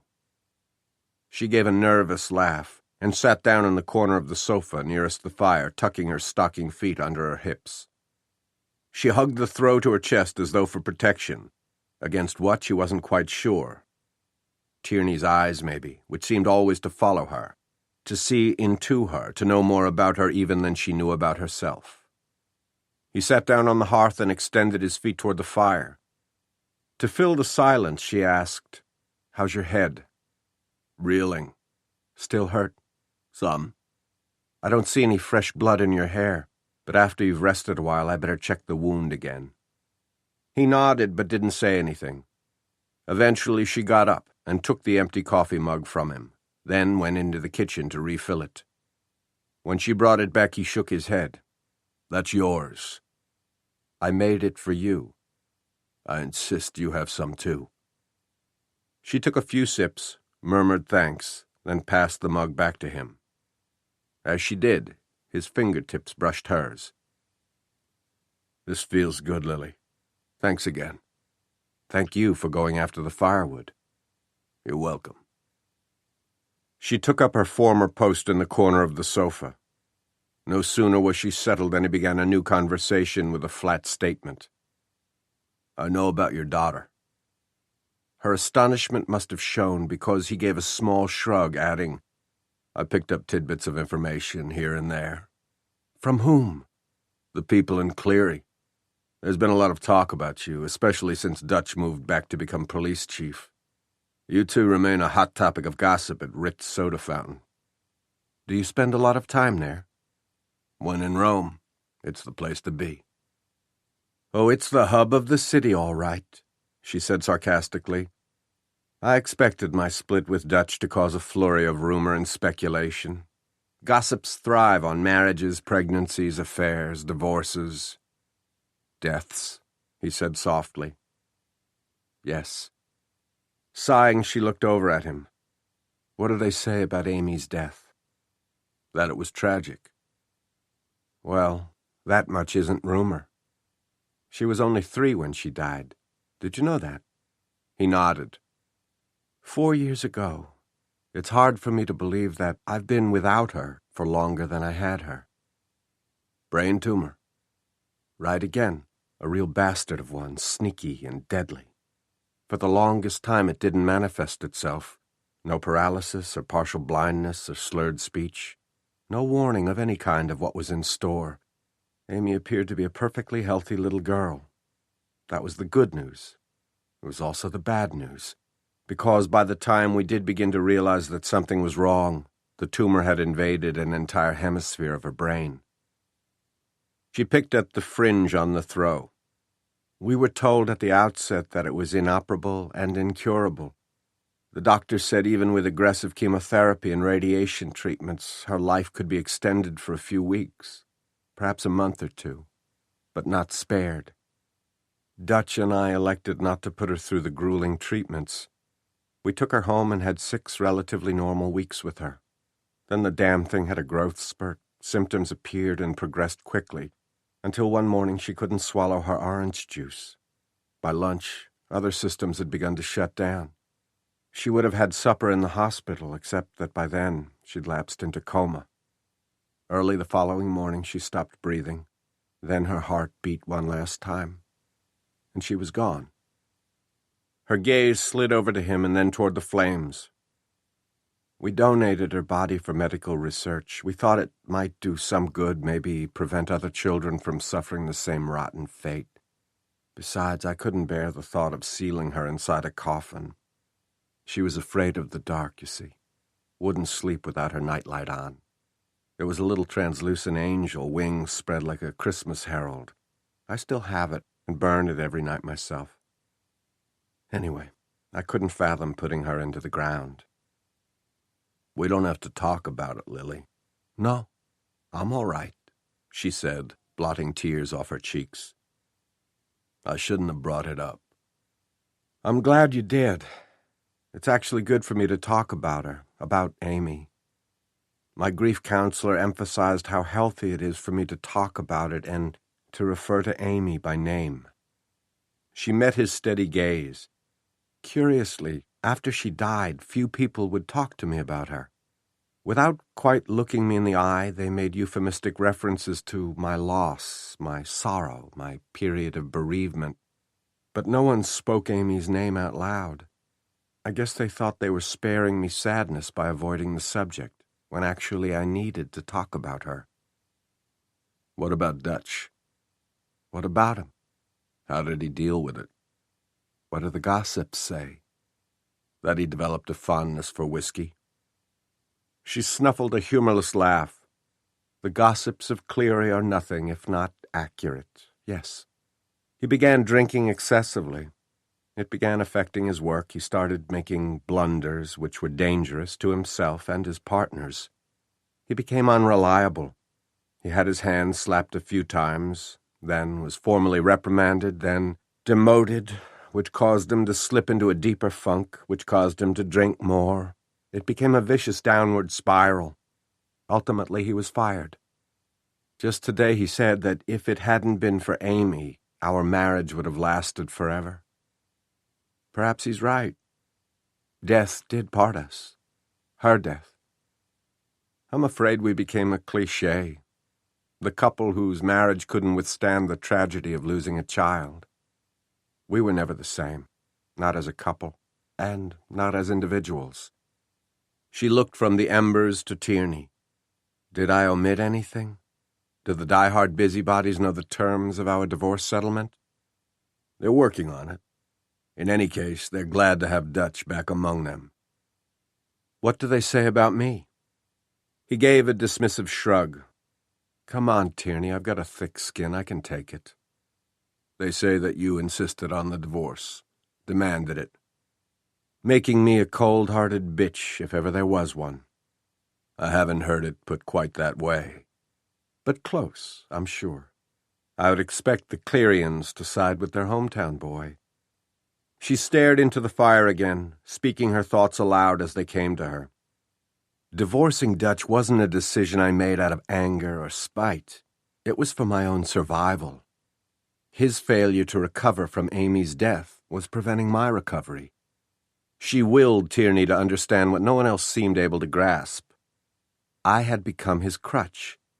It was easier for him to lean on me than to get professional help and heal himself. He became a liability I could no longer carry and still move forward with my own life. It wasn't a healthy relationship for either of us. We're better off without one another, although Dutch still refuses to accept that the marriage is over. Understandable. She reacted as though he'd jabbed her with the red-hot tip of the fireplace poker. Excuse me. Can you blame him for being confused? Why would he be confused? Any man would be. You divorced him. No, you demanded a divorce. Yet tonight, when you got in trouble, he was the first person you called. I explained why I called him. But it still amounts to sending an ex-husband mixed signals. She had made clear her reason for calling Dutch for help. Why should she care whether Tierney believed her? She told herself she didn't, but actually his criticism stung. She glanced down at her wristwatch without really registering the time. It's getting late. You're angry. No, I'm tired. She pulled her handbag off the coffee table and onto her lap, then began rifling through it. I spoke out of turn. She stopped what she was doing and looked at him. Yes, Tierney, you did. Rather than being conciliatory and apologetic, which she expected, he spoke tightly. Well, too damn bad, Lily. Want to know why I've stayed on this hearth instead of joining you on the sofa? Want to know why I did nothing to comfort you, didn't come up there and hold you while you cried over Amy? Only because I'm as confused as Dutch seems to be over how you feel about him. She opened her mouth to speak but found no words. Lowering her gaze, she fiddled with the clasp of her handbag. "I don't want Dutch back in my life," she said slowly. "Not in any capacity. But I suppose my feelings are ambiguous. I wish him well. He was a football hero, you know. Usually scored the touchdown that cinched the win. That's what I wish for him now." "A touchdown?" "A big score. This job in Cleary has given him a fresh start. He has an opportunity to reestablish himself as a good cop. More than anything, I want him to succeed here." "More than anything," Tierney repeated thoughtfully. "That's a strong statement." "And I mean it." "Then I suppose you would help him any way you could to ensure his success." "Absolutely. Unfortunately, there's really nothing I can do." "You may be surprised." With that cryptic statement, he got up, muttered something about needing to be excused, and walked through the bedroom, presumably heading for the bathroom. Lily watched him go, feeling out of sorts and a bit let down, as though her therapist had cut her appointment short, leaving her with more to say. She was glad that Tierney already knew about Amy, putting them past the difficult part. It was a clumsy topic to introduce into conversation with someone you were just getting to know. You didn't just announce it, although she was often tempted to in order to avoid the inevitable, "Do you have children?" which led to the necessary explanation, followed by the mandatory, "Oh, I'm sorry, I didn't know," which made the other party feel awkward and embarrassed. At least she and Tierney had skipped that uncomfortable exchange. She also appreciated his not blathering a lot of platitudes, or asking a lot of questions about how she'd felt about it, when how she'd felt about it should have been obvious. He was an exceptionally good listener. But his preoccupation with Dutch and her present relationship with him was beginning to grate. Dutch was no longer a factor in her life, but apparently Tierney wasn't convinced of that. And if he wanted to know how she would react if he took her in his arms and held her, why hadn't he done so and found out, instead of using Dutch as an excuse not to? "You've been plowing through that purse for 5 minutes. He was back. She hadn't realized he was standing at the end of the sofa watching her until he spoke. "What are you looking for?" "My medication." "Medication?" "For asthma. I picked it up at Ritz yesterday. He, by the way," she said sourly, "is the worst offender when it comes to gossip.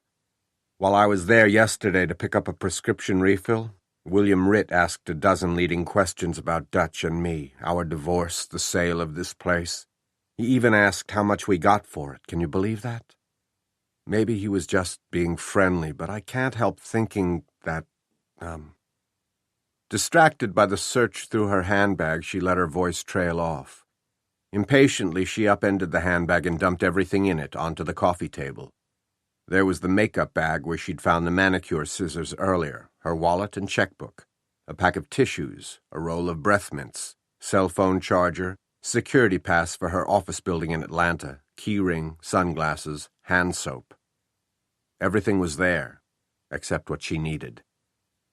Dismayed, she looked up at Tierney. "It's not here." Chapter 10. Dutch rode shotgun in Cal Hawkins's sanding truck, primarily because he didn't trust Hawkins to make an honest effort to get up the mountain road. Second, he wanted to be the first to reach the cabin, first through the door, Lily's knight in shining armor. It had been a harrowing trip back to town from the dive in which he and Wes had found Hawkins. Bridges were perilous, the roads weren't much better. When they arrived at the garage, Dutch had poured several cups of black coffee into Hawkins. He had bitched and whined nonstop until Dutch threatened to stuff a gag in his mouth if he didn't shut up, then literally boosted him into his rig. The cab of the truck was a pigsty. Trash and food wrappers left over from last winter littered the floor. The vinyl seat covers had open wounds that exposed stained stuffing. Dangling from the rearview mirror, along with a pair of oversized fuzzy dice and a hologram of a naked girl being intimate with a vibrator, there was a deodorizer shaped like a pine tree. It was doing a lousy job of masking the various odors. The sanding truck had been in the fleet of heavy equipment that old Mr. Hawkins had rented to municipalities, public utility companies, and construction crews. It had been a successful business until he died, and Cal Jr. inherited it. This sanding truck was all that remained of the legacy. Cal Jr. had used his late father's assets as collateral against loans that he failed to pay back. Everything had been repossessed except this rig. Dutch was unsympathetic to Cal's financial woes and didn't care if a collection agency claimed the sanding truck tomorrow, so long as it got him up to the peak tonight. He glanced into the exterior side mirror and saw the headlights of his Bronco following at a safe distance. One of his officers, Samuel Bull, was at the wheel. He had the advantage of driving on the mix of sand and salt that Hawkins was putting down. Nevertheless, the road's surface was still hazardous. Occasionally, Dutch saw the Bronco drifting toward the ditch or across the center stripe. Wes was riding with Bull. Before they left the garage, Dutch had told him he didn't have to come along. "Go home. This is my problem, not yours." "I'll stick around to lend moral support," he'd said, and climbed into the Bronco. Dutch would need moral support only if this attempt to reach Lily failed. Apparently Wes thought failure was inevitable, so did Bull, so did Hawkins. Doubt rang loud and clear behind everything they said, and he detected pity in the looks they cast him. "I must appear desperate to them," he thought. Desperation was an unfit state of mind for a chief of police. For a man, it certainly didn't inspire the confidence of others. About the only thing he could inspire in Cal Hawkins was fear. When they were about 50 yards from the turnoff onto Mountain Laurel Road, he said, "If I feel like you're holding back on purpose, I'll jail you." "On what charge?" "Pissing me off." "You can't do that." "I advise you not to test it. You give this heap everything it's got. Do you understand me?" "Yeah, but—" "No excuses." Hawkins wet his lips and gripped the steering wheel tighter, mumbling, "Can't see worth the goddamn." But he downshifted as he approached the intersection. It was tricky because it was a sharp turn, and coming out of it, the road went into a steep incline. To keep from spinning out, Hawkins would have to take the turn slowly, but have enough acceleration to handle the incline. Dutch clicked on the two-way radio in his hand. "Hang back, Bull. Don't get too close." "No need to worry about that, buddy," Wes replied through the speaker. "My instructions to him exactly." "Nice and easy," Hawkins said under his breath, talking either to himself or to the truck. "Not too easy," Dutch said. "You've got to get up that incline." "I'm the one experienced at driving this thing."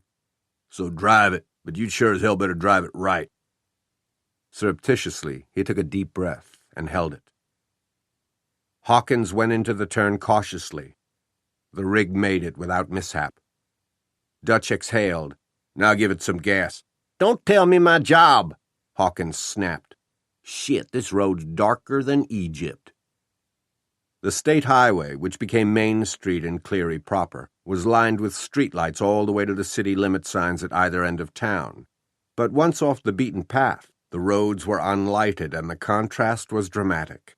The truck's headlights illuminated nothing except the dizzy dance of wind-blown, frozen precipitation. It spooked Hawkins. He let off the accelerator. "No!" Because Dutch had driven this road 1,000 times, he knew that this was the point where acceleration was necessary in order to make it up the first incline. "Give it some juice." "I can't see nothing," Hawkins screeched. He put the truck in neutral and let it idle while he swiped his coat sleeve across his face. Despite the frigid temperature, his forehead was beaded with sweat that smelled as acrid as the moonshine that had produced it. "Put this truck in gear," Dutch said, straining each word through clenched teeth. "In a minute, let my eyes adjust. All that stuff swirling around making me woozy." "Not in a minute, now." Hawkins frowned at him. "You got a death wish or something?" "No, you must, because I'm going to kill you if this truck isn't rolling in 5 seconds. "I don't think a chief of police is supposed to be threatening private citizens like that." "1. What's going on up there? Wes's voice squawked through the two-way radio. 2. Dutch depressed the button on his receiver and spoke into it. Cal's considering the best way to approach the incline.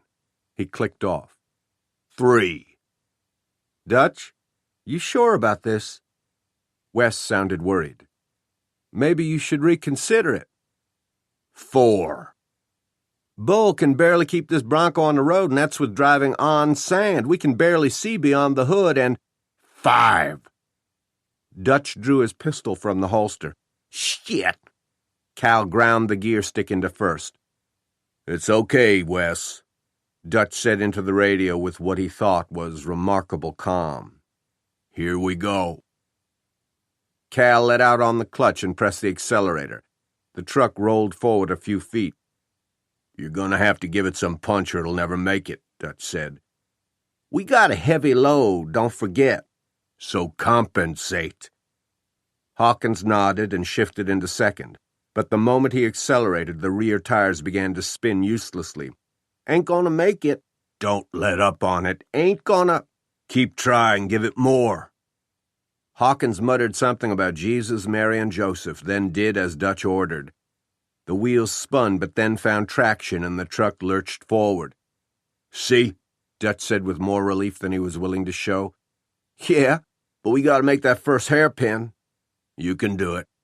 I can also drive us both straight into hell, 'cause I can't see shit. I don't fancy tumbling ass over elbows down the hillside in this thing. Dutch ignored him. Beneath his clothes, he was sweating even more profusely than Hawkins. He concentrated on the glare of the headlights just beyond the hood. In fairness to Hawkins, he didn't dispute the danger of driving a truck this size up an icy mountain road when visibility was limited to a few feet. The heavy precipitation had already covered the sand that the rig had just applied. He noticed that Bull had driven the Bronco no further than the turnoff. The two inside it, his best friend and one of his subordinates, were probably discussing his blind stupidity. He couldn't let their opinions worry him. Grumbling and groaning, the truck labored up the 20-degree incline. It was slow going, but Dutch kept telling himself that every inch it won moved him closer to Lily. And Ben Tierney. Of all the men she could be stranded with, why did it have to be that guy? The thought of her being alone in the cabin with any man was enough to make him crazy, but she was up there with a man she'd been gawking at just yesterday. Dutch had seen other women, old and young alike, sizing up Ben Tierney, going all a-twitter over his hard body and chiseled jaw. And you could bet that he damn well knew he caused a stir among the ladies. He must fancy himself some sort of super stud, thrill-seeking, exploring, getting his picture in magazines. It all added up to a free pass into the sack with any woman he chose. Kayaking my ass. Pushing his bitter thoughts aside, he said, "Heads up, Hawkins, we're getting close to that first switchback." "Yep. Another 10 yards, maybe. We ain't got a snowball's chance of making it." "If you know what's good for you, we will." For several seconds, Dutch believed they were actually going to. Maybe he was willing it to happen so hard he saw it happening. But positive thinking couldn't override the laws of physics. In order to make the switchback turn safely, Cal had to downshift. When he did, the truck didn't have enough speed to propel it up the incline. It stalled and seemed to remain motionless for eternity and a day. Dutch held his breath. Then the rig began to slide backward. Hawkins squealed like a woman. "Give it some gas, you idiot." Hawkins complied, but it seemed to Dutch that his efforts weren't as aggressive as what were called for to combat the inexorable pull of gravity. In any case, nothing Hawkins did was successful, except the gradual application of brakes that eventually stopped their downhill skid and prevented them from going off the road.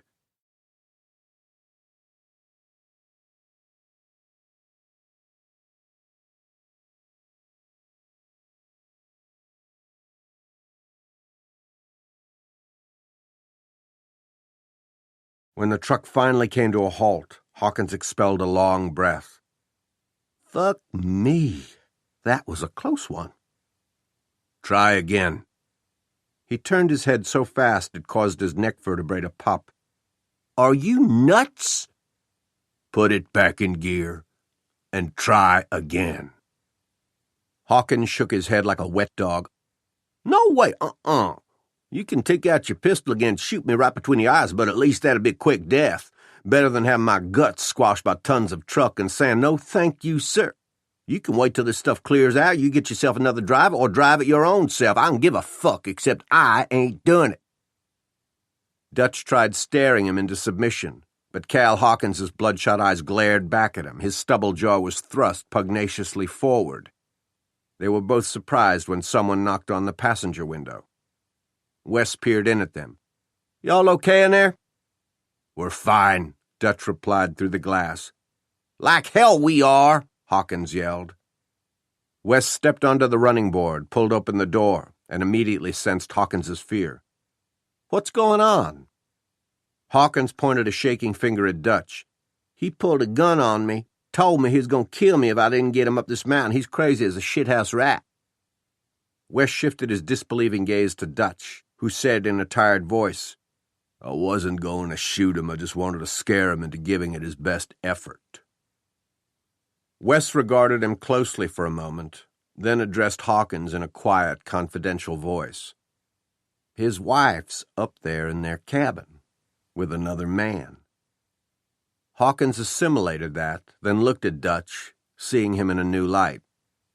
"Oh, man, that sucks." What sucked was being pitied by the likes of Cal Hawkins. Wes said, "Cal, think you can back your rig down to the main road?"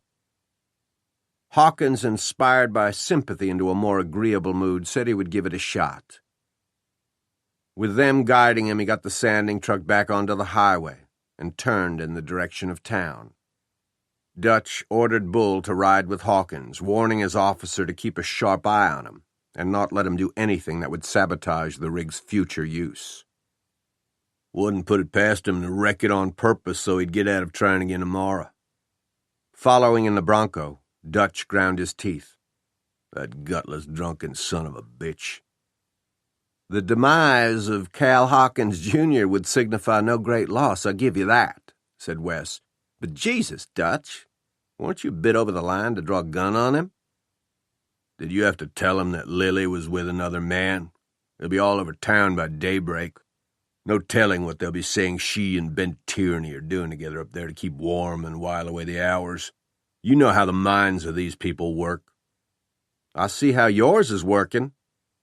Dutch shot him an angry glance. "Besides," Wes continued, "I didn't mention Ben Tierney by name. For all Hawkins knows, she's holed up with some old coot." "Hardly." "Look, I told him because that's a situation he can relate to. Driving up this mountain during a blizzard to rescue a stranded citizen? He can't understand a sense of duty like that. But going after your woman who's with another man, now that would justify any rash action, even threatening someone with a gun."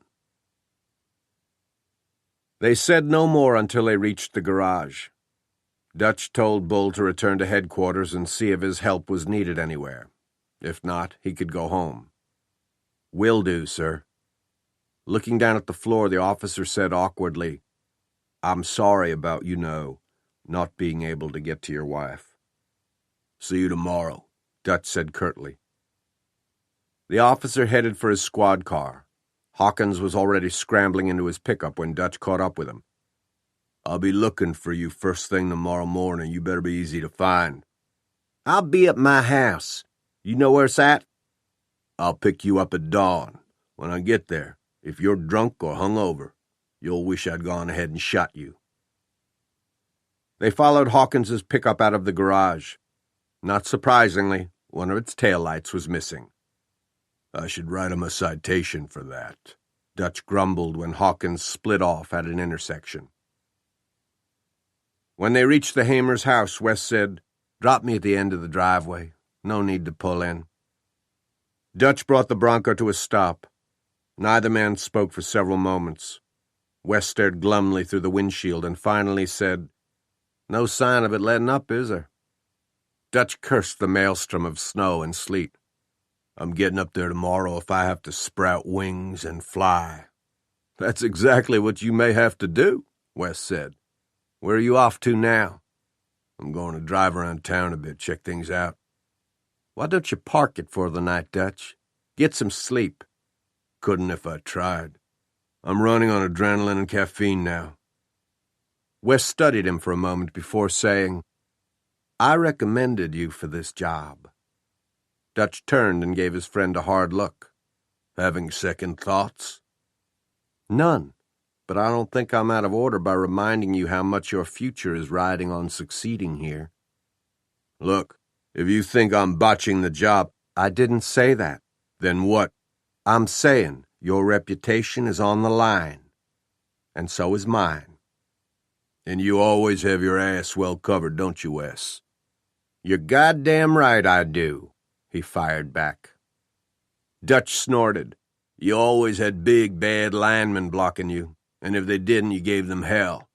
I was out there being hammered by linebackers with necks thicker than my waist. You didn't give a shit that I got creamed so long as you were protected. Realizing how juvenile he must sound harking back to their football days, he bit back any further comments. What Wes had said was the sad, ugly truth. He knew it. It just irked him to hear it. Dutch, Wes said in a carefully measured tone, we're not playing tiddlywinks here, or even football. Our little town has got itself a psycho, some weirdo snatching up women. 5 of them now. God only knows what he's doing to them. People are scared, on edge, wondering how many are going to fall victim before he's caught. What's your point? My point is that I haven't seen you get worked up over our town crisis nearly the way you got worked up over Lily being stuck in a nice, cozy cabin on a snowy eve. Sure, you're worried about her, okay. Some concern is justified, but for Christ's sake, give it some perspective. Don't preach to me, Mr. Chairman of the City Council. Dutch's soft-spoken voice was in contrast to the rage pulsing through him. You're hardly a moral yardstick, Wes. To hammer his point home, he added with emphasis, especially where the welfare of women is concerned. Chapter 11.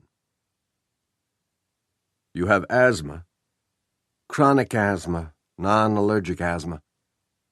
Lily ran her hand around the inside of her empty handbag, knowing it was futile. The small pouch in which she kept her medication wasn't in there.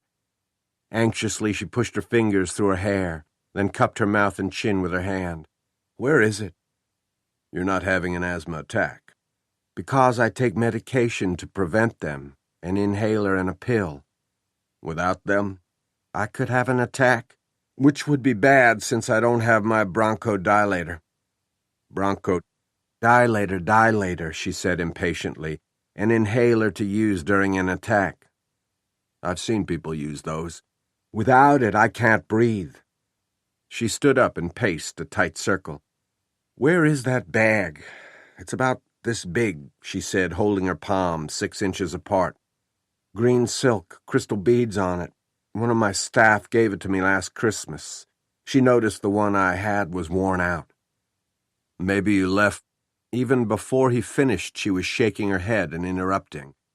It's always in my purse, Tierney, always. It was there this afternoon. You're sure? Positive. Breathing cold air can bring on an attack, so I used one of my inhalers right before I left the cabin.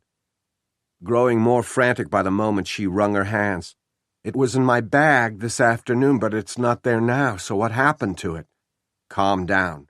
She rounded on him, angry over his inability to understand her panic. He didn't know what it was like to gasp for breath and fear that soon he'd be unable to do even that. Don't tell me to calm down. You don't know. Right. He took her by the shoulders and gave her a slight shake. I don't know anything about asthma, except that hysteria can't be good for it. You're working yourself into a tizzy. Now calm down. She resented his stern tone of voice, but of course he was right. She nodded at him and wiggled herself out of his grip. All right, I'm calm. Let's backtrack. You used the inhaler as you were leaving the cabin, correct? As I was walking out the door for the final time, I know I replaced it in my handbag. I remember fumbling with the clasp because I had my gloves on, but even if I had accidentally left it behind, it would be in this room. We've been over every square inch of this cabin. It's not here, or one of us would have seen it. Your handbag was slung onto the floorboard when your car struck the tree, remember? No, she hadn't remembered that until now. Of course, she groaned. The pouch must have fallen out then. It would have been on top of everything else because I'd just put it back in. That's the only logical explanation. When you pulled your purse from under the dash, did you check to see if the medicine bag was inside? No, it didn't occur to me to check for anything that might have spilled out. My mind was on our predicament. Under normal circumstances, when would you next need the medication? Bedtime, unless I had an episode, in which case I would need one of my inhalers immediately. Tierney digested that. Then we'll just have to do everything we can to prevent an attack. What precipitates them, besides breathing cold air? And by the way, how in hell did you walk uphill practically carrying me without suffering an attack? My medications work well to prevent them. If I use common sense and take my meds, I can do just about anything I want. Kayak in white water, for instance, she added with a weak smile. But that walk up here nearly did me in, Lily. How did you do it? Maybe I was imbued with superhuman strength after all. To let him in on the inside joke, she explained. When you were lying in the road and I was rushing to get the blanket and so forth, I wondered why I wasn't experiencing the adrenaline rush people are supposed to get during a crisis situation. Maybe you did, and just didn't realize it. Evidently. Anyway, attacks are brought on by overexertion, certainly. Irritants like dust, mold, and air pollution. I'm pretty safe from all that up here, especially in the winter. But then there's stress, she continued. It can cause an attack. After Amy died, I had frequent attacks from crying so much. They decreased over time, of course, but I should avoid becoming overwrought. She gave him a smile that she hoped looked courageous. I'm sure I'll be fine. It probably won't matter if I skip a few doses. He looked at her thoughtfully, then glanced at the door. I'll go back to the car and get it. No! She grabbed his sleeve and held on for dear life. Worse than not having her medication within reach would be not having it and suffering an attack while she was alone. Soon after Amy's death, she'd been seized by an attack during the night. The sound of her own wheezing had awakened her, and she began coughing up the most vile mucus. Her air passages were almost completely blocked by the time she inhaled the life-saving drug. It had been a particularly scary episode because she'd been alone. Dutch hadn't come home that night, nor had he called to tell her that he would be late. Having run out of flimsy excuses, he found it easier not to phone at all than to phone with a lying explanation. She had eventually given up waiting for him and gone to bed. She remembered thinking later that it would have served him right if she hadn't used her inhaler in time, or if it hadn't been sufficient to clear her air passages, if he'd come home to find that she'd suffocated while he was with another woman. Realizing she was still holding Tierney's sleeve in a desperate clutch, she let go. You couldn't make it to the car and back without collapsing, she said. You'd be out there lost, frozen, or unconscious, and I'd still be here without my meds. We'd be worse off, not better. He took a deep breath, let it out slowly. I'm afraid you're right. I'll put off going until there's no other choice. If it comes to that, don't go without telling me. She was ashamed of the emotion welling up inside her, but it was vitally important to her that he understand this. I've lived with asthma all my life, but a severe attack is still a terrifying experience. I'm comfortable with being alone as long as my emergency inhaler is within reach. But it's not. I don't want to wake up gasping for air and find myself here alone, Tierney. Promise me. I promise, he vowed softly. A log in the fireplace shifted, sending a shower of sparks up the chimney. Lily turned away from him and knelt on the hearth to stir the embers beneath the iron grate. Lily, Hmm? When Tierney didn't respond, she turned her head. What? How would you feel about sleeping together? Merrily Writ had a relaxing evening. Although it hadn't been officially announced, she knew there would be no school tomorrow. Even if the buses could run their routes, which they couldn't, it would cost the school district dearly to heat the buildings in temperatures this extreme. Nevertheless, the superintendent took perverse pleasure in notifying everyone of the cancellation at the last possible moment, usually in the morning about an hour before the bell was due to ring. It was his little power play, not to let everyone sleep in. Rather than grade papers, which was what she usually did with her evenings, Merrily watched one of the videos she had brought home from the drugstore. The female protagonist was a vacuous character. The male was a cad, with no redeeming qualities. The film's only merits were the chemistry between the equally attractive actors and a good theme song performed by Sting. So what if there were holes in the plot and the dialogue was sappy? It wasn't Dostoevsky, but it was fun escapism, and she had enjoyed it. As she made her way through the house, she switched off lights and checked to see that all the doors were locked. Glancing down the bedroom hall, she noticed that no light was coming from beneath William's door. She guessed he'd been in bed for hours. He was early to retire, early to rise. She went into her bedroom and closed the door, but she didn't turn on the lamp. A streetlight halfway down the block cast enough of a glow through the window shade for her to see her way around. She removed the decorative throw pillows from her bed and folded back the down comforter. Then she went into the bathroom and began to undress. She took her time, removing each garment slowly, then carefully setting it aside before removing another. Her skin broke out in goose flesh, but still she didn't rush. When she was naked, she removed the elastic band that held her ponytail and shook her hair free, combing her fingers through the wheat-colored strands, about which she was secretly vain. She liked feeling it loose and soft against her bare shoulders. Her nightgown was hanging on a hook on the back of the door. She slipped it on. It was unseasonably skimpy, but she loved lacy, silky nightwear and wore it year-round. Shivering, she padded into the bedroom. She was climbing onto her bed when he caught her around the waist with one arm and clamped his other hand over her mouth. She tried to scream and arched her back in an effort to break away from him. "Shh!" he hissed directly into her ear. "Be still, or I'll have to hurt you." Merrily stopped struggling. "That's more like it," he said. "Is your brother asleep?" "Hmm?" He squeezed her waist tighter, drawing her up hard against his chest. His breath was warm and humid against her ear and neck. "I asked if your brother is asleep." She hesitated a moment, then nodded. "Okay, that's good. Do as I say and I won't hurt you. Understand?" Her heart was knocking against her ribs, but she gave another nod of assent.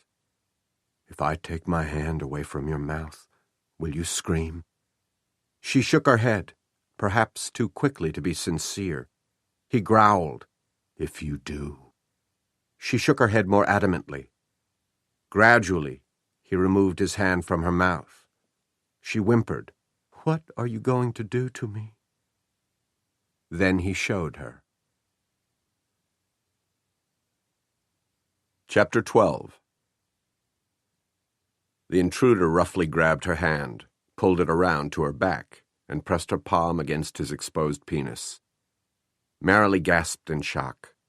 He folded her fingers around his erection and moved her hand up and down. She could see their reflection in the cheval glass across the room. It was an old-fashioned piece that had come to her through her mother and maternal grandmother. Wide oval mirror, cream-colored wood with pink roses painted on it. But there was nothing quaint about the reflection caught in it now. It was carnal, raw, erotic. In the semi-darkness, she saw herself in her short, skimpy nightgown. He was in shadow. All she could make out of him was a watch cap and a pair of eyes meeting hers in the mirror. Nudging the furrow between her buttocks, he whispered, "Lower your gown." She shook her head slowly at first, then more decisively, "No." Before she could react, he yanked the straps of her nightgown off her shoulders. It fell as far as her waist, leaving her breasts exposed. At once he had both arms around her, mashing her breasts against her chest. Merrily moaned. "Shh!" he hissed sharply. She clamped her teeth over her lower lip. He slid one hand down the center of her body and tried to work it between her thighs. "Open them. Please, open them." She moved her feet apart a few inches. "Wider." She hesitated, then did as he ordered. He pushed his fingers into her. She met his eyes in the mirror. They seemed to be alight. "Get on your knees and put your face to the mattress." Planting her knees on the edge of the bed, she bent forward until her cheek was resting on the mattress. His hands were hot as he caressed her, separated her, exposed her. The tip of his penis probed and teased before he thrust into her. Convulsively, her hands gripped the sheet beneath her as tightly as her body clenched around him. He groaned and pressed deeper. "Say it. What am I doing to you?" She mumbled a reply into the mattress. "Louder." She repeated the word and rocked back against him. "You're going to come, aren't you?" His strokes became shorter, faster. On a serrated sigh, she moaned, "Yes." The orgasm left her damp and weak and deliriously happy. It was just beginning to wane when she felt his climax. As he held her hips between his hands, his entire body strained and pulsed. She came again, her orgasm smaller this time, but no less satisfying. After catching her breath, she crawled forward onto the bed, then rolled over and reached for him. That was exciting. He knew all her fantasies, because she had told them to him. They didn't always act them out, but she loved when they did. He took her breasts in his hands and rubbed his thumbs across her hard nipples. "You like to be scared." "I must, or I wouldn't have you sneaking in here." They shared a long and languid kiss. When they finally broke apart, she touched his face lovingly. "Did you catch my act in the bathroom?" "Couldn't you feel me watching?" "Honestly, yes. The instant I came into the room, I knew you were here. I wanted to draw out the striptease longer, maybe, touch myself. I'd like that. Another time. It was too cold tonight. In fact, because of the weather, I didn't expect you." He kissed his way down the center of her torso, then knelt between her open thighs. As he pressed his face into her, he groaned, "I can't stay away from this." Outside Marilee's bedroom, William listened at the door for a few more minutes. Then, smiling smugly, barely suppressing a chuckle, silently crept back down the dark hallway to his own room. Tierney's question took Lily off guard. She stared at him, too shocked to respond. "Maybe I should have led up to it gracefully, rather than just springing it on you like that," he said. "I'm usually more subtle." More subtle when inviting a woman to sleep with him. And how often was that, she wondered, although she was reasonably sure it was often. She was equally sure that few who were invited turned him down. Her carefree laugh was totally false. "Should I be flattered or offended? Why don't you think a more subtle approach would work with me?" "None of the rules apply to you, Lily." "Why not?" "You're too smart and too beautiful." "I'm not beautiful. Attractive, perhaps, but not beautiful." "You are. I thought so the minute you stepped aboard that bus." She had been several minutes late, and the last to board the bus, she recalled. She'd stood facing the others, looking for a seat. Tierney had been sitting in the third row, next to the window. The aisle seat beside him was vacant. They'd made eye contact. She returned his smile, but didn't accept his silent invitation to sit beside him. Instead, she moved past and took the aisle seat in the row behind him. The doors closed and the bus pulled out. Their guide for the excursion stood up in the aisle to welcome them all. He gave a 10-minute spiel about safety, what they could expect during their day on the French Broad River. His jokes were lame, but she laughed politely, as did Tierney. When the guide finished his cheerful speech and sat down behind the driver, others in the group began chatting among themselves. Tierney turned to her. "I'm Ben Tierney. Lily Martin. Pleased to meet you, Lily Martin." "You looked great that day," he said. She knew she should stop this conversation here. It was violating the ground rules she'd laid down about keeping their minds on practical matters and leaving anything personal out of the situation. But the woman in her wanted to hear what he had to say. She frowned at him dubiously. "In my kayaking getup?" "Black spandex has never looked so good." "Untrue, but thanks anyway." "You introduced yourself by your maiden name. I didn't learn until my next trip to Cleary that the Lily Martin I'd met on the river was in fact Mrs. Burton, estranged wife of Dutch, newly hired chief of police.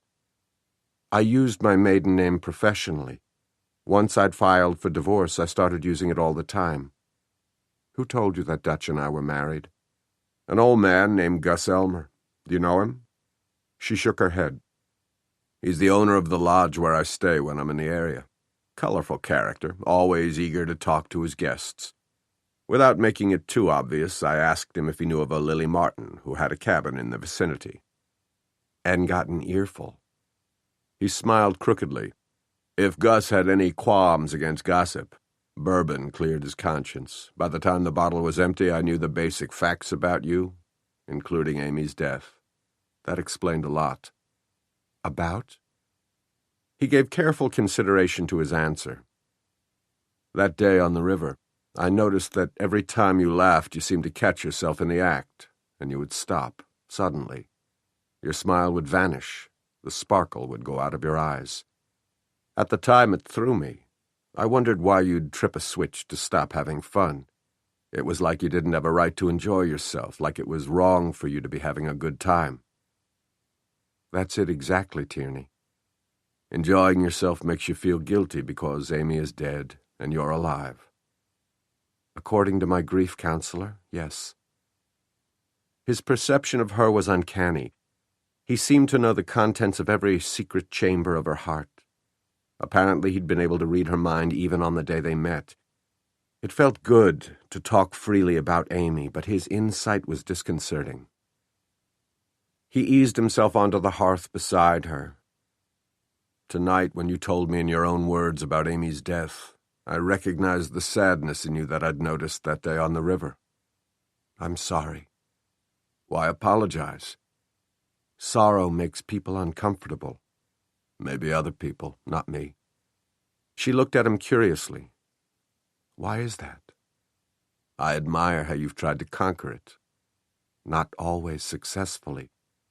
"But the important thing is that you didn't give in to it." He didn't add, "like your husband," but that was what he was implying. "Be that as it may, no one wants to be around a sad sack," she said. "I'm still here." "You can't escape. We're stranded, remember?" "I'm not complaining. In fact, I have a confession. I'm glad you and I are here alone, cut off from the rest of the world." His voice dropped to a lower pitch. This conversation began with a question. "No, I won't sleep with you." "Hear me out, Lily.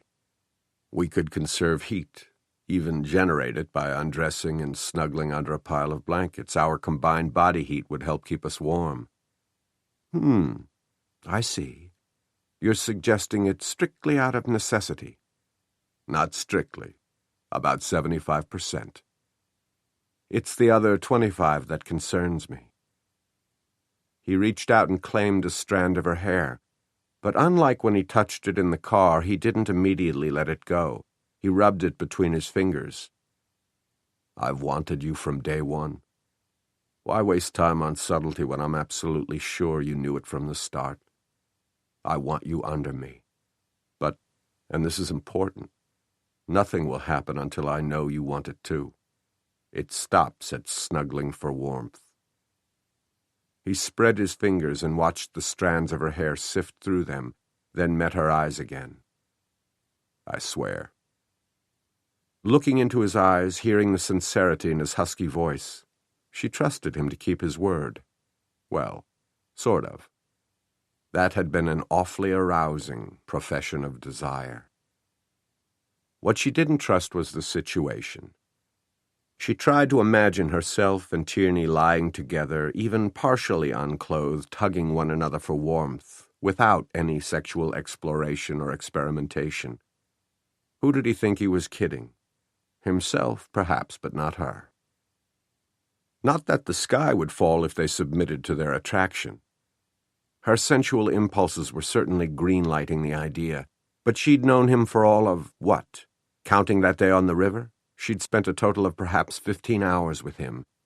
Even in this age of sexual permissiveness and self-gratification without regard for consequences, that was a little too accelerated for her. All she really knew about him was that he was a good listener and could write an entertaining and concise magazine article. Was she ready to be physically intimate with a man about whom so little was known? Women of the younger generation would call her old-fashioned, prudish, and cowardly. She preferred thinking of herself as intelligently cautious. No, Tierney. My answer remains no. All right. He gave her a crooked half-smile.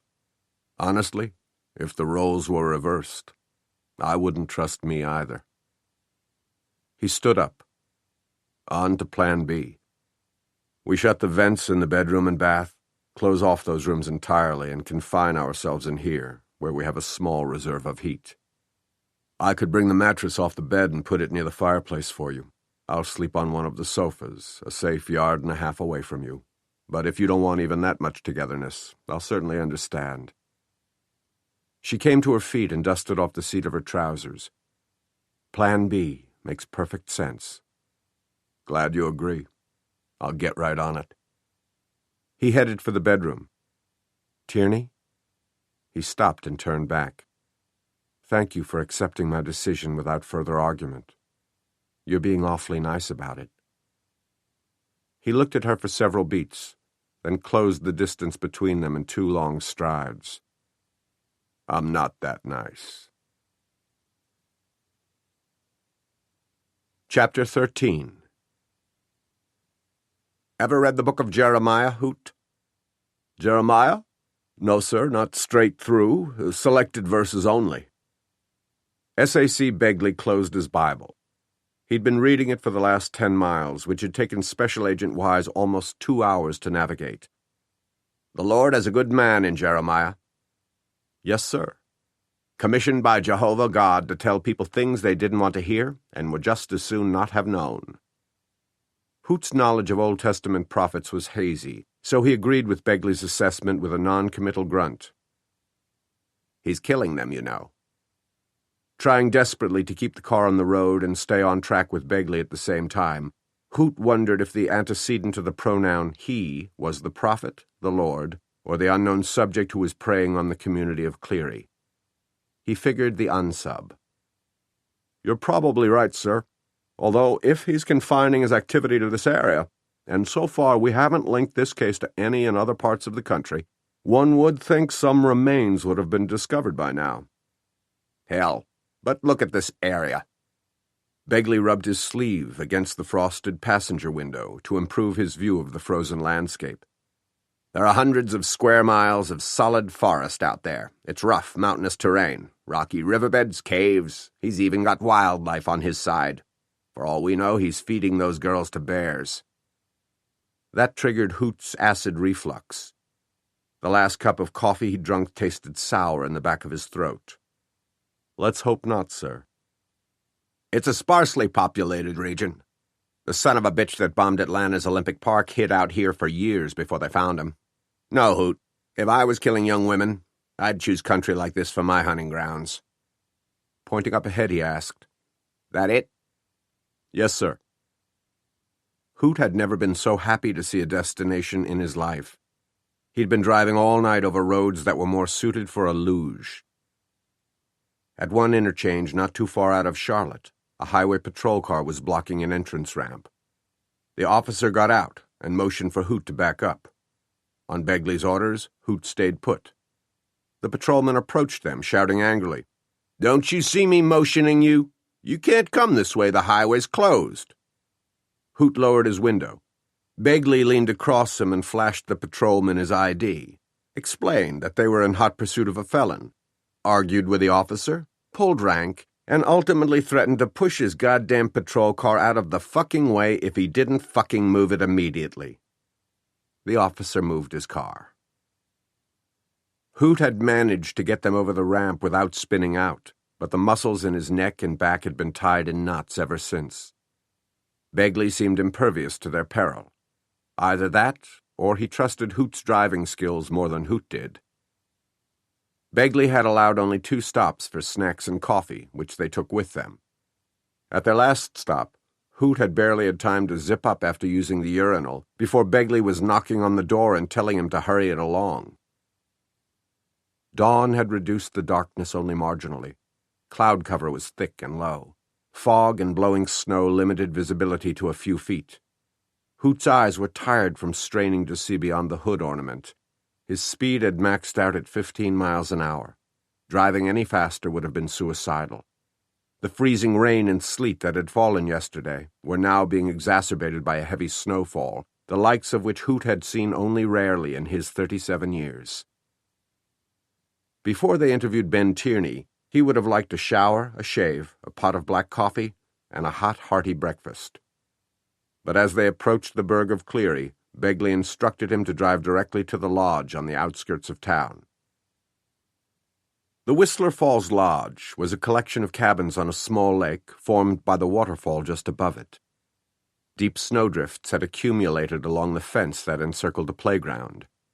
Smoke was coming from the chimney of the office. Except for that sign of human occupation, the place seemed a deserted snowscape. Hoot carefully steered the sedan off the highway onto what he hoped was the driveway. It was indistinguishable under the deep snow. "Which one's his?" Begley asked. "Number 8. Hoot inclined his head in that direction. "The one nearest the lake." "And he's still registered?" "He was, as of yesterday evening, but his Cherokee isn't here," Hoot observed with disappointment. Only one cabin had a vehicle parked in front of it, and it was partially buried in snow. There were no tire tracks. "Should we check in with the manager?" "What for?" Begley asked. Hoot looked over at him. "I can see from here that the door to cabin number 8 is standing ajar, Special Agent Wise. I bet if we knock on it, it'll open right up," he said with a disingenuous smile. "But, sir, if this is our guy, we don't want him to get off because his civil rights were violated." "If this is our guy, I'll violate his head with a bullet before I let him get off on some procedural bullshit." Hoot parked in front of cabin number 8. When he got out of the car, it felt good to stand up and stretch even though he sank to his ankles in snow. The wind sucked the breath out of his lungs and his eyeballs seemed to freeze instantly.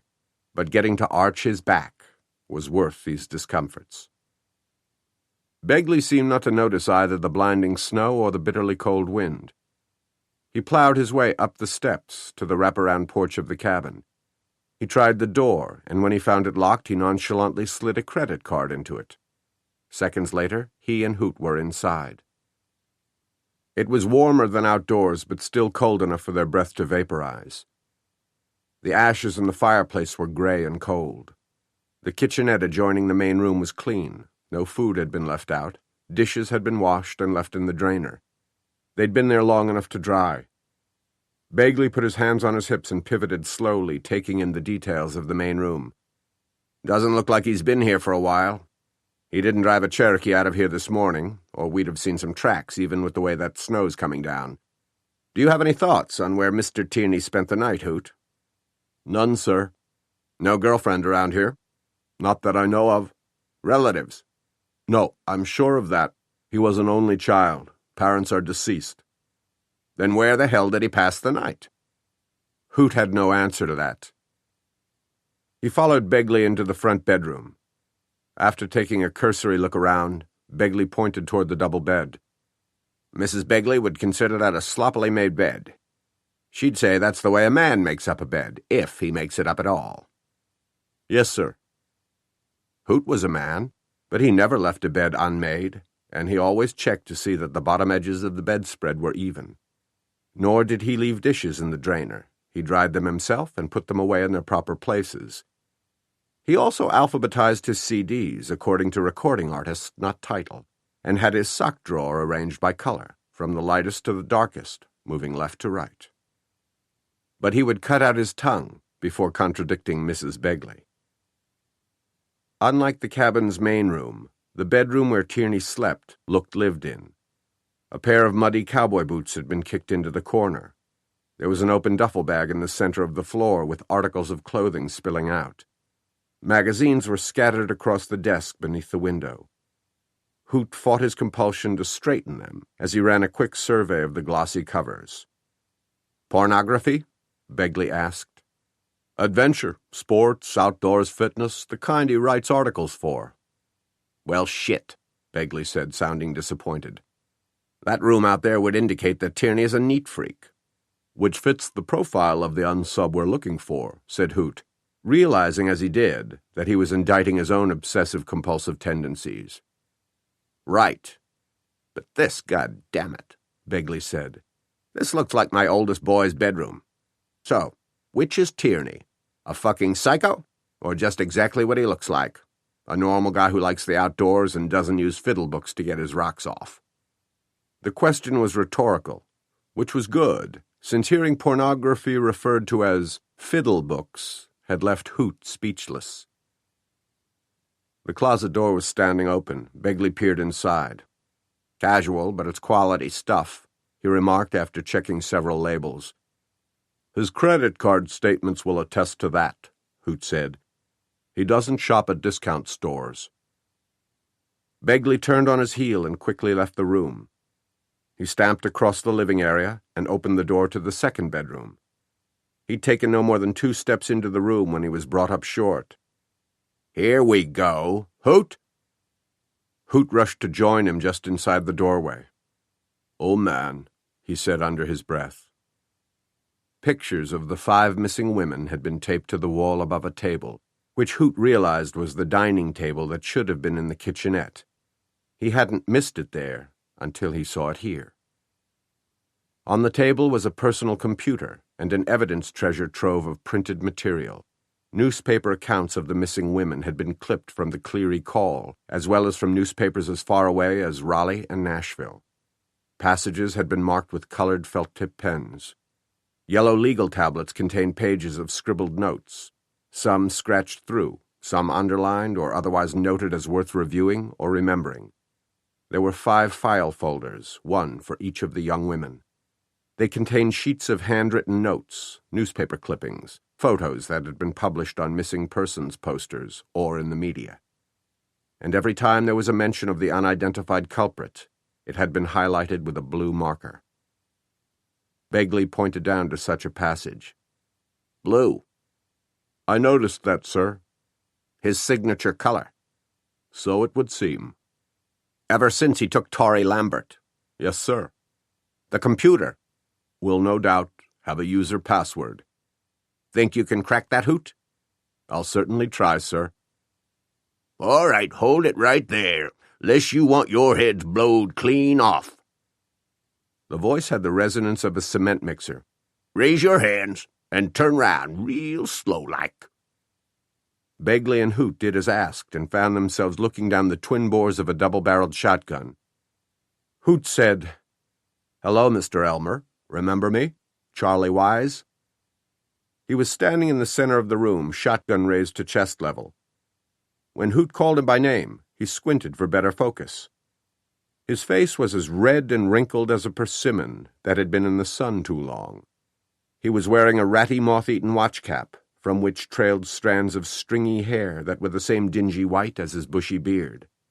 Tobacco juice stains rimmed his lips, which broke into a smile that revealed toothless gums, save for 3 brown stumps. Lord Almighty, I could have killed you. He lowered the shotgun. Did you come to give Mr. Tierney his award? Hoot had to think a moment before remembering the cover story he'd fabricated to explain his interest in Ben Tierney. No. This is Special Agent in Charge Begley. We're... Gus? You in there? Oh, hell, Gus Elmer said. I done called the police. Thought somebody was in here stealing Mr. Tierney's stuff while he weren't here. Under his breath, Begley muttered a stream of profanity. The old man turned to wave in the police officer who poked his head inside the main door. Pistol in hand, he gave the FBI agents a curious once-over. These the burglars? We're not burglars. Hoot could tell by Begley's voice that he'd had enough of this nonsense and was about to regain control of a situation that had rapidly unraveled. He pushed Hoot forward and soundly closed the door to the bedroom behind them to prevent the other two from seeing what they'd discovered. We're FBI agents, Begley continued, and I'd like for you to reholster your weapon before you shoot somebody, namely me. The policeman was young, under 30 by several years, unless Hoot missed his guess. SAC Begley's nutcracker and authoritative tone flustered him. Only after his pistol was put away did he remember to ask to see their identification. They complied. Satisfied that they were who they purported to be, he smartly introduced himself. Harris, Cleary PD. He touched the brim of his uniform hat, which was dusted with melting snow. His uniform pants were stuffed into tall rubber boots. His shearling-lined leather bomber jacket looked a size or two too small, preventing his arms from hanging naturally at his sides. They stuck out several degrees from his body. Gus Elmer scratched his beard as he gawked at Hoot. You're an FBI agent. No fooling?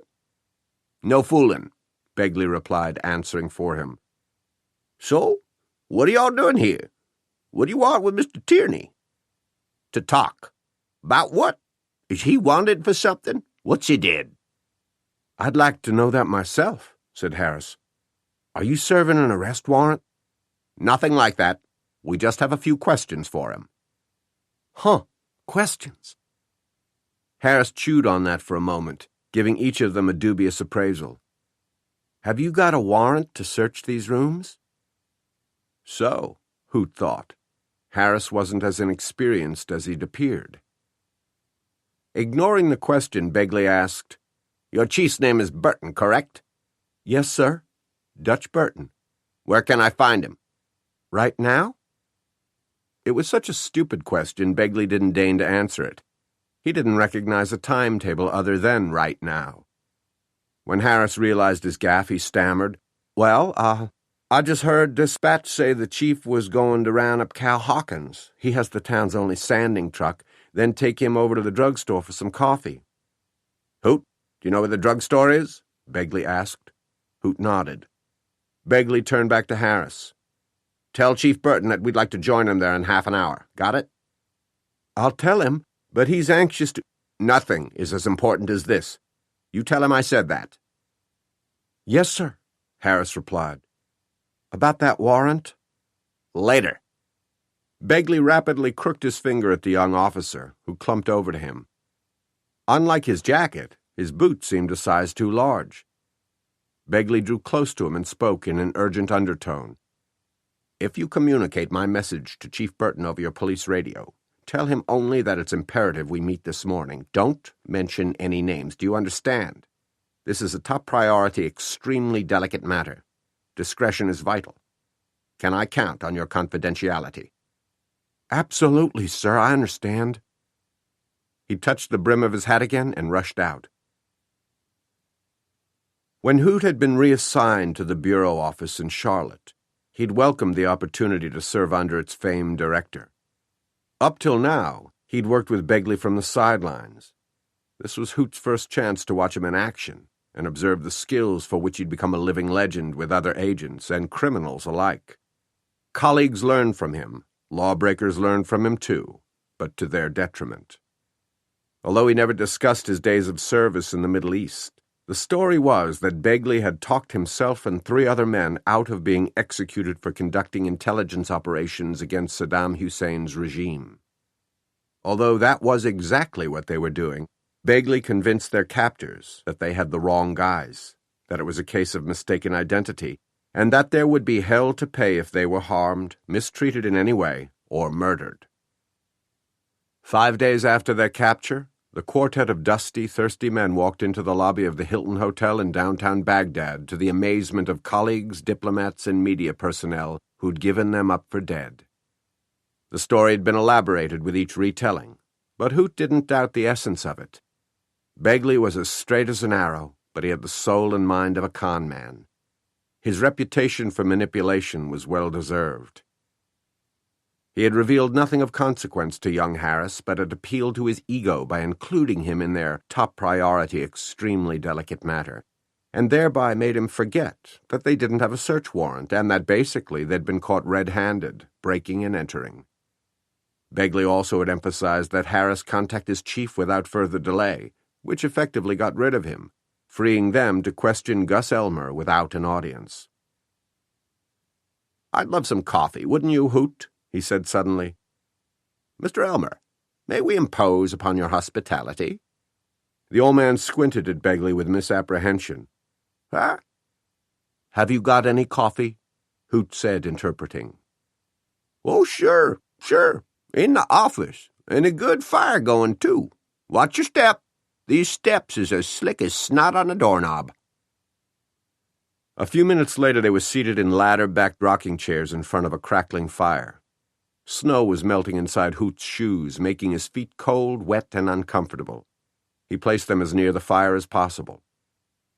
The coffee mugs Gus Elmer gave them were as chipped and stained as his 3 teeth, but the brew was scalding, strong, and delicious. Or maybe it just tasted good because Hoot had been craving it so badly. For all his willingness to assist in an FBI investigation, Gus Elmer didn't provide them with much more information than Hoot had already obtained from him. Ben Tierney was a quiet, personable guest whose credit card charges always cleared. About the only thing odd about him was that he refused to let the lodger's housekeeper clean the cabin while he was occupying it. That peculiarity had been explained by what they'd discovered in the second bedroom. "But if that's his only quirk, I ain't complaining," Gus told him. "Ax me, he's the ideal guest. Always leaves the cabin in good condition, turns out the lights, puts his garbage in a can so the bears and coons can't get to it. And on the day he checks out, he's out by noon. Yes, sir. He follows the rules all right." "That's an impressive stag, Mr. Elmer," Begley remarked, pointing to the stuffed head mounted on the rock wall above the fireplace. "Was that your kill?" It was a tactic Begley was famous for. During an interrogation, he would periodically toss out an unrelated comment. He said it served to keep answers spontaneous. By suddenly switching subjects, he kept the person he was questioning from anticipating what he was going to ask next and mentally formulating an answer. It was a means of getting an unfiltered response to a pertinent question. "Has Mr. Tierney ever talked to you about women?" Elmer, who'd been admiring his hunting trophy, whipped his head around and looked at Begley quizzically. "Women? Wives? Ex-wives? Girlfriends? Lovers?" Lowering his voice, he added, "Did he ever make reference to his sex life?" The old man chuckled. "Well, not that I recall. And I think I'd recall that. I asked him once if his missus would be joining him, and he told me no, on account of he was divorced." "Do you think he's straight?" The old man's mouth dropped open, affording them an unappetizing view into the toothless maw. "You telling me he's a queer? Him?" "We have no reason to think he's homosexual," Begley replied. "But it seems a little strange that a single good-looking guy like him never mentioned the fairer sex to you." Again, Hoot was impressed. Begley was probing Gus Elmer's memory without appearing to. He'd counted on Elmer being a homophobe. A man like him wouldn't want his regular lodger, with whom he's become friendly, to be anything other than a man's man, hetero to the marrow. So if Tierney had ever introduced a woman's name into a conversation, the old man would now be racking his brain to remember it. While he was concentrating, his grubby little finger plunged into the tuft of hair sprouting from his ear, and began mining it for wax. "Now that I think on it, he did say to me the other morning something about that last girl who's gone missing." "Mind if I pour myself another cup?" Without waiting for an answer, Begley got up and went to the coffee maker on a table across the room. He came here to the office to pick up an issue of the Call and was reading the front page. I said, "Ax me, seems like this town's cursed with some kind of nutcase." He said he sympathized with the girls' folks, what they're going through and all. Begley returned to his rocking chair, blowing on his coffee to cool it. "This is excellent coffee, Mr. Elmer. Special Agent Wise, make a note of the brand, please." "Of course. I'd like to take some back to Charlotte with me for Mrs. Begley." "That's all Mr. Tierney said about the girl?" he asked Elmer. Let's see," the old man said, trying to keep up. No. He remarked he'd seen her just a day or so before she disappeared." "Did he say where?" Hoot asked. "In the store where he buys his gear. Said he'd stopped in there to get a new pair of socks, and she rung 'em up for him." "What time was that?" "That he was in the store? Didn't say. He folded the newspaper, picked up a map, and said he was going hiking up on the peak. I warned him not to let a bear get him. He laughed and said he'd try not to let that happen, and anyway, weren't they hibernating this time of year? Bought a couple of them granola bars out of the machine yonder and left." "Has he ever talked about any of the other missing women?" "No, can't say as I recall." Suddenly Elmer stopped. He gave Begley a shrewd look, then shifted his roomy gaze to Hoot, who tried to keep his expression impassive. When Elmer looked back at Begley, he swallowed hard. Hoot could only hope he'd spat out most of his tobacco first. "Y'all thinking Mr. Tierney's the one snatching those women?" "Not at all. We just want to talk to him so we can cross him off our list of possibilities." Begley had shown more emotion when talking about the book of Jeremiah, but Gus Elmer wasn't fooled by his nonchalance. He shook his head, sweeping his chest with his dingy beard. "He's the last person I'd have thought would have did any meanness like that." Hoot leaned forward, asking, "Have you ever heard him make any derogatory remarks about women?" What? Negative or unflattering comments? "Oh, about women, you say?" "Either about women in general or about a particular woman?" Hoot asked.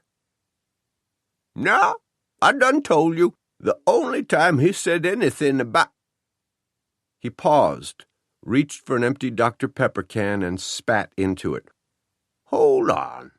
Just a minute now. I just thought on something." He closed his eyes. "Yeah, it's coming back to me. It was last fall, I remember, 'cause we were sitting together on the deck out yonder admiring the foliage. He asked did I want to share a drink, and I said sure, just to take the chill off the evening air, you understand. And somehow we got off on Dutch Burton."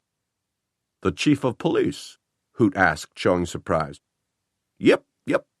Dutch hadn't been chief long, only a month or so, and me and Mr. Tierney was talking about how he'd bit off an awful big bite, what with the missing women and all." "What did he say about that specifically?" "Nothing. Just that." He spat into the can again, wiped his mouth with the back of his hand, and grinned at them.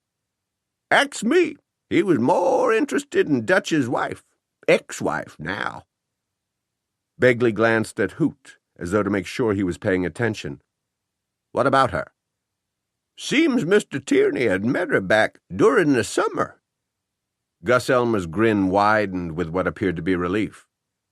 "Matter of fact, I can say for sure he ain't no fag. Ax me, he seemed right taken with Dutch's former missus." Begley stopped his idle rocking. "Taken with her?" The old man gave a phlegmy laugh. "Moony-eyed, smitten, horny, whatever you want to call it." Chapter 14. Lily woke up cold. It took a moment for her to remember where she was and why. Fully clothed, she lay beneath a triple layer of blankets with her knees pulled up nearly to her chest. The bone-chilling cold had penetrated all the layers. She lay facing the fireplace, but it was no longer giving off heat. The embers that had been smoldering when Tierney turned out the lights had long since turned to ash. She tipped the blanket down away from her face and exhaled through her mouth. Her breath formed a cloud. The propane tank must have emptied during the night. The fireplace would be their only source of heat now. She should get up and stack the firewood in the grate, get the kindling going. Moving around would help her warm up, but she couldn't bring herself to leave this cocoon of relative warmth. The room was still dark, with only dull gray light limning the edges of the drapes. The wind was as strong as it had been the night before. Every now and then an ice-encrusted tree limb would knock heavily against the roof. If ever there was a perfect day for snuggling, this was it. Perhaps she should have accepted Tierney's proposal. If she had, she might not be shivering with cold now. But no, she'd made the right decision. That much togetherness would have changed the tenor of their isolation and complicated the situation tenfold. It had been complicated enough by a mere kiss. Mere kiss? Hardly. It had been breathtaking but brief. Tierney had released her immediately.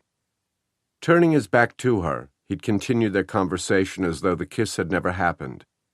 He said that it was probably safe for him to sleep, since it had been several hours since he'd suffered the concussion. Trying to appear as blasé as he, she had agreed. He urged her again to eat something, but she said she wasn't hungry, and he said he wasn't hungry either. He'd offered her first use of the bathroom. While she was in there, he'd dragged the mattress off the bed and into the living room.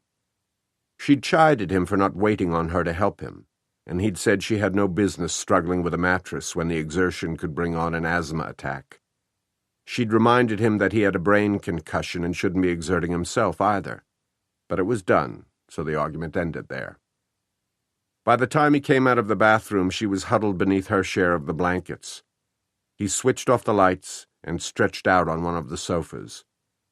He asked if she was warm enough and offered her one of his blankets, but she declined it, saying she was fine, thanks. He was restless. It took him a while to settle. She asked him if his head was hurting, and he said it wasn't too bad. She asked if he wanted her to check it for him, apply more antiseptic and new bandage strips, and he said no thanks. He had checked it while he was in the bathroom.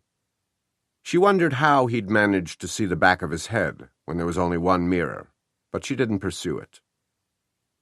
He mentioned that although he was bruised as hell, he hadn't noticed any signs of internal bleeding, and she'd responded with an inane understatement like, "That's good." His unintelligible grunt of agreement had signaled an end to their dialogue.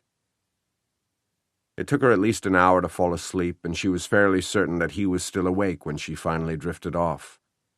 During that time, between lights out and when she'd fallen asleep, she'd lain stiff and silent and... what? Expectant? After the kiss, the tension between them had been thick enough to cut with a knife. Their conversation became stilted. They avoided making eye contact. They were overly polite toward one another. Ignoring the kiss had made it all the more meaningful. If they joked about it, said something like, "Whew, at least that's out of the way.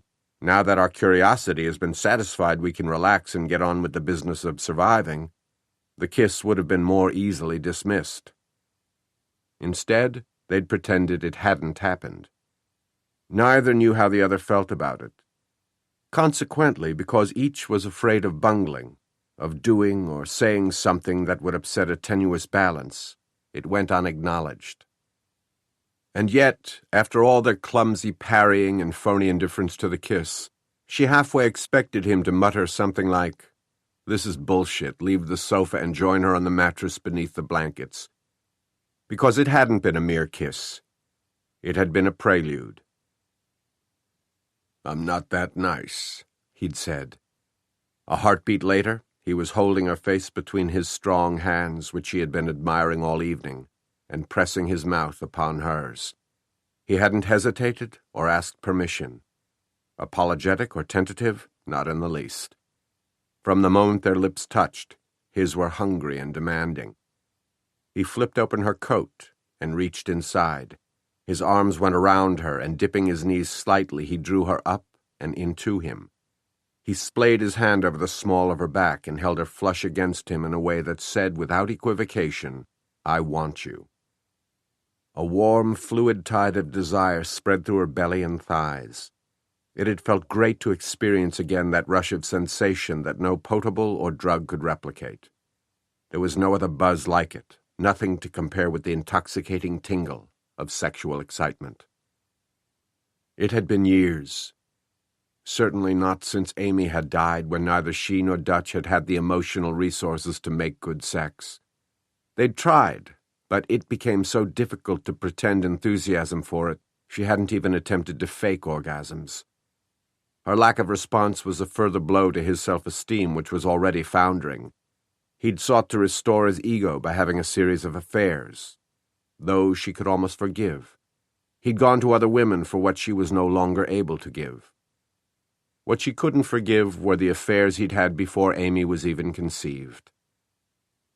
It had taken her a long time to understand why Dutch had slept with other women during those early years of the marriage, when their sex life was still so active and good. But she had come to realize that he required constant reassurance, in bed certainly, even more so out of it. She also came to realize how exhausting it was to provide that reassurance on a non-stop basis. No amount of bolstering was ever sufficient. They had met at a black-tie fundraising event for the Atlanta PD's favorite charity. Riding a wave of recent publicity for solving a multiple homicide case, Dutch was the department's poster boy and had been asked to speak at the banquet. At the podium, he was handsome, charming, and eloquent. He was a dazzling package, former college football star turned crime-solving hero. His speech had prompted the glitterati in attendance to be generous with their contributions, and also had prompted Lily to approach him afterward and introduce herself. By the end of the evening, they'd made a dinner date. Within 6 months, they were married, and for a year, life couldn't have been better. They both worked hard in pursuit of their careers, but they also played hard and loved hard. They bought the cabin and retreated to it on weekends. Sometimes they never left the bedroom. During those times, he'd brought his self-confidence into their bed. It showed in the way he made love. He was a sensitive and generous partner, an ardent and considerate lover, a supportive husband. Then the quarrels began, arising out of his resentment of her earning capacity, which far exceeded his. She argued that it didn't matter who made the most money, that he'd chosen a public service career, where the toughest jobs went underpaid and mostly unappreciated. She was speaking the truth. He heard only rationalizations for his perceived failure. He feared he would never reach the same level of achievement in the police department that she would at the magazine. Over time, his obsession with failure became a self-fulfilling prophecy. Simultaneously, Lily's star was rising. Her success continued to chip away at his pride. He sought to repair it with women who regarded him as the dashing hero he wanted desperately to be. Each time Lily confronted him with his cheating, he expressed deep remorse, claimed his affairs were nothing more than meaningless flings. But they weren't meaningless to Lily, who eventually threatened to leave him. Dutch declared that if she left him, he would die, swore to her that he would remain faithful, told her he loved her, and begged her to forgive him.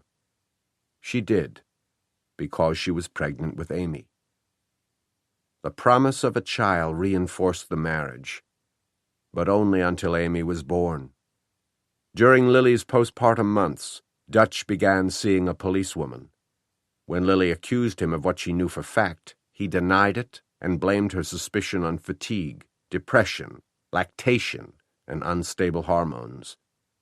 His ridicule had offended her more than his transparent lies. In the midst of this marital battleground, Amy created a neutral zone in which they could coexist. She generated enough love to make things seem almost normal. Their shared joy over the child helped them forget past disagreements. They avoided the issues that caused friction. They weren't exactly happy, but they were stable. Then Amy died. The weakened underpinnings of the marriage rapidly crumpled under the weight of their grief. Their relationship became increasingly bad until Lily didn't think it could get any worse. And then it did. Now, recalling the incident that, for her, had been the death blow to their marriage, Lily shuddered and instinctively pulled her knees closer to her chest, burrowing her head deeper into the pillow. However, after a few seconds she reminded herself that her marriage was history. She didn't even have to think about it anymore. Yesterday had marked her emancipation from Dutch. No longer shackled to him legally or emotionally, she could look strictly forward. The timing of Ben Tierney's re-entry into her life was strangely ironic. He had reappeared on the day she was officially free. Last night, he hadn't only roused slumbering erotic sensors, but awakened them with a clamor and a clang. His kiss had made her ears ring. She had been attracted the moment he smiled at her from his seat on that creaky, rusty bus. Over the course of that day on the river, she'd grown to like everything about him. His looks, certainly. What wasn't to like? But she also liked him, his intelligence, the ease with which he could converse on any subject. Others in the group that day had also been attracted to him. The college girls had made no secret of their infatuation, but even the blowhard, who at first had seemed resentful of Tierney's superior kayaking skill, was asking him for pointers by the end of the day. With no apparent effort, Tierney drew people. No one was a stranger to him. Yet he remained a stranger. He befriended people by inviting them to talk about themselves, but he revealed nothing of himself. Was it that paradox that made him mysterious and seductive? It startled her even to think the word seductive because of its sinister overtones, but she couldn't think of a better word to describe Tierney's magnetism. On the 2 occasions she'd been with him, she had responded to that indefinable quality to a degree that was disquieting. Since their first hello, they'd been moving toward last night's kiss, separately but unquestionably. So when he kissed her, it had seemed like an inevitability that had simply been postponed for a few months. The kiss had been worth the wait. She had vivid recollections of his thumbs pressing against her cheekbones as he tilted her face up to his, of his breath against her lips, of his tongue sliding evocatively into her mouth. Thinking about it now caused a pearl of desire deep within her. Making as little noise as possible, she turned to look at him and smiled. He was too long for the sofa.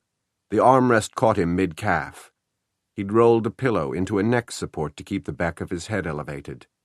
He was covered with blankets up to his chin, which overnight had become shadowed with stubble. He'd had years of exposure to wind and sun, but he wore their damage remarkably well. She liked the lines that radiated from the corners of his eyes. His lips were slightly chapped. She remembered that from the kiss, how they'd felt rubbing against hers. She wouldn't have minded a longer kiss, or a second one. Her refusal to sleep with him hadn't necessarily excluded kissing, but apparently he had taken it as such. Either that, or he hadn't liked it as much as she. No, impossible. Even if she hadn't felt the unmistakable pressure in his groin, his low growl of self-denial when he released her was enough to convince her that he'd been into it as much as, if not more than she. He seemed almost angry when he broke the kiss, released her, and turned away. So why hadn't he continued, or at least asked if it was all right if he did? She'd made it clear that she no longer had any romantic inclinations toward Dutch. He should assume she wasn't involved with someone else, but... Her train of thought derailed. She wasn't involved with anyone else. But what about Tierney? He didn't wear a wedding ring. He'd never mentioned a wife or significant other, but she had never specifically asked. It meant nothing that he'd asked her for a date the day they met. Married men dated other women all the time. Last night he'd made no reference to a wife or girlfriend who would be worried about him when he didn't return home, but that didn't mean there wasn't one who was frantically pacing the floor and wondering where he was and with whom, just as she'd wondered about Dutch too many nights to count. How naive of her to assume there wasn't a woman in his life. A man who looked like him? Come on, Lily, get real. Her gaze drifted from him to his backpack, which was still on the floor beneath the end table where he'd pushed it last night, claiming it contained nothing useful. It might, however, contain something informative.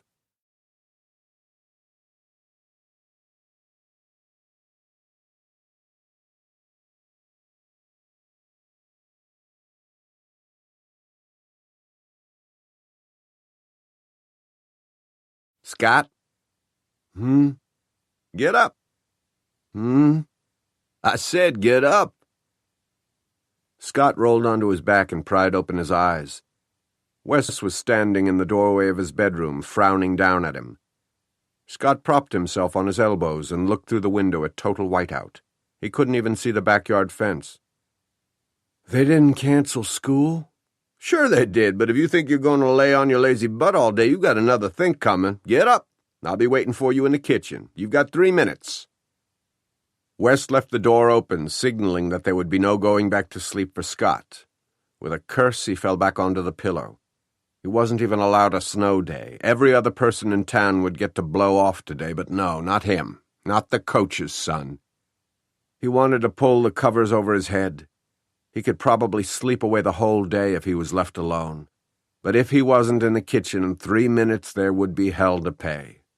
A few extra Z's weren't worth the hassle. With a scorching shit, he threw off the covers. His old man had actually been timing him. When he entered the kitchen, Wes glanced at the wall clock, then gave him a look that let him know he hadn't made it under the deadline. His mom came to his rescue. Good morning, sweetheart. Bacon and eggs or waffles? Whichever's easier. He sat down at the table and poured himself a glass of orange juice, yawning widely. What time did you turn in last night, Dora? Wes asked. I'm not sure. You weren't home yet. I was with Dutch. All that time? Hours. Did you make it up the mountain? By the time Wes had finished giving them an account of the previous night's events, Dora had served Scott a plate with bacon, 2 fried eggs, and 2 waffles. He thanked her with a smile. We had a real adventure, Wes said. Especially driving out to that dive where we picked up Cal Hawkins. We were lucky to escape without being shot or butt-fucked by a trio of hillbillies. Wes! He laughed at his wife's horror. Relax, Dora. Scott knows such things go on, don't you, son? Embarrassed for his mother, Scott kept his head down and continued eating. His dad thought it was cute to use vulgar language around him, like he was including him in the society of men who were allowed such privileges. It was bogus, of course, because in every other respect he was treated like a 2-year-old. He was only a few months away from his 19th birthday, but he was told what to eat, when to go to bed, and when to get up. He was the oldest student in the senior class. His dad had made him repeat 6th grade, not because he'd failed any courses, not because he was socially immature or in any way maladjusted, but because Wes had wanted to give him an extra year to grow and develop before he went into middle school sports. Being detained had been humiliating, but Wes had made the decision before discussing it with either Scott or his mom, and he'd stuck to his decision despite their protests. College scouts start looking at players as early as 7th or 8th grade, he'd said. Another year of growth will give you an advantage. Coming from a small school like ours, you'll need every leg up you can get. Wes was still making all his decisions for him. Legally, Scott was a man. He could go to war and die for his country, but he couldn't stand up to his father. As though reading his mind, Wes said, Finish filling out those application forms today. You've got no excuse not to. Everybody's invited to Gary's house to hang out. Gary was one of his classmates. Scott didn't particularly like him, but he had a rec room with a pool table. Spending a snow day shooting stick had more appeal than filling out college application forms. Finish the forms first, his dad said. This time I'll be checking to see if they're done. After lunch, I'll drive you over to the gym so you won't miss a workout. I can drive myself. Wes shook his head.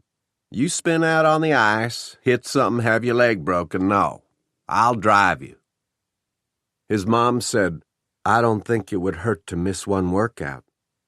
Then that just shows how little you know about it, doesn't it, Dora? The phone rang. "I'll get it," Scott said. "I'll get it." Wes snatched the phone from his hand. "You start on those forms." Scott carried his plate to the sink and offered to help his mom load the dishwasher. She shook her head. "Better do as Wes said.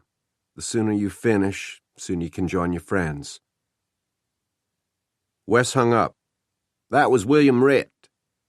The hair on the back of Scott's neck stood on end. "He said I should get over to the drugstore right away." "What for?" Scott asked.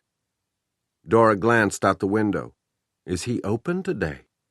"Oh, he's open and doing business.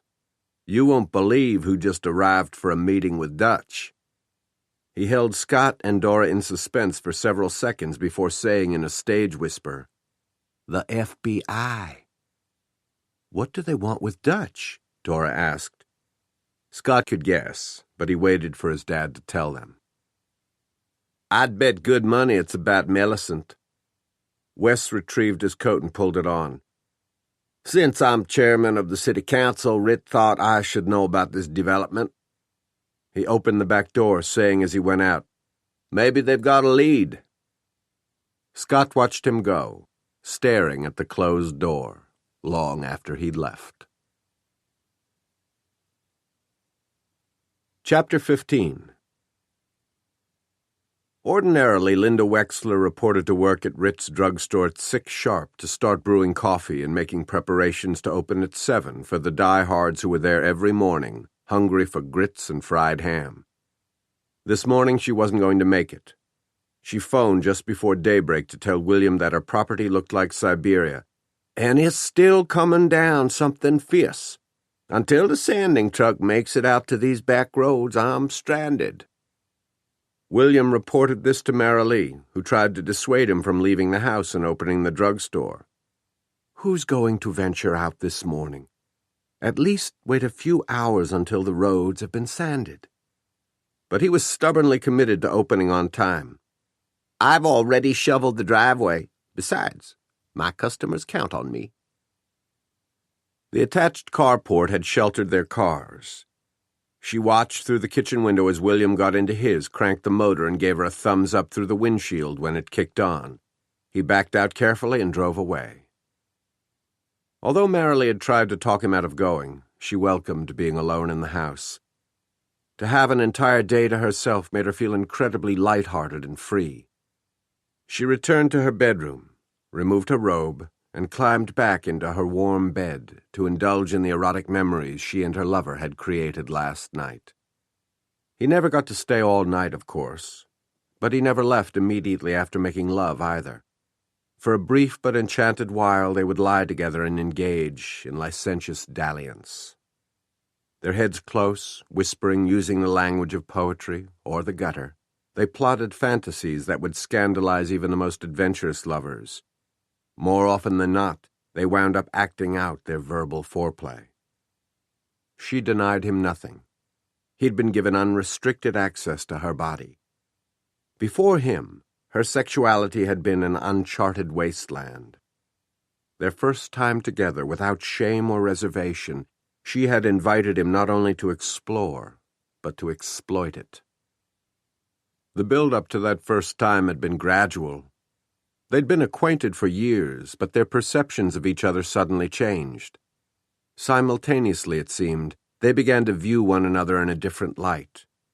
Each was unsure if this new awareness was reciprocated, so they gravitated toward one another cautiously until the sexual interest was tacitly acknowledged. Once it was, they began inventing reasons to cross paths. Their conversations were spiced with suggestiveness, although to anyone else they sounded innocent and proper. Should their eyes happen to meet, even in a crowded public place, they telegraphed an unspoken desire which, each confessed later, had made them flushed and weak. Then one evening they got what they had independently wished for, time alone. William had gone up the mountain to work on the old homestead, so there was no reason for Marilee to rush home after school. She'd stayed in her classroom, electing to grade papers at her desk rather than tote them home, only to carry them back the following day. He'd noticed her car in the faculty parking lot and went into the building on the pretext of looking for someone else. He appeared at the open door of her classroom, startling her because she'd thought she was alone in the building. They ran their altogether polite and proper drill. He asked if she'd seen the individual he was supposedly looking for, and she said no, she hadn't, but each knew that the exercise was all pretense. He lingered. She picked up her stapler and studied it as though it were a new and incomprehensible invention, then set it back down in the same spot. He took off his jacket and folded it over his arm. She fingered her pearl earring. They exchanged chit-chat. Soon they ran out of things to say that didn't sound banal. Still, he didn't leave. He stayed, gazing at her with longing, waiting for a signal from her to act on the physical yearning each felt in the other's presence. In effect, he abdicated the initiative to her. He wasn't free to take a lover. Marilee knew this, accepted it, disregarded it. For once in her life, she was going to be selfish and seize what she wanted without taking into consideration anyone else's opinion. To hell with the consequences. The boldest thing she'd ever done was ask if he would accompany her into the storeroom and heft a box of books to bring back to the classroom. "My fifth period class starts reading Ivanhoe next week," she told him as they made the short walk, their footfalls echoing off the metal wall lockers along the deserted corridor. "The copies are stored in here." She unlocked the storeroom door and went in ahead of him. She yanked on the string that dangled from the ceiling light, turning it on, then reached around him to shut and lock the door. Facing him, she stood with her arms at her sides and waited. She'd brought them this far. The next move was his. He held out for perhaps 3 seconds before pulling her against him and kissing her with unleashed ardor. He squeezed her ass, he fondled her breasts, he pulled the elastic band from her hair, then grasped handfuls of it and twisted it around his fingers. Marilee had only read fictional accounts of passion that fiery, and could scarcely believe that she was the object of it. He groped beneath her sweater, but she did better than that. She pulled it over her head and removed her brassiere, revealing her breasts to a man for the first time. Reaching beneath her skirt, she peeled off her pantyhose and underpants, then invitingly propped her hips against the stack of boxes. "Anything you've imagined or fantasized, do with me," she whispered. "I want you to look your fill, touch me to your heart's content." He slid his hands up her thighs. Already she was wet. As his fingers moved inside her, she threw back her head. "Anything you want. Anything." His eyes were glazed with lust, but as he opened his fly and put on a condom, he had the presence of mind to ask if she was a virgin. She told him about her only experience, her last year in college. A philosophy study partner, it had happened only once, with no more preliminary than a dry kiss. "The front seat of a car makes for a very unsatisfying fuck." Miss Marilee Ritt was the last person on earth he would have expected to use that word. Hearing it from her prim lips aroused him beyond his ability to contain himself. It also swiped his conscience clear of any misgivings. He took her fast and furiously, climaxing before she did. Pulling out of her, he said, "You didn't come, did you?" "It's all right. Like hell it is." He used his fingers. Afterward, she was so shaky she had trouble dressing. He helped her. There was laughter over his clumsiness with her garments, sighs when he paused to caress a part of her body, playful remonstrations over his deliciously lewd comments. He helped her into her panties, then stroked her through the damp fabric until she came again, clinging to his shoulders, gasping for breath against his chest. The air in the storeroom had become close and musky. As they left, Marilee wondered if the next faculty member to unlock that door would notice the scent of sex. She hoped so. The wicked thought made her smile. The clandestine aspect of the storeroom had added excitement to that first encounter, but from a practical standpoint they couldn't continue to use it. Not only was there a high risk of discovery, but romantically speaking, it left a lot to be desired. "There are French doors on the north side of my bedroom," she told him. "I'll leave them unlocked for you every night. Come to me whenever you can." He questioned the plan, but she dismissed his fears that William would discover them. "He goes to bed early and doesn't leave his room until the next morning." The first night he sneaked into her house, they agreed that making love lying down in a bed completely naked was worth any risk. In words that made her blush, he praised every inch of her body. She amazed him with her unabashed curiosity over his. "My beautiful lover," she whispered now, repeating what she had said to him last night, when she took his penis between her lips. He loved that, loved it when she closed her mouth around just the tip, which was as smooth and firm as a plum. The telephone rang, shattering the lovely recollection. Rolling onto her side, she looked at the caller ID box beside the phone. William calling from the drugstore. If she didn't answer, she could always claim she'd been in the shower, but if he truly needed her help, could she ever forgive herself for not answering because she wanted to daydream about her secret lover? Guilt won out. "What is it, William?" Marilee sounded groggy, but also piqued. Had she returned to bed after he left the house, William wondered. Probably. She hadn't gotten that much sleep last night. Ah well, such was the price of passion. Served her right if she didn't get to lollygag around all day as she'd obviously planned to do after last night. Actually, she was to be admired for her stamina. It was a marvel to him that his sister could crawl after one of their marathons of fornication. Her lover's staying power was equally remarkable. Often he was tempted to ambush one or both of them with his knowledge of their illicit affair.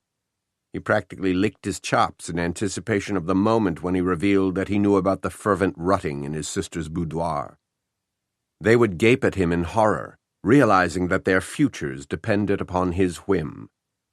It would be such a triumphant moment. Of course, half the fun was knowing that such a moment was inevitable, so he could wait. He would know when the time was right, and when it was, he would spring the trap. In the meantime, let them fuck themselves into complacency.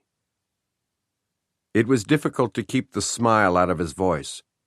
"Marilee, I need you to come to the store right away." "Why? What's wrong?" "Nothing's wrong. I've got customers. Important customers," he said in an undertone. 2 FBI agents. They were waiting in their car when I got here. They're meeting with Dutch to discuss the gun girl's disappearance. I should offer them breakfast, and as you know, Linda can't get here. "I don't know how to use that stove." "How hard can it be? You'll figure it out. Don't dawdle. I need you here now. I called Wes." "Why Wes?" "As head of the city council, I thought he should know about this.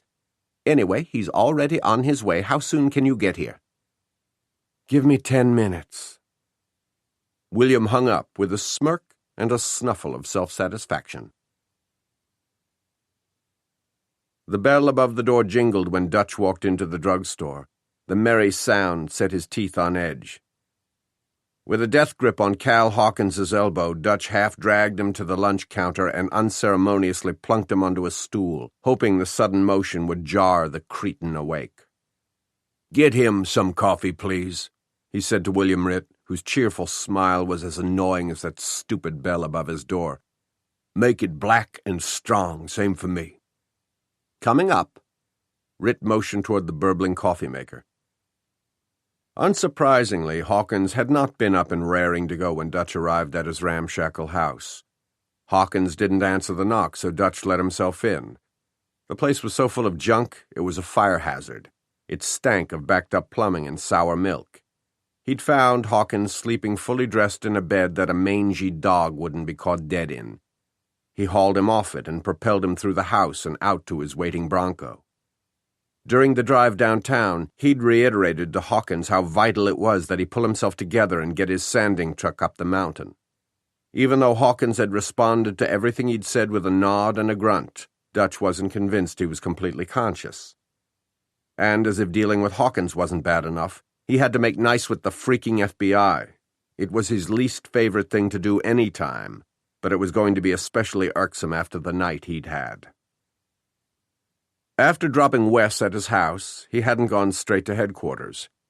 It had been very late when he got there, and by way of greeting, the dispatcher had handed him dozens of call memos.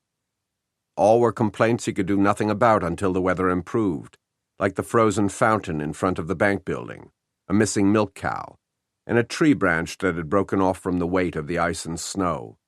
It had fallen onto the owner's outdoor hot tub and cracked the cover. And this was his problem? Why? Then there was a call from Mrs. Kramer, who had more money than God from Coca-Cola stock a wise great-grandfather had bought cheap. But you would never meet a meaner and more miserly old bat. She'd called to report a prowler in her front yard. Dutch reread the message as written down by his dispatcher. "Does this say Scott H.?" "Yeah, the Hamer kid. She says he was strolling past her house like it was a evening in May. Up to no good, if you ask her." "Well, I didn't ask," Dutch had said. "And anyway, she's delusional. I was at the Hamer's house. Scott was holed up in his room with the stereo blaring. Besides, Wes wouldn't let him go out in a night like this." The dispatcher raised his bulky shoulders in a shrug and didn't take his eyes off the John Wayne shoot-'em-up he was watching on a black-and-white TV. "What do you expect from a crackpot whose hobby is digging in trash cans?" Mrs. Kramer was known to pull on Rubbermaid gloves and scavenge through trash cans under cover of darkness. Go figure. Dutch balled up the memo and shot it into the overflowing wastebasket. He put the other memos in his shirt pocket to deal with later, but only after Lily was safely down from Cleary Peak. That was all he was interested in this morning, getting Cal Hawkins to drive his sanding truck up the mountain to rescue her. True, it was still snowing like a son of a bitch. True, beneath the snow was a layer of ice an inch thick. Those were the objections that Hawkins was sober enough to raise, and they were valid. But it wouldn't be as difficult as last night, when they'd had darkness working against them. At least that was what Dutch argued. Catching his reflection in the mirror along the soda fountain's back wall, he saw what the FBI agents would see. A loser, a burnout. He'd catnapped in his desk chair until dawn, his sleep frequently interrupted by disturbing thoughts of Lily and what she might be doing at any given moment. What Ben Tierney was doing. What they were doing together. Before leaving headquarters, he had washed up and shaved in the men's restroom, using a dull razor, bar soap, and tepid water in a shallow basin. Had he known sooner that he was going to come under FBI scrutiny, he would have gone home to shower and put on a fresh uniform. No help for it now. "How's that coffee coming?" he asked Rit. "Another minute or two. I'll bring it over when it's ready." Having exhausted reasons to delay the meeting, Dutch turned toward the booth where the two agents were waiting like vultures over a dying animal. The older one made a point of checking his wristwatch. Asshole, Dutch thought. Did they think he was at their beck and call? Apparently so, gauging by the way they had mandated this meeting, giving him virtually no warning.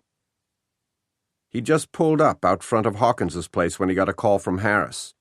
The young policeman had sounded out of breath and was sputtering with excitement, but Dutch finally interpreted the message. Meet the Phoebes at the drugstore. In half an hour, he said. Who said? That Special Agent Wise? No, Harris replied. Older guy. Introduced himself as the SAC. Fucking fabulous. Where'd you run into them? I don't think I'm supposed to say. He told me not to mention names over the radio. What's he want to see me for? That's something else I'm not supposed to say over the radio. Dutch swore beneath his breath. What had happened to Harris, for Christ's sake? Had he been bewitched? Well, if they're at the drugstore when I get there, fine, but I'm not going to hang around waiting on them. I don't think you want to cross this guy, sir. Dutch hated having his authority challenged, especially by the officers on his force. I don't think he wants to cross me, either. No, sir, Harris said. But the SAC told me it was important that you meet this morning, and the way he said it was like he'd be good and pissed if you didn't show. Just my opinion, sir. Now that Dutch had seen the SAC for himself, he shared Harris's opinion. One glance, and Dutch sized him up as a no-nonsense ball-breaker. He'd had plenty of experience with tight-asses like him in the APD. He disliked the Phoebe instantly. Without hurry, he ambled over to the booth and slid in across from them. "Morning." Wise made the introductions. "Police Chief Dutch Burton, this is SAC Kent Begley." Begley was brittle and brusque, even in the way he said, "Burton," as they shook hands across the Formica. That alone revealed what he thought of Dutch. Begley had dismissed his importance even before they'd exchanged a "how do you do." In the SAC's mind, this was a formality, protocol he had to go through before elbowing out the dumb local cop. The federal sons of bitches claim not to feel that way about local law enforcement outfits. The company line was that they had the utmost respect for anyone wearing a badge. Bullshit. You might find an exception to the rule if you looked hard enough among the rank and file, but generally speaking, they thought they were the know-all, be-all. Period. End of story. "We apologize for the short notice," Wise said. Wise had been introduced to Dutch shortly after he moved back to Cleary and assumed the job of chief. As they shook hands the first time, Wise had said he was relieved that someone with know-how would now be working on the missing persons cases. But Dutch had seen through the good manners. Wise had only been humoring him and playing politics. Ritt delivered 3 cups of coffee. Begley ignored his. Wise opened a packet of sweetener. Dutch took a sip from his cup before asking, "What's the urgency?" "You mean besides 5 missing women?" Begley said. He was like an industrial-strength abrasive scouring Dutch's raw nerve endings. Dutch wanted to hit him. Instead, he locked gazes with the senior agent, and each telegraphed his disdain for the other. Wise coughed lightly behind his fist and pushed up his slipping eyeglasses. "Sir, I'm certain Chief Burton didn't mean to diminish the importance of finding the missing persons." "The weather has temporarily suspended my investigation." "Which amounts to what?" Begley asked. Ever the diplomat, Wise quickly amended Begley's question. "Perhaps you could bring us up to date on your investigation, Chief Burton." Dutch was hanging on to his patience by a thread, but the sooner he answered their questions, the sooner he could get on his way. "Since I first learned of Millicent Gunn's disappearance, I've had every spare man I could recruit, from my department, the state police, county sheriff's office, and a goodly number of volunteers combing the area. But the terrain round here makes it slow going, especially since I ordered them not to leave a twig unturned. Yesterday, when the storm moved in, I was forced to call off the search. We're hamstrung as long as this weather keeps up, and I don't have to tell you what it'll do to evidence." As he gestured toward the front of the building, he saw Wes Hamer and Marilee Ritt approaching the entrance from opposite directions, reaching the door at the same time. Wes held it open for her, then quickly followed her in. They were chuckling over the snow that clung to their clothing. Standing just inside the door, they stamped their feet to shake the snow off their boots. Wes removed his hat and gloves. Marilee pulled a cap from her head, and he laughed when static electricity made her hair stand on end. The tip of her nose was red, but Dutch was struck by how pretty and animated she looked this morning. William called to her, and she hurriedly joined him behind the soda fountain. Wes glanced toward the booth where Dutch sat with the FBI agents. He didn't seem surprised to see him there with them. Ritt, in his self-cast role as town busybody, had probably called Wes to inform him of the meeting. Last night he and Wes had exchanged some harsh words and parted angry at each other. After Dutch's crack about Wes and women, Wes had shoved open the passenger door of the Bronco and stepped out. "You can't afford to piss me off, Dutch. Not when I'm about the only friend and ally you've got left." He'd slammed the door before stamping off into the maelstrom of snow. Now they acknowledged each other with a curt nod. Then Dutch returned his attention to Wise and Begley. "I spoke with Mr. and Mrs. Gunn last evening," he continued. He didn't tell them that Millicent's parents had sought him out, not the other way around. He was glad he had even this to report. It made him appear on top of the case, proactive. I updated them on our canvass of the people that Millicent had contact with on the day she disappeared, first at the high school, later at work. We had compiled a comprehensive list, but couldn't get around to interviewing everyone before the storm hit. I have a small department and limited personnel. I operate on a shoestring budget. Because his excuses had begun to sound like whining, he stopped and took another sip of coffee. He glanced toward the soda fountain. Hawkins sat with his shoulders hunched, holding his coffee cup between his hands as though both were required to keep it steady. Wes was holding court for Writ and Marilee. He was talking softly, but he had their rapt attention. Dutch wondered what he was saying that was so bloody captivating. Shifting his attention back to business, he addressed Wise. Did you learn anything from reading Millicent's diary? Let them share the hot seat, he thought. They were on this case same as he was. With all the resources at their disposal, they hadn't solved it either. An entry or two snagged my curiosity, Wise replied. He added another packet of sweetener to his coffee and idly stirred it. Chances are they're insignificant insofar as her disappearance goes. Insignificant? Dutch scoffed. If it was insignificant, you wouldn't be here. S.A.C. Begley sure as hell wouldn't be. What got your curiosity up? Wise glanced at Begley. Begley continued to stare at Dutch without speaking. Wise cleared his throat and looked at Dutch again, peering at him through his large lenses. Do you know a man named Ben Tierney? Tierney woke up with a start. He'd been in a deep and dreamless sleep one second. The next, he was wide awake, sensors tingling as though he'd been shocked with a cattle prod.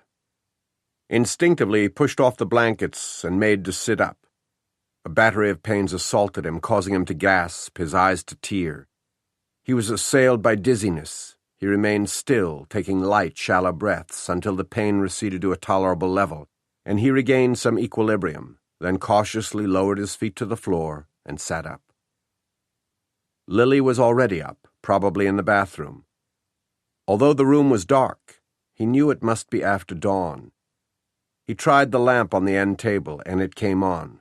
The cabin still had electricity. However, it was so cold he was shivering. Apparently the propane had run out during the night. First order of the day was to build a fire. Ordinarily, he would have acted on that immediately. This morning, however, merely sitting upright had seemed an insurmountable task. His muscles were sore, his joints stiff from sleeping all night in one position, the only position the sofa allowed. Even the expansion of his rib cage when he breathed was painful. Lifting his coat and sweater, he examined his torso. The entire left side was the color of eggplant. Gingerly, he felt along each rib.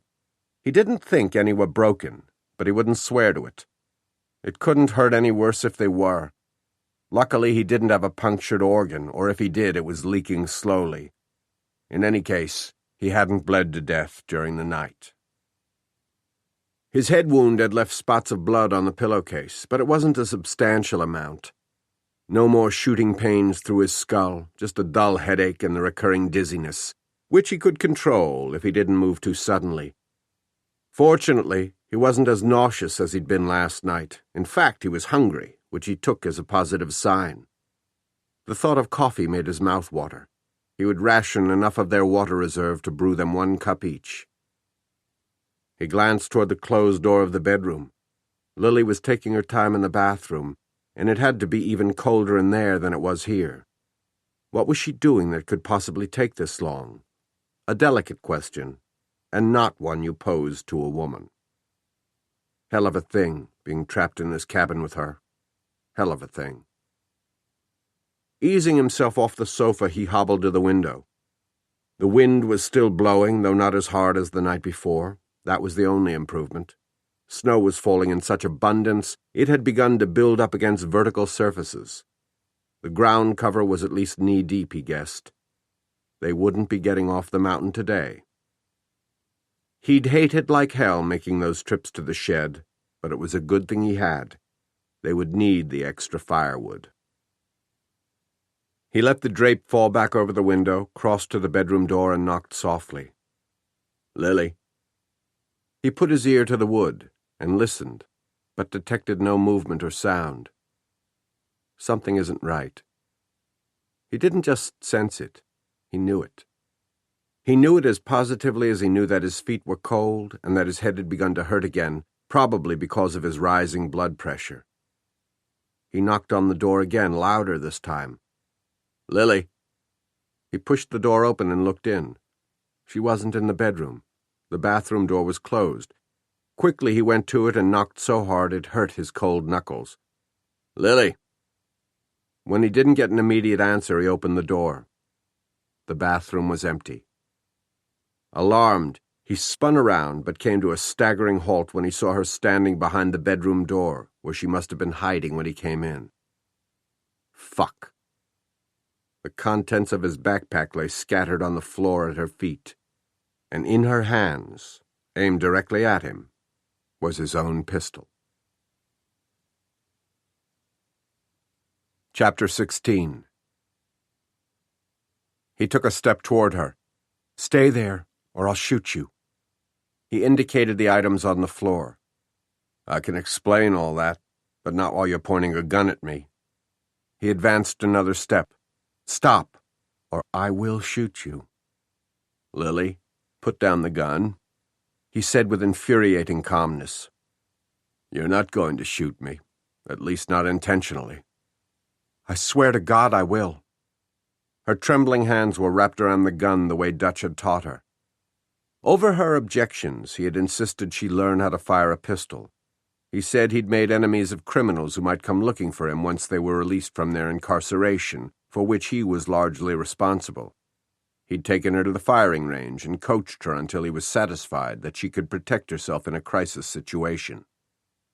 The lessons had been more for his peace of mind than for hers. She couldn't conceive of ever having to put them to the test.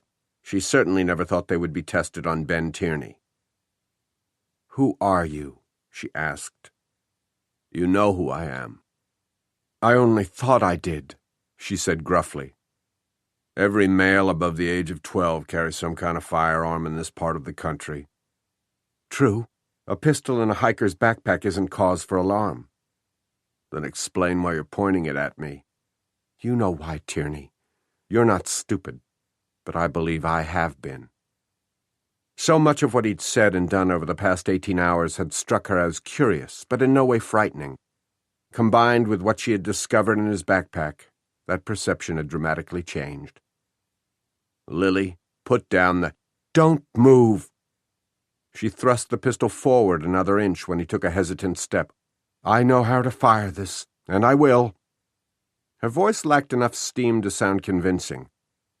Because she was trapped without any hope of rescue with a man she now suspected of kidnapping 5 women, probably murdering them, and because she had missed 2 doses of medication, her breathing had become increasingly labored. It didn't escape his notice. "You're in trouble." "No, you are." "You're starting to wheeze." "I'm all right." "Not for long." "I'll be fine." "You said that becoming emotionally overwrought can bring on an attack. Fear will do that." "I'm the one with the pistol. Why would I be afraid?" "You don't need to be afraid of me." She made a scoffing sound and willed herself to resist his piercing blue gaze. "Do you expect me to take your word for that?" "I would not harm you. I swear it." "Sorry, Tierney. You'll have to do better than that. What were you doing on the mountain yesterday?" "I told you I—" "Don't insult my intelligence. It was a lousy day for sightseeing. Who goes sightseeing on a mountaintop when an ice storm is forecast? Certainly not someone with your experience of the outdoors." "I admit it was careless." "Careless? You? Out of character. Try again." His lips formed a hard, thin line, reminding her that he resented his word being challenged. "The storm rolled in faster than I expected. My car wouldn't start. I had no choice but to walk down." "That much, I believe." "I was taking a shortcut to avoid the switchbacks on the road. I got lost." "Lost?" She pounced on the word. You, with the sixth sense for direction, got lost? Trapped in the lie, he faltered, then tried another tack. You've been caught up in the mania. Mania? Over the disappearances. Every woman in Cleary is afraid that she may be the next to vanish. It's a community-wide preoccupation. You've been here for a week. The panic has rubbed off on you. You regard every man with suspicion. Not every man, Tierney. Only one. The one who doesn't have a logical explanation for wandering around in the woods during a blizzard. The one who knew the location and layout of my cabin without my telling him. The one who refused to open his backpack last night, for reasons which are now obvious. I promise to explain all that, he said tightly, but not while you're holding me at gunpoint. You can explain it all to Dutch. The features of his face turned hard and pronounced as though the skin had suddenly been stretched tightly over the bones. She withdrew her cell phone from the pocket of her coat. It was still showing no service. You're making a mistake, Lily. The words and the low, measured tone in which he spoke them chilled her blood. To let your imagination run wild will be a costly error.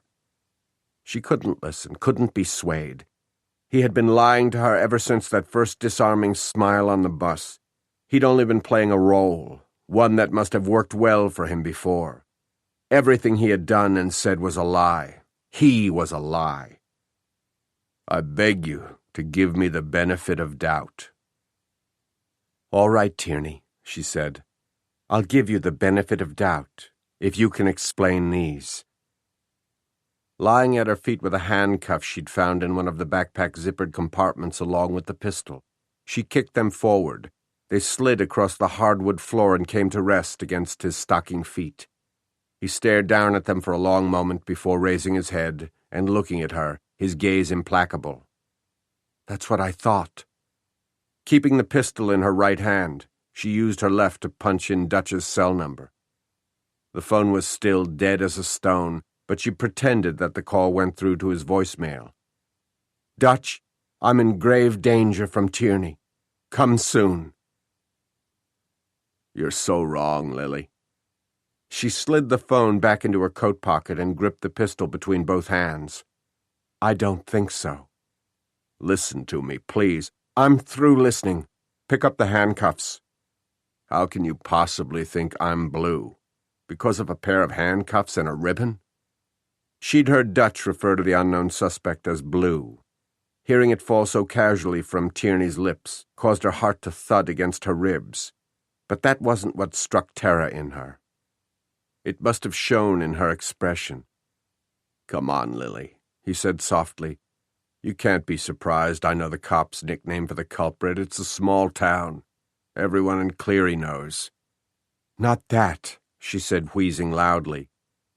I hadn't even mentioned the ribbon. Special Agent Wise's question was out of context, or so it seemed to Dutch. For a moment he was flummoxed. Ben Tierney. They'd been talking about his investigation into Millicent Gunn's disappearance when, out of nowhere, Wise asked if he knew Ben Tierney. He divided a puzzled look between Wise and Begley, but he might just as well have been looking into the eyes of two dolls. Theirs were that plainer and opaque. What's Ben Tierney got to do with the price of tea in China? Do you know him? Wise asked. Face with a name, that's it. Then suddenly he was seized by a chill that had nothing to do with the outdoor temperature. He felt that unease he used to feel when entering a building where a suspect was believed to be holed up. You knew something bad was bound to go down, you just didn't know what form it would take or how bad it would be. You didn't know what to be afraid of, but knew enough to be afraid. What about Ben Tierney? Wise looked down into his coffee and carefully balanced the spoon on the rim of the saucer. His avoidance was more telling than anything he might have said. Dutch's heart clenched. Look, if he's involved in this, how well does your ex-wife know him? Dutch's gaze swung to Begley, who'd fired the question at him. Blood rushed to his head. What the hell are you talking about? We understand that they're acquainted. Who led you to understand that? How well are they acquainted? What's the nature of their relationship? There's no relationship, Dutch said angrily. She met him once. Why? Just curious. We're checking out several angles, too. Dutch banged his fist on the table hard enough to rattle cutlery and dishes. Wise's spoon fell off the saucer and clattered onto the table. Cut the bullshit and tell me what you know about this guy. You're big, bad FBI agents, but I'm a cop, goddammit, and as such I'm entitled to your respect as well as any information you have pertaining to my investigation. Now, what about Ben Tierney? Calm down, Begley commanded. And just so you know, I don't condone foul language and taking the Lord's name in vain. Don't do it in my presence again. Dutch slid from the booth, reached for his coat and gloves and put them on with jerky, angry motions. Then he leaned down and thrust his face close to Begley's. First of all, fuck you. Second, get this, you sanctimonious prick. If you've got an interest in Ben Tierney related to the disappearance of these women, I need to know it, because as we speak, my wife is marooned in our mountain cabin with him. For once they showed reactions, which ranged from surprise to a degree of alarm that caused Dutch to fall back a step. Christ almighty, are you telling me that Ben Tierney is blue?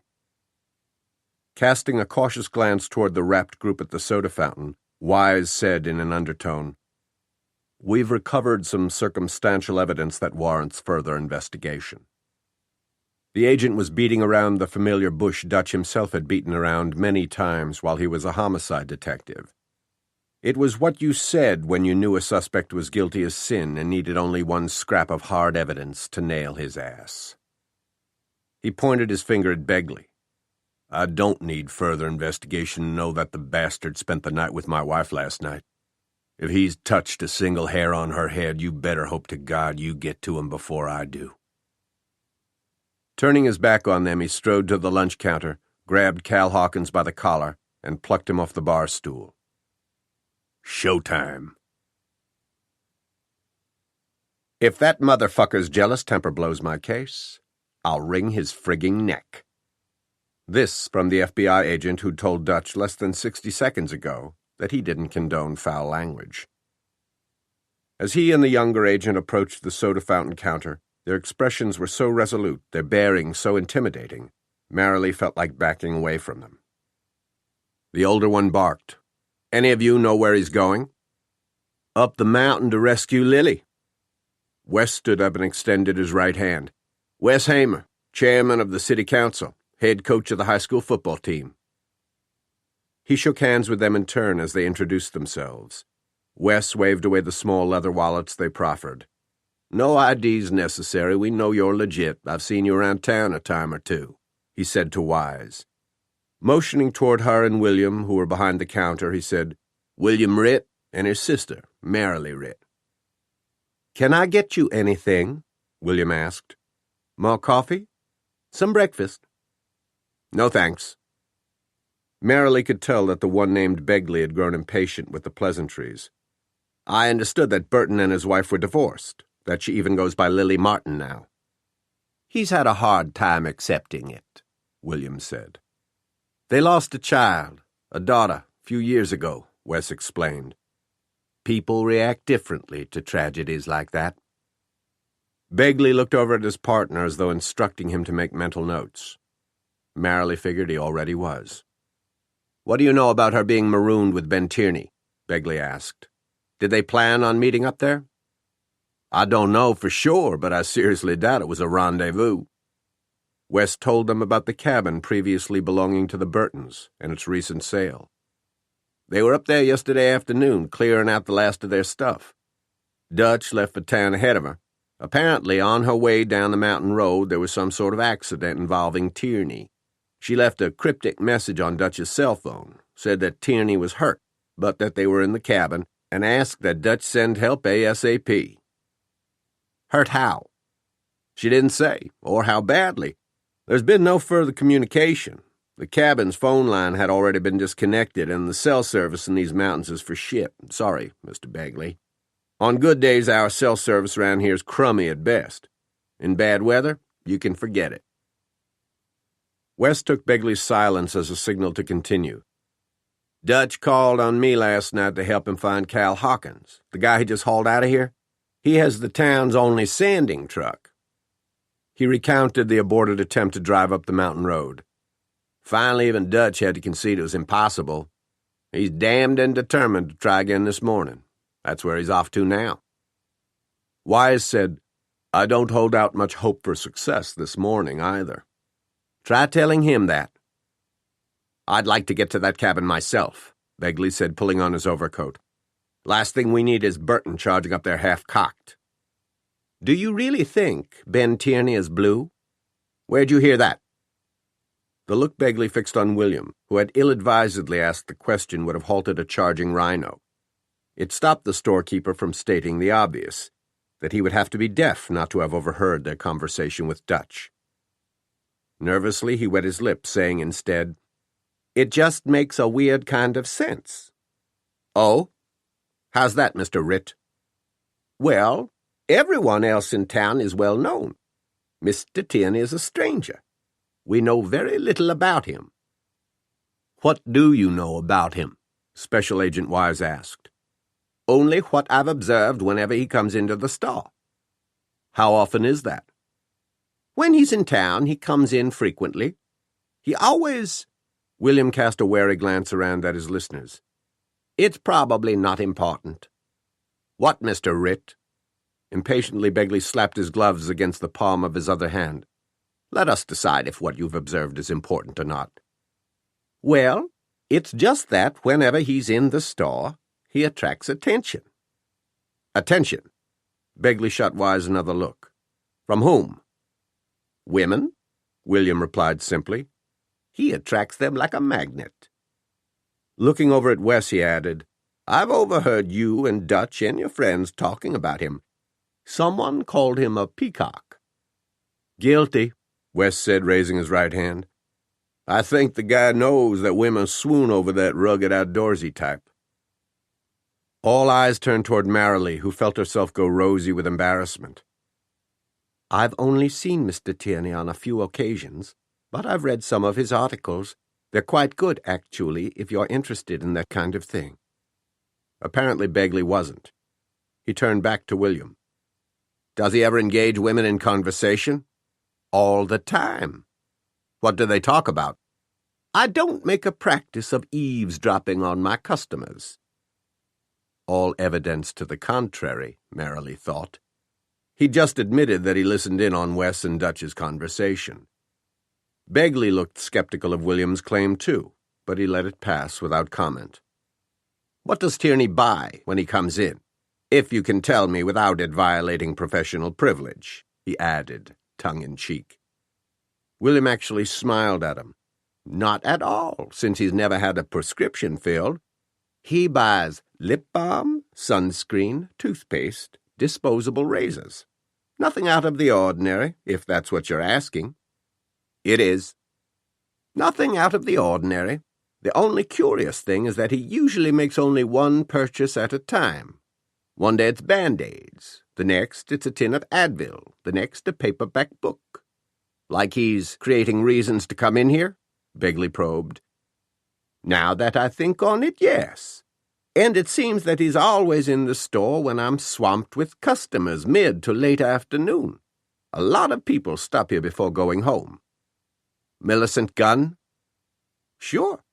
A lot of the high school kids come to the soda fountain after school. As long as they behave themselves, I let them. Have Ben Tierney and Millicent Gunn ever been in the store at the same time? William was about to answer when the importance of the question registered with him and his lips snapped shut. He looked at each of them in turn, then seemed to wilt as he slowly nodded his head. Week before last. Only a couple of days before she disappeared. Did they talk? Wise asked. William gave another nod. Begley turned to Wes. Where do we find this sanding truck? If you want to follow me, I'll take you. Begley didn't wait for Wes to lead the way. Turning, he strode swiftly toward the door, pulling on his gloves as he went. Is he always that abrupt? William asked Wise, who was wading through his layers of clothing to get to his wallet. No. He was up all night, so his reactions this morning are a little slower than usual. What do we owe you? William motioned for him to keep his money. On the house. Thank you. My pleasure.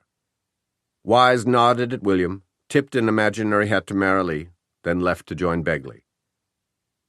Wes was about to follow when she called him back and passed him the pair of leather gloves he'd left lying on the counter. You'll need these. He took them from her and playfully tapped the end of her nose with them. Thanks. See y'all later. As she watched Wes leave, Marilee caught William's knowing smirk reflected in the mirror. She ignored it, saying, I guess no one wanted breakfast after all. I'm going to fry a couple of eggs. He turned on the griddle. Would you like some? No, thanks. You shouldn't have mentioned Blue. What? The code name.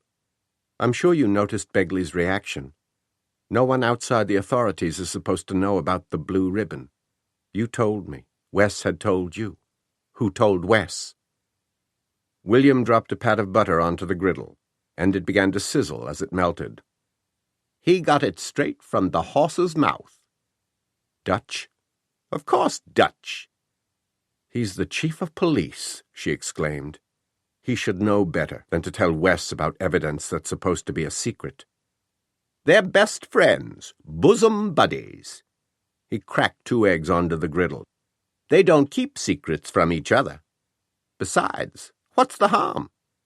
It could jeopardize his investigation. I fail to see how. If you and I know, how many other people know? He reached for the salt shaker and shook it over his eggs. What difference does it make now that they've identified Blue? None, I suppose. However, he said, flipping the eggs, there's a good lesson to be learned, Marilee. What's that? Nobody in this town can keep a secret. He smiled at her, but she had an uneasy sense that it wasn't as benign a smile as he pretended.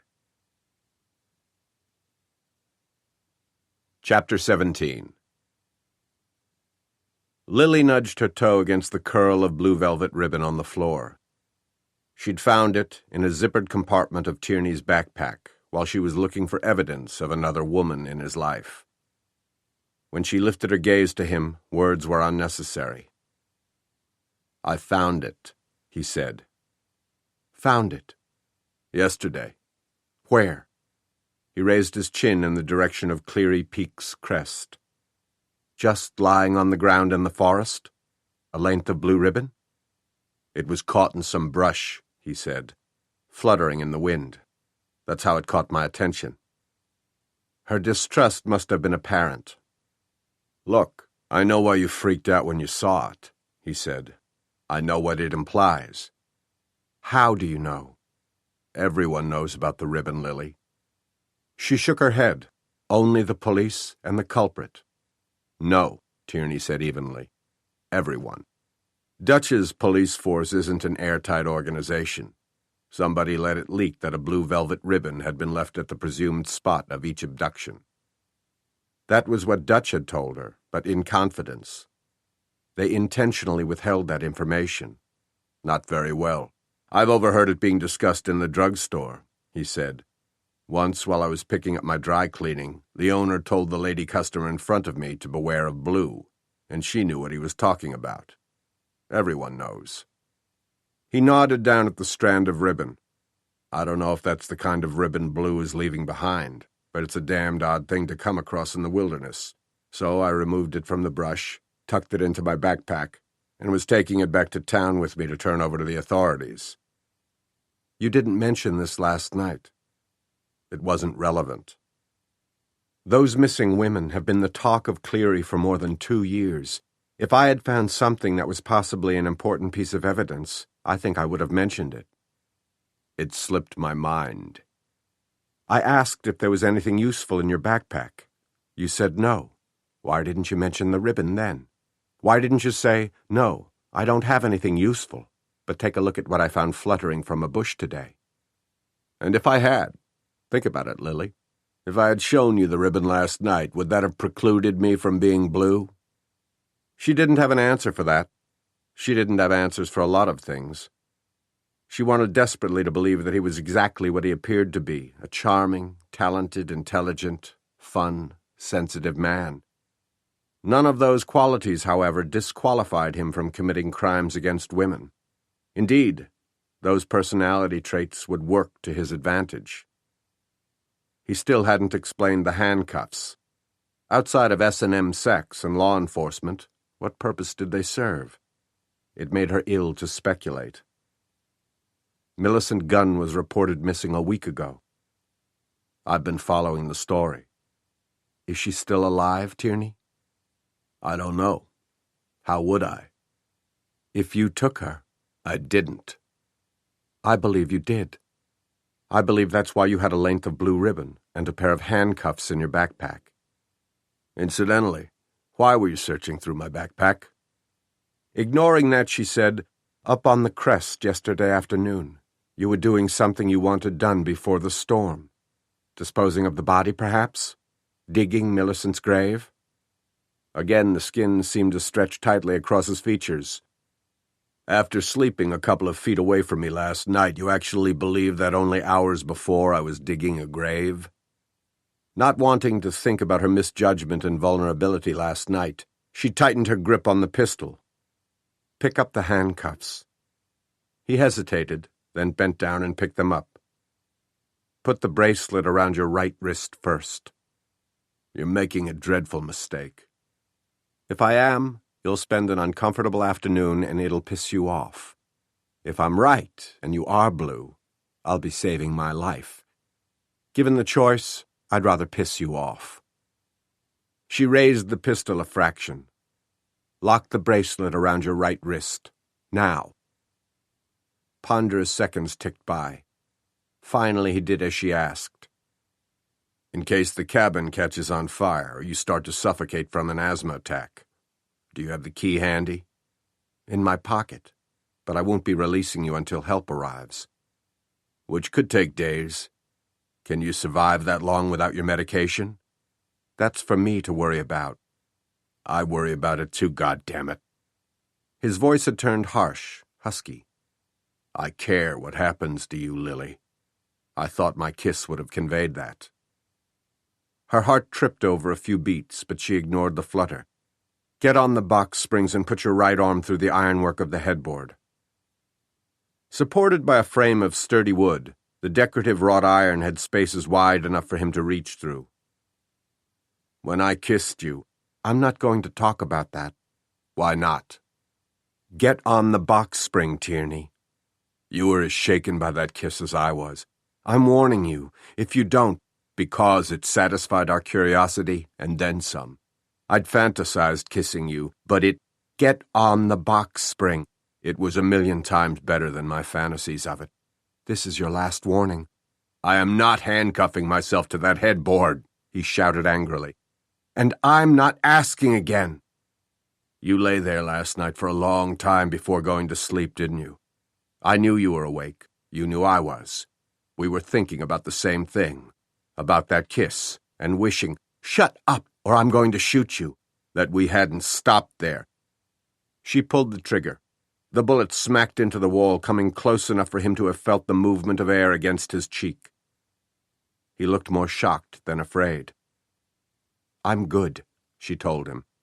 The next shot counts. You wouldn't kill me. If I take out your kneecap, you'll wish I had.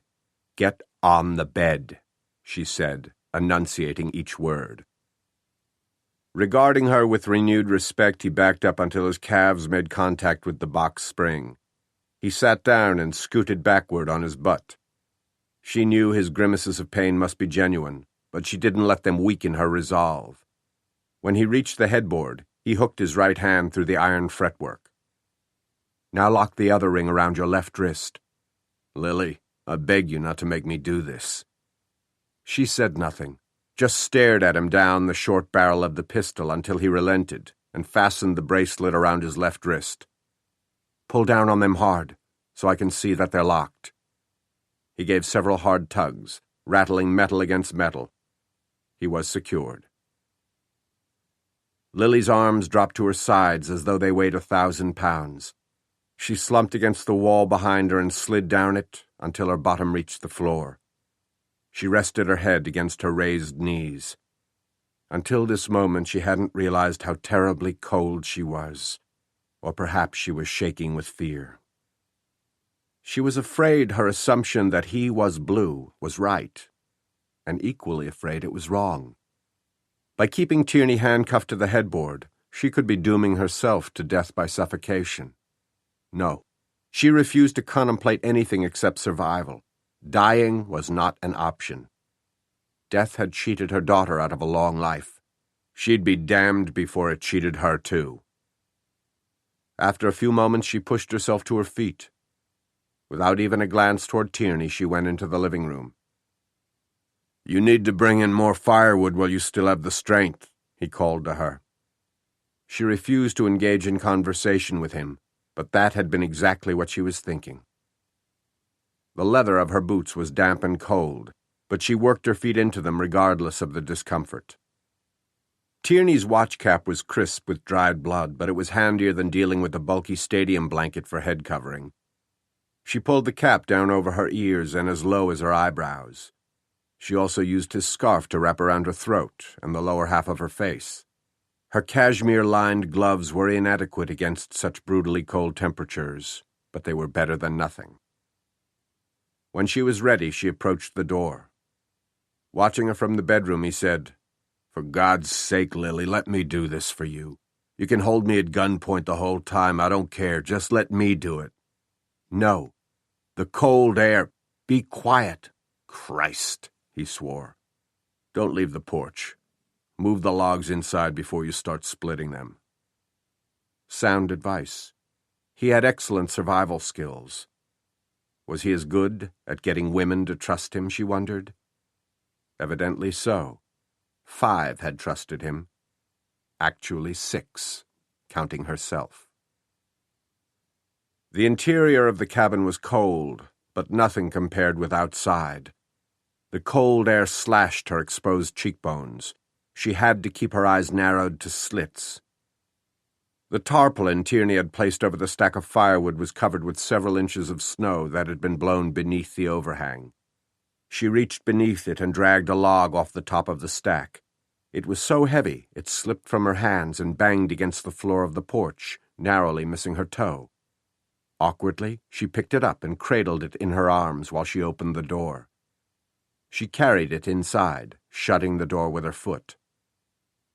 She placed the log on the hearth, then paused, inhaling deeply through her mouth in an attempt to fill her lungs, trying to convince herself that breathing was easy. "Lily, are you all right?" She tried to tune him out and concentrate on forcing air through her constricting bronchial tubes. "Lily." His alarm sounded sincere. The handcuffs rattled against the wrought iron as he pulled against it. She moved away from the hearth and stepped into his line of sight. "Stop yelling at me. I'm okay." "Like hell you are." "I'm fine, except for being trapped with a serial criminal." "What do you do to them while they're handcuffed, Tierney? Do you torture and rape them before you kill them?" "If that's what I do, why haven't I tortured, raped, and killed you?" "Because I called Dutch and left the message that I was here with you." She was struck by sudden enlightenment. "Now I understand why you flinched every time I mentioned his name, why you were so preoccupied with him, why you hounded me with questions about our current relationship." "Because I wanted to know if you were still in love with him." That was exactly what she had concluded. He had duped her into thinking that jealousy was behind his persistent questions about Dutch, the ex-husband. That she'd fallen for the ploy made her as angry at herself as at him. "I won't waste any more breath talking to you." He gave the handcuffs several vicious yanks. Fortunately, they held. She went back outside. For almost an hour she labored, carrying in one log at a time. Each seemed heavier than the one before it. The chore became increasingly difficult. The rest periods between trips grew longer. Luckily, some of the logs were small enough to catch when she ignited kindling beneath them, and the warmth from the fireplace was welcome. The hatchet, as feared, wasn't up to the task of splitting the larger logs. She debated walking to the shed to get the axe Tierney had overlooked, but decided against it, fearing she wouldn't make it back. Instead, she used the hatchet to hack away at the wood until she had enough chunks to last for several hours. What was uncertain was whether she would last that long. Lily? For half an hour she'd been sitting on the mattress with her back against the sofa, resting and trying to ease her breathing. Lily, answer me. She laid her head back against the end of the sofa and closed her eyes. What? How are you doing? She was tempted not to answer, but he'd been calling her name intermittently for the last 5 minutes. Evidently he wasn't going to give up until she responded. Throwing off the afghan, she stood up and padded to the open bedroom door. What do you want? Jesus, Lily. His face registered shock, confirming her suspicion that she must look like a zombie. She'd seen herself in the throes of an asthma attack before. It wasn't pretty. Are you warm enough? She asked ungraciously. You're starved for oxygen. She was about to turn away when he said quickly, I could use a blanket over my legs. She retrieved one from the mattress. The woven wool had retained the heat from the fireplace. Standing at the foot of the bed, she unfurled it above him and let it settle over his outstretched legs. Thanks. You're welcome. She noticed that his wrists were raw from pulling against the handcuffs. That won't do any good. You're only going to hurt yourself. He glanced at the abraded skin. I finally came to that conclusion. He flexed his fingers a few times. My hands get numb for lack of circulation. I didn't plan very well when I locked myself to the headboard. I should have placed my hands lower, waist level. Then I wouldn't be in such an awkward and uncomfortable position. That was lousy planning. I don't suppose you would consider unlocking the cuffs long enough. No. I didn't think so. He shifted his position, wincing with pain, but she didn't give in to the pity he was trying to invoke. Are you hungry? She asked. My stomach's been growling. I'll bring you something. Coffee? Okay. It'll have to count for a ration of water. Always the Boy Scout, ever prepared. 5 minutes later, she returned to the bedroom with a mug of fresh coffee and a plate of crackers spread with peanut butter, staples they had brought with them from her car. She said, I left the pistol along with the key to the handcuffs in the living room. She moved aside so he could look past her to the end table. If you're thinking about burning me with the coffee, or pinning me down with your legs, or overpowering me in any way, it won't do you any good. You still couldn't get to the gun or the key. Very clever. Setting the coffee and the plate on the floor, she unwound the scarf from around her neck and tossed it far out of reach. He frowned at her. Have I just been insulted? You could use it as a weapon. Strangling you wouldn't be very smart, would it? You'd be dead and I'd be helplessly handcuffed. I'm taking no chances. Why were you wearing my scarf? Can you handle the mug? I'll try. Can't promise not to dribble. Why were you wearing my scarf? For warmth, Tierney. No other reason. I don't want to go steady.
She placed the mug between his hands.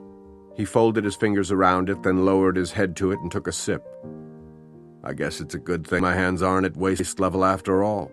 I couldn't eat or drink if they were. I wouldn't let you starve or die of thirst. You're a kind jailer, Lily. Not into cruel and unusual punishment. Although, he waited until he was sure he had her full attention before saying, "It'll be pretty damn cruel if you die on me." I don't plan to. See that you don't. His voice had meaning behind it. So did the way he was looking at her. She resisted both. Ready for your crackers? I'll finish my coffee first. She backed away and sat down in the rocking chair a safe distance from the bed, keeping her head averted. Did Dutch talk to you often about the missing persons cases? Surprised by the question, she looked at him sharply. He must have been the one who told you about the blue ribbon, the nickname Blue. I never asked him to discuss his cases, but I listened when he did. What else did he tell you about the Cleary disappearances? She responded with a cool, steady stare. Come on, Lily. If you're convinced I'm blue, you won't be divulging anything I don't know. Did Dutch know the significance of the blue velvet ribbon? Its significance to Blue, you mean? He nodded. He had a theory about it. What was it? She was hesitant to discuss what she knew about the cases with Tierney, but if she did, she might learn something. The first to disappear, Tori Lambert, is the only one who isn't a local resident. She and her parents were vacationing in Cleary, he said. They went on a guided hike to enjoy the autumn foliage. She and her mother quarreled. In typical 15-year-old fashion, the girl stalked off to pout alone. She was never seen again. That's right. Stop looking at me like that, Lily. I came to Cleary shortly after the girl disappeared. The story was front-page news for weeks. I read the accounts like everybody else. Anyone could tell you what I just did. What's Dutch's take on the ribbon? That's all they found of her, Lily said. The other hikers in the group, including her parents, thought she would eventually catch up with them. When she didn't, they became concerned. By nightfall, they panicked. After 24 hours, they concluded that this was more than just an adolescent snit, that she was no longer missing by choice. Either she had been injured and couldn't make it back, or she was hopelessly lost, or she'd been taken. Rescue teams searched for weeks, but winter came early that year, he said, picking up the story. The girl, stop calling her the girl, she said testily. Her name is Tori Lambert. Tori Lambert vanished as though the ground had opened up and swallowed her. Not a trace of her has been found. Except for a blue velvet ribbon, Lily said. It was discovered in some underbrush across the state line in Tennessee. That's what led the authorities to believe that she'd been kidnapped. To get to the spot where the ribbon was found, she would have had to walk 10 miles over some of the most rugged terrain east of the Mississippi, he said. Her mother identified the ribbon as the one Tori had been wearing in her hair that day. She stared into near space for a moment, then said quietly, Mrs. Lambert must have gone through pure hell when she saw that ribbon. Tori has very long hair, almost to her waist. Lovely hair. That morning she wore it in a single braid and had plaited the ribbon into it. Shifting her gaze back to Tierney, she said, So whatever else you did to her, you took the time to unbind her hair and remove the ribbon. Blue did.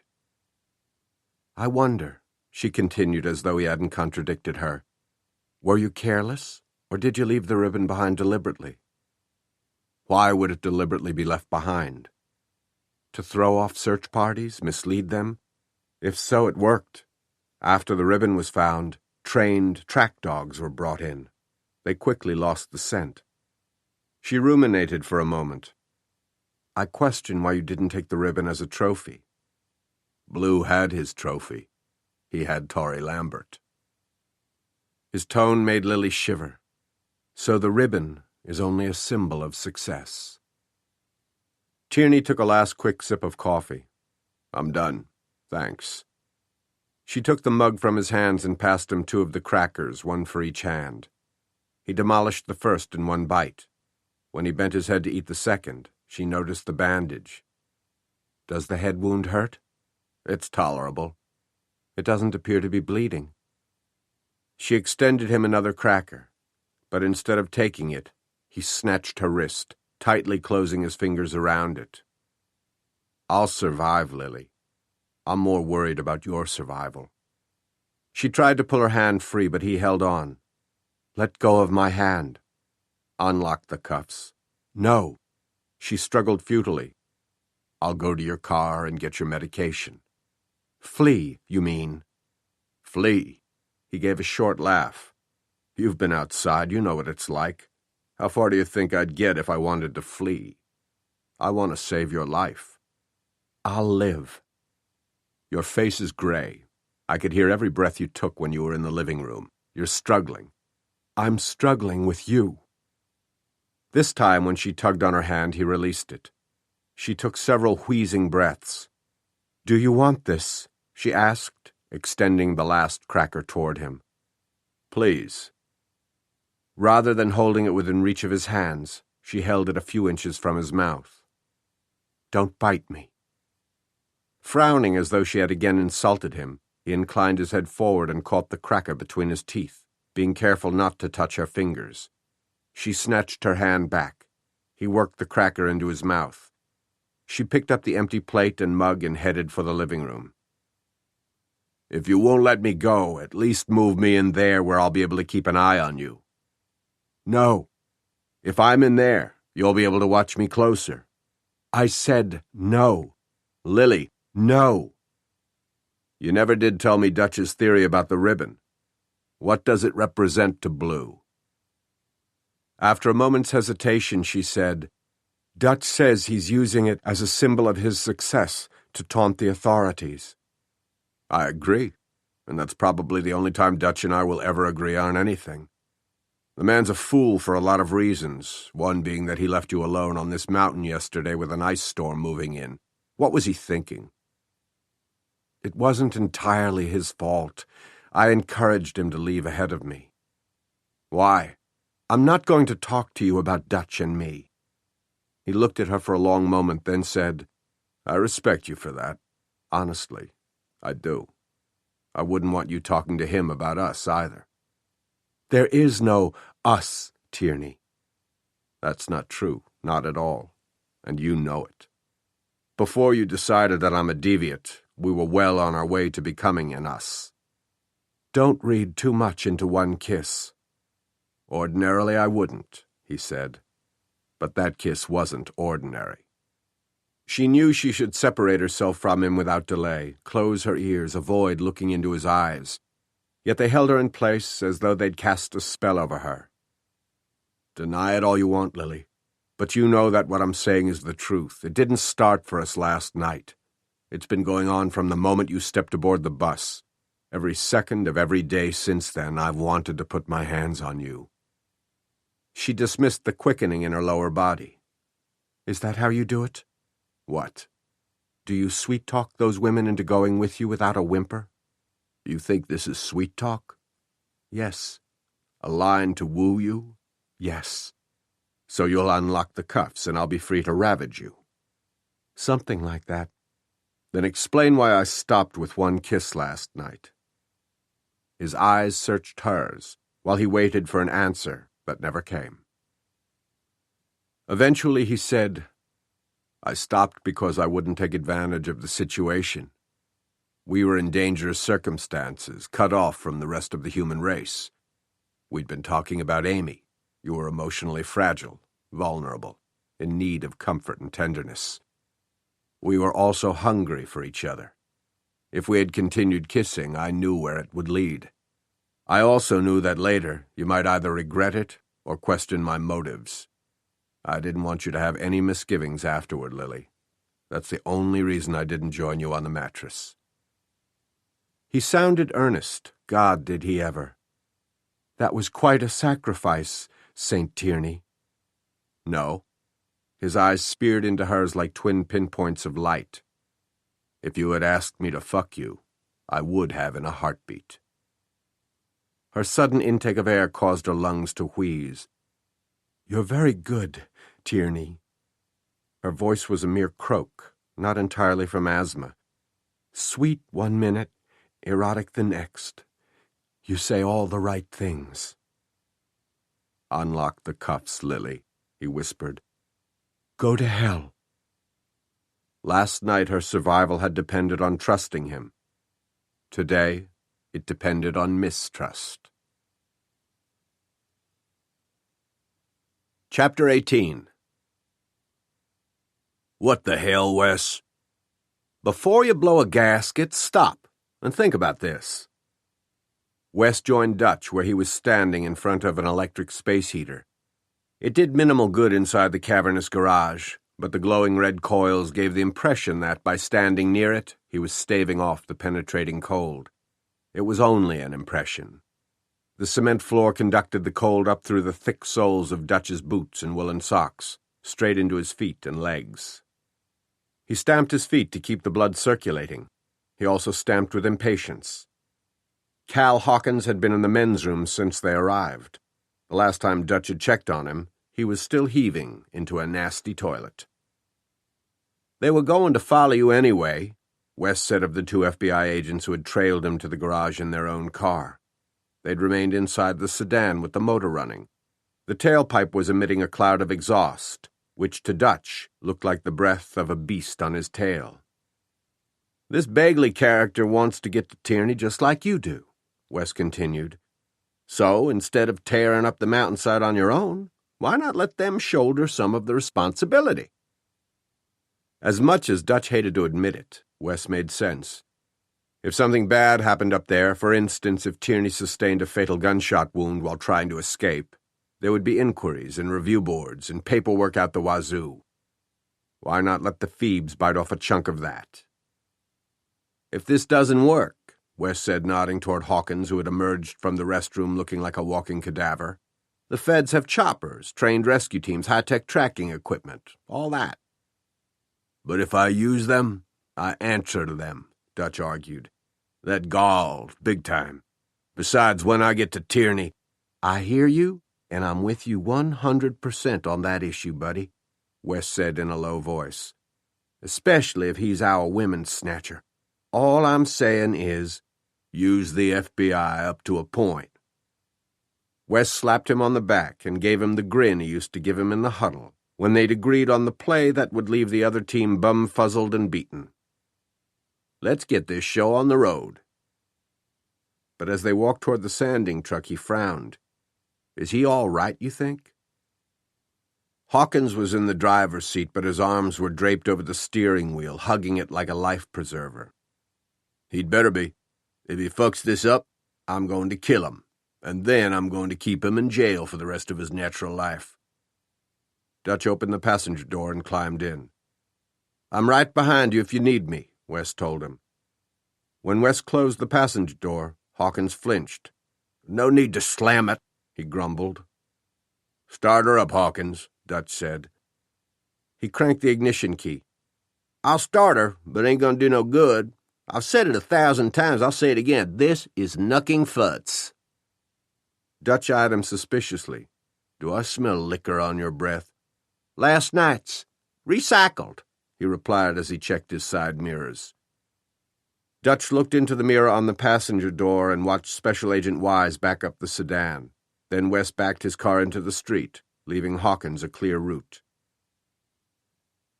No more than 10 seconds out of the garage, the windshield became blanketed in snow. Hawkins's glance toward Dutch said, I told you so. Muttering to himself, he turned on the windshield wipers and shifted gears. With a great deal of reluctance, or so it seemed to Dutch, the rig chugged forward.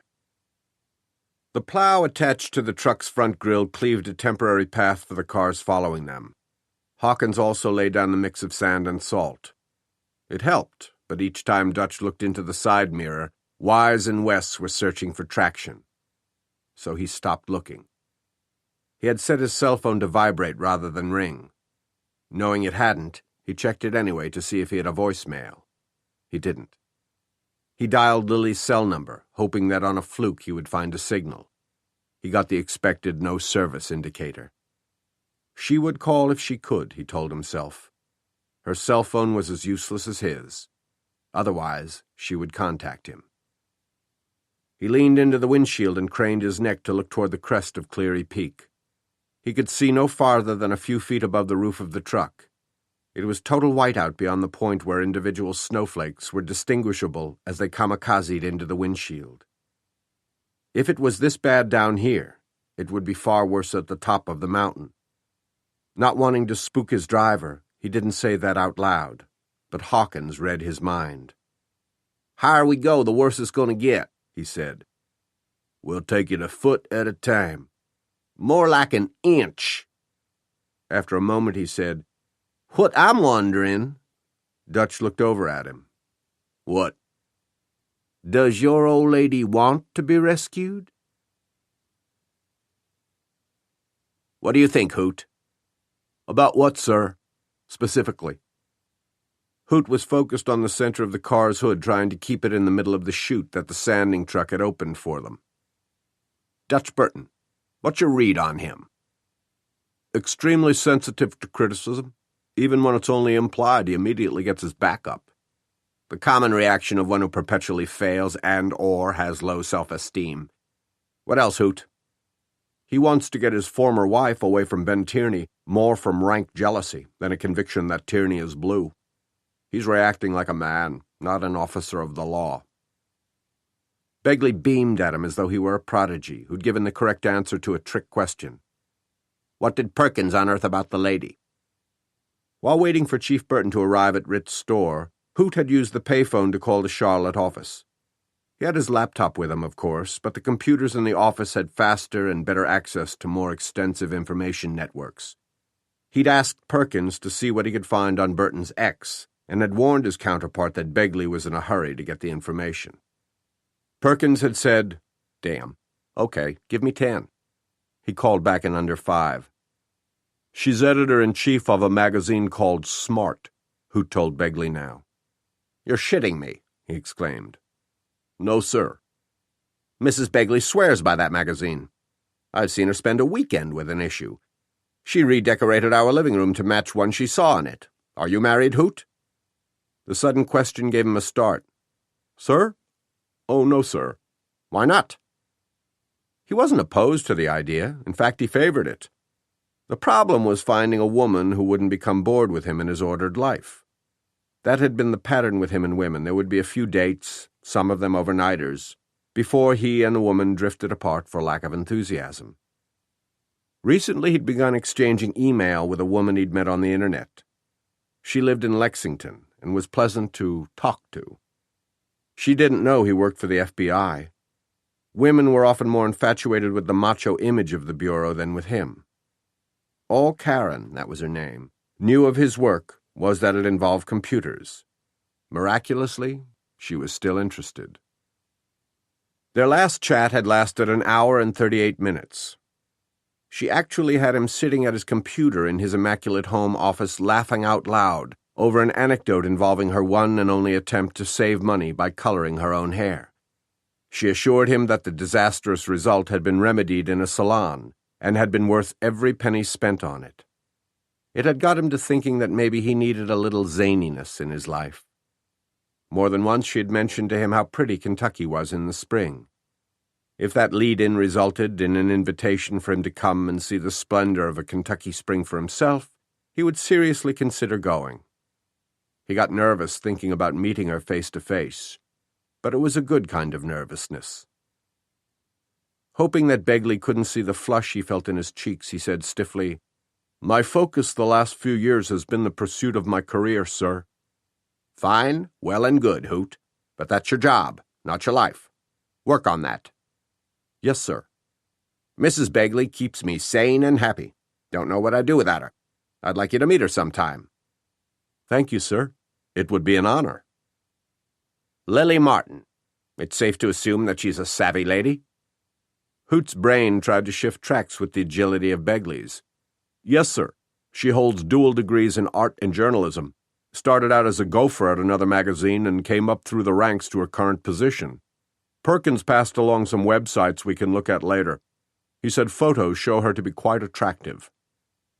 He cast a glance at Begley before continuing. "And there was something else, sir, about Ben Tierney." Perkins said that on one of his credit card statements there was a charge to a catalog that sells paramilitary gear. He purchased a transponder and a pair of handcuffs. Jesus Christ. How long ago? The charge was on his August statement. Begley thoughtfully tugged on his lower lip. Mr. Elmer told us that Tierney had met Lily Martin last summer, and that he was attracted to her. What we don't know is whether or not the attraction was mutual, Begley said. Maybe they've been seeing each other since last summer. As the ex, Dutch Burton wouldn't necessarily know about it. Correct. On the other hand, Begley began, if Ms. Martin was not attracted to Tierney, and if he is blue— Yeah, Begley sighed. He wouldn't like being rebuffed. He lapsed into a glum silence for several minutes, then thumped his fist against his thigh with aggravation. Son of a bitch, this just doesn't gel, Hoot. According to Ritt, and Wes Hamer agreed, women are naturally attracted to Tierney. So tell me why he would kidnap them. Huh, Hoot? Any ideas? Although Begley was impatiently waiting for an answer, Hoot carefully thought it through first. When I was in law school— Speaking of that, Begley interrupted, I learned only a short while ago that you had a law degree. Why didn't you become a lawyer? I wanted to be an FBI agent, he said without hesitation. For as long as I can remember, that's all I ever wanted to be.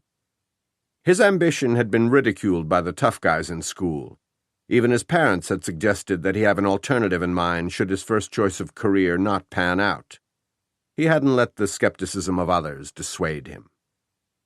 The problem was, well, sir, I didn't serve in the military. I had no police training. To look at me, you wouldn't immediately think that I would be a suitable candidate for the best criminal investigation agency in the world. I don't fit the image most people have of a federal agent. I was afraid the Bureau wouldn't accept me unless and until I distinguished myself in some other way. I figured a law degree would help, and obviously it did. He glanced at Begley, who had been handpicked by the Bureau because of his outstanding military service record, leadership qualities, and, most important, his set of brass balls. Their qualifications were so disparate, it was laughable. Begley was assessing him thoughtfully, although not harshly. Hoot thought that maybe, hopefully, he had passed muster in Begley's estimation. That was no small thing. In fact, it was huge. It was the big bang of approval ratings. You ask me why Tierney takes women, sir. I was about to give you a correlation that may apply. From my first semester in law school, a classmate and I were in a dead heat to be top of our class. He looked like a young John Kennedy, athletic, charismatic, dated a Sports Illustrated swimsuit model. In addition to all those attributes, he was brilliant. Positively brilliant. But he cheated. Rampantly. In just about every class through every year of law school. He cribbed on every assignment and test. He wound up with a grade point a fraction higher than mine and graduated in the #1 spot. He was never caught? No, sir. That must have been difficult for you to stomach. Not really, sir. He probably would have outscored me anyway. The point is, he didn't need to cheat. So why did he? Law school didn't present a challenge.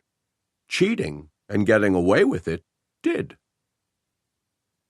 Up ahead, Wes Hamer's taillights blinked on once, twice, 3 times. Hoot took that as a signal that he would need to brake soon. He let up on the accelerator. Beyond Hamer, the sanding truck's brake lights came on, and with them the right turn signal. Gently, Hoot applied his brakes so he could slow down gradually. Begley seemed oblivious to anything beyond the windshield. He was ruminating on Tierney's motivation. So here we have another overachiever who's run out of challenges. He's taking them to see if he can. But why these women? Why not? Suddenly he unbuckled his seatbelt and turned toward the back seat, making Hoot awfully nervous. Reaching between the seats, Begley picked up the 5 file jackets containing the countless bureau forms and investigative information that Hoot had compiled for each missing persons case. Facing forward again, Begley stacked the files in his lap. Hoot breathed easier when he was buckled back into his seat. Last night, as I was wading through these files, I kept thinking I was reading the same story time and again, Begley said. I just now figured out why. I'm not following, sir. Hoot took the sedan into a careful turn. By following Hamer at a safe distance, he was able to roll to a stop, coming short of ramming into Hamer's rear end when he braked. Ahead of Hamer, the sanding truck was laboring to get traction on the incline that rose sharply just beyond the turn. Begley slapped his palm on the top file. The abrupt noise startled Hoot enough to make him jump. These women had something in common, Hoot. No one working the cases has found a common thread among the victims, sir. Not a place of employment, body type, background. Neediness. Not sure he'd heard correctly. Hoot risked turning his head to look at Begley. Sir? They were all needy in one way or another. Millicent, we know, was anorexic, which is symptomatic of emotional and self-image problems, right? That's my understanding. Begley took them in descending order. Before her was Carolyn Maddox, single mother, working long hours to support her diabetic child. Laureen Elliott. He opened her file and scanned the contents. 5 feet 3 inches tall, 240 pounds. She was overweight. I'll bet if we investigate her, we'll learn that her weight had been a lifetime problem, that she'd been on every fad diet ever invented. She was a nurse. Working in the medical profession, she was constantly reminded of the health risks associated with obesity. Maybe pressure had been placed on her to lose weight or lose her job. I see where you're going with this, sir. Betsy Calhoun's husband died of pancreatic cancer 6 months prior to her disappearance. They'd been married 27 years. She was a homemaker. What does all that indicate to you, Hoot? Depression. Of course. Betsy Calhoun was married immediately after high school. She never worked outside the home. Her husband handled all their personal business. She probably never even signed a check until after he died. Suddenly she's having to fend for herself, and besides that, she's lost the love of her life, her reason for living. Begley was so wound up that Hoot didn't have the heart to point out this was all conjecture. Conjecture based on sound logic, but still conjecture that wasn't substantiated and would never hold up in a courtroom. This is key, Hoot, Begley continued. He hasn't taken a woman who's secure in her career, who's in a solid romantic relationship, physically fit, or emotionally stable. Before they disappeared, all these women were dodging the slings and arrows, so to speak.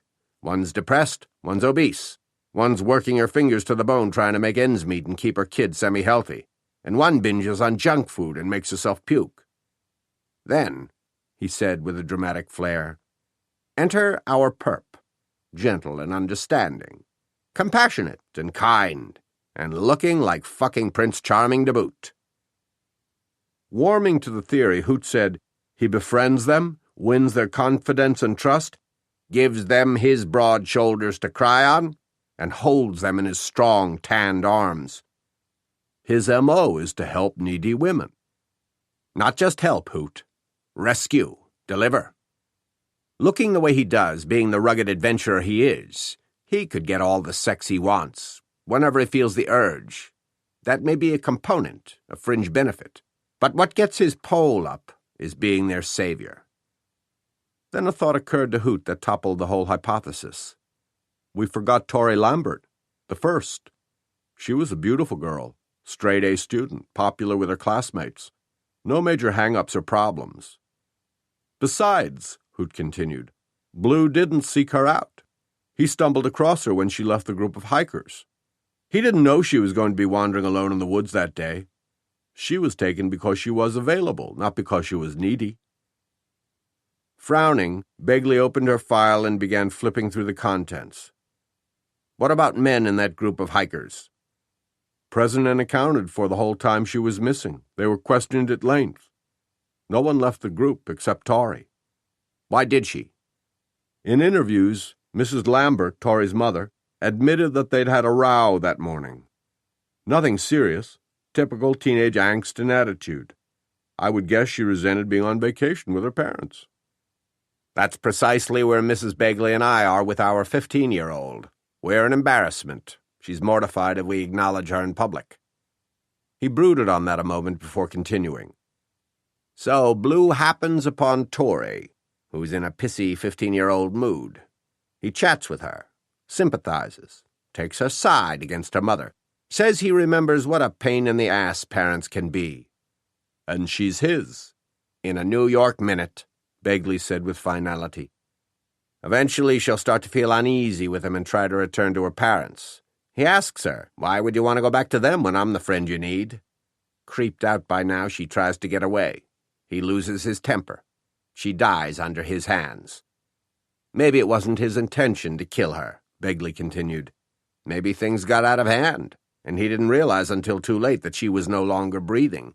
But all the same, whether he raped her or not, he got off on it." He closed his eyes, as though following the actions and thought processes of the perpetrator. Later, when he isn't captured and no one's even looking at him as a suspect, he realizes how easy it was. Now he's got a taste for it. Dominance is the ultimate ego trip. The quintessential rush is taking someone's fate into your own hands, controlling her destiny. While he's off ice climbing or some damn fool thing, he realizes it's just not as thrilling as it used to be. The adrenaline isn't pumping as it once did. He starts thinking about the high he derived from killing that girl, and suddenly he's got a hard-on to do it again. He decides to return to Cleary and see what kind of aid he might render to some other needy female, see if he can recapture that particular exhilaration. He comes back here because the risk of capture is slim to none. He thinks the cops are hillbillies, not nearly as smart as he is. There are lots of places to hide, acres of wilderness in which to stash corpses. He likes it here. It's the perfect place for his latest thrill-seeking pastime. By the time Begley concluded the imaginary scenario, he sounded angry. His eyes sprang open. "Why aren't we moving?"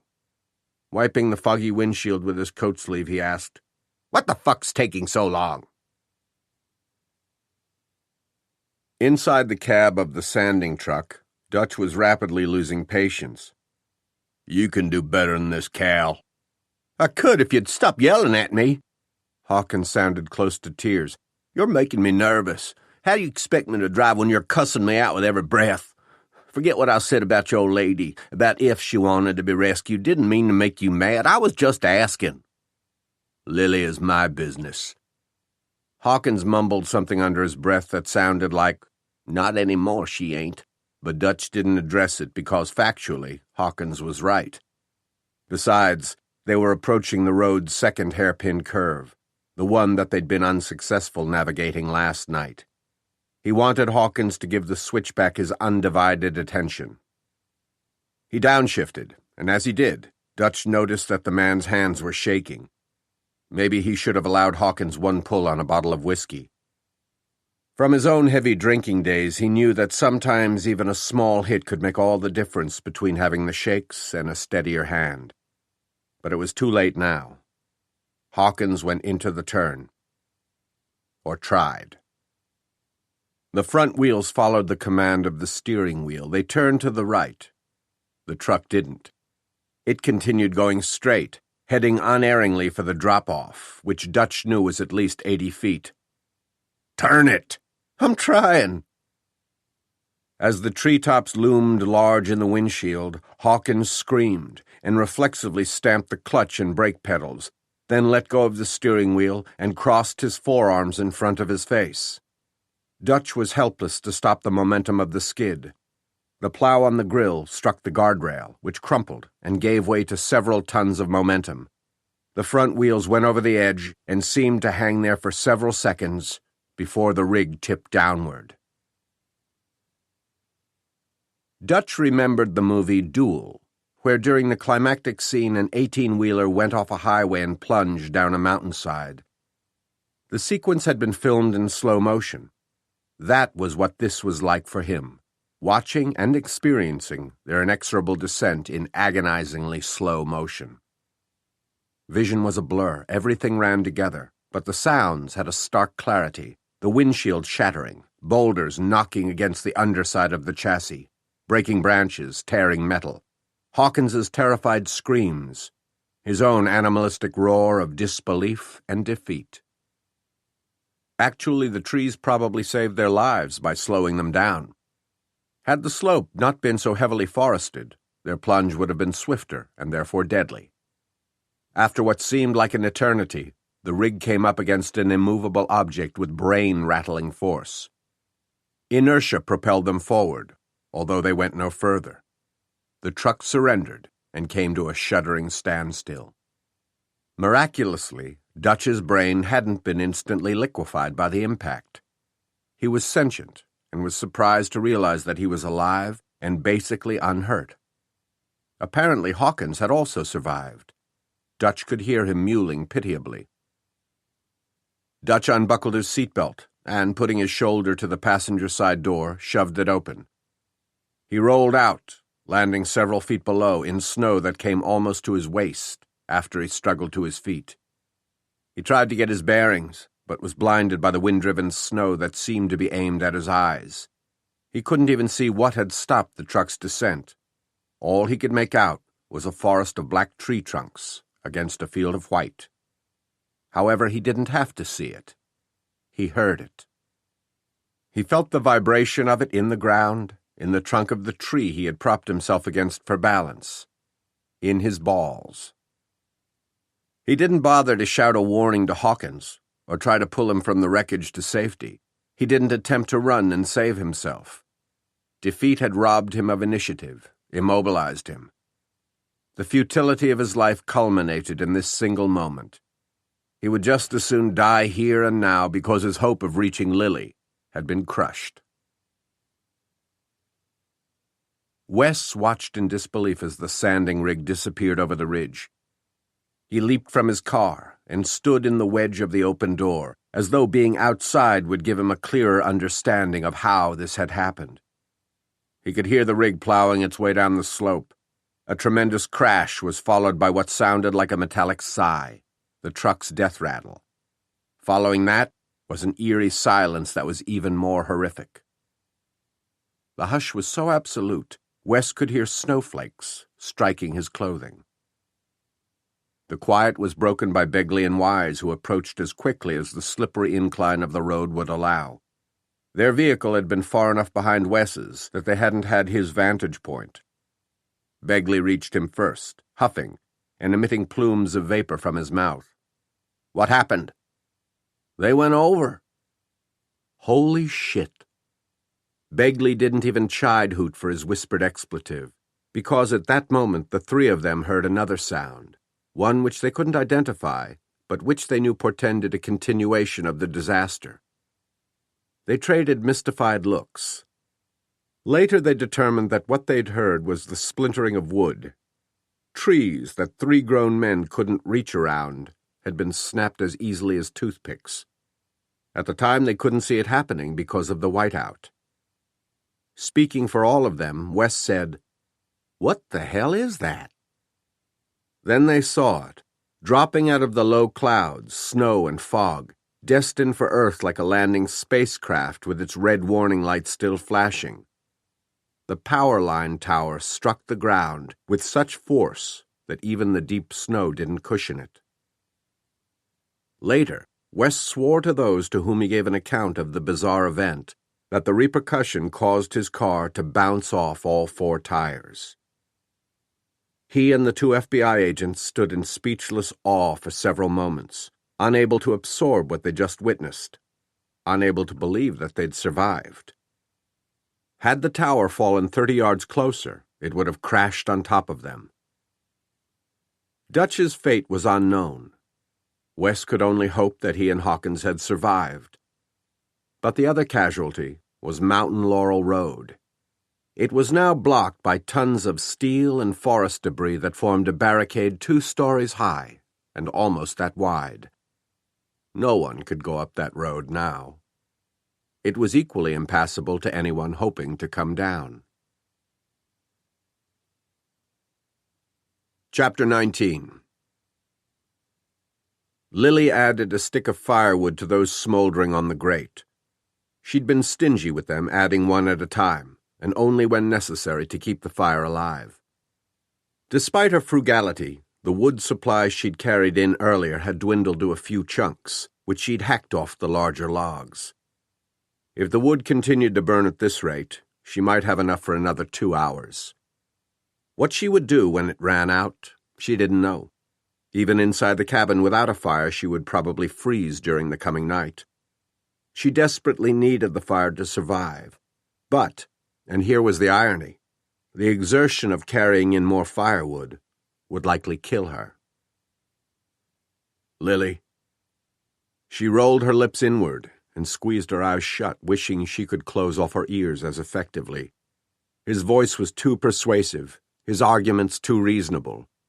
If she let them sway her, she could become victim number 6. Arguing with him was exhausting. They went round and round, getting nowhere. She wasn't going to release him. He had an arsenal of arguments for why she should. And then there was her wheezing. Talking exacerbated it, so she had stopped answering him altogether. Lily, say something. If you're still conscious, I know you can hear me. His tone had developed an angry edge, sharpened by her refusal to respond. She left her place near the fireplace and went to the living room window, glancing into the open bedroom door as she walked past. Why don't you be quiet? She pushed aside the drapery and looked out, hoping to see that the snowfall had abated. Far from it. It was so thick, she could see only a few yards beyond the porch overhang. The mountain peak had become an alien landscape, white and soundless and separate. Has it slowed down any? Shaking her head, she turned from the window and hugged her elbows for warmth. Moving away from the fireplace for even a brief time had allowed the cold to penetrate through her layers of clothing. She had put on every pair of socks she had with her, but her feet remained cold. She would have blown on her hands for warmth, but she couldn't spare the breath. Tierney hadn't complained of being cold. His strenuous efforts to escape the handcuffs were keeping him warm. Apparently, he had decided that escape was worth having raw, bleeding wrists after all. He hadn't even tried to cover the sounds. She'd heard the continual clank of metal against metal, the thumping of the headboard against the wall, and curses of sheer frustration when the cuffs refused to give. "How's the firewood situation?" he asked. "Okay for now." "For now? What about later? An hour from now?" She stepped into the open doorway. "I'll worry about it when I need to." "When you need to, it will be too late for worry." He had vocalized her worst fear, so she didn't waste breath on a contradiction. "Would you like another blanket over your legs?" She was forced to pause between phrases to gasp for breath. "When did you take the last dose of your medication?" "My pill?" she wheezed. "Yesterday morning." "You don't sound so sure." God, could he read her mind? Truth was, she couldn't remember taking her pill yesterday morning. Thinking back over the day, she couldn't isolate a memory of taking her medication. She'd had several errands in town. She'd gone to the local moving company to purchase some packing boxes. After that, she remembered stopping at an ATM to withdraw cash for her trip back to Atlanta. Her final stop, before returning to the cabin, had been at the pharmacy. She had taken her last pill the night before. Luckily, when she started visiting Cleary on a regular basis, she'd had a local doctor write her a prescription for theophylline, the drug she took to help prevent asthma attacks. The extra prescription was a safeguard, so she would never be caught without. Yesterday, William Ritt had filled the prescription for her. From there, her memory got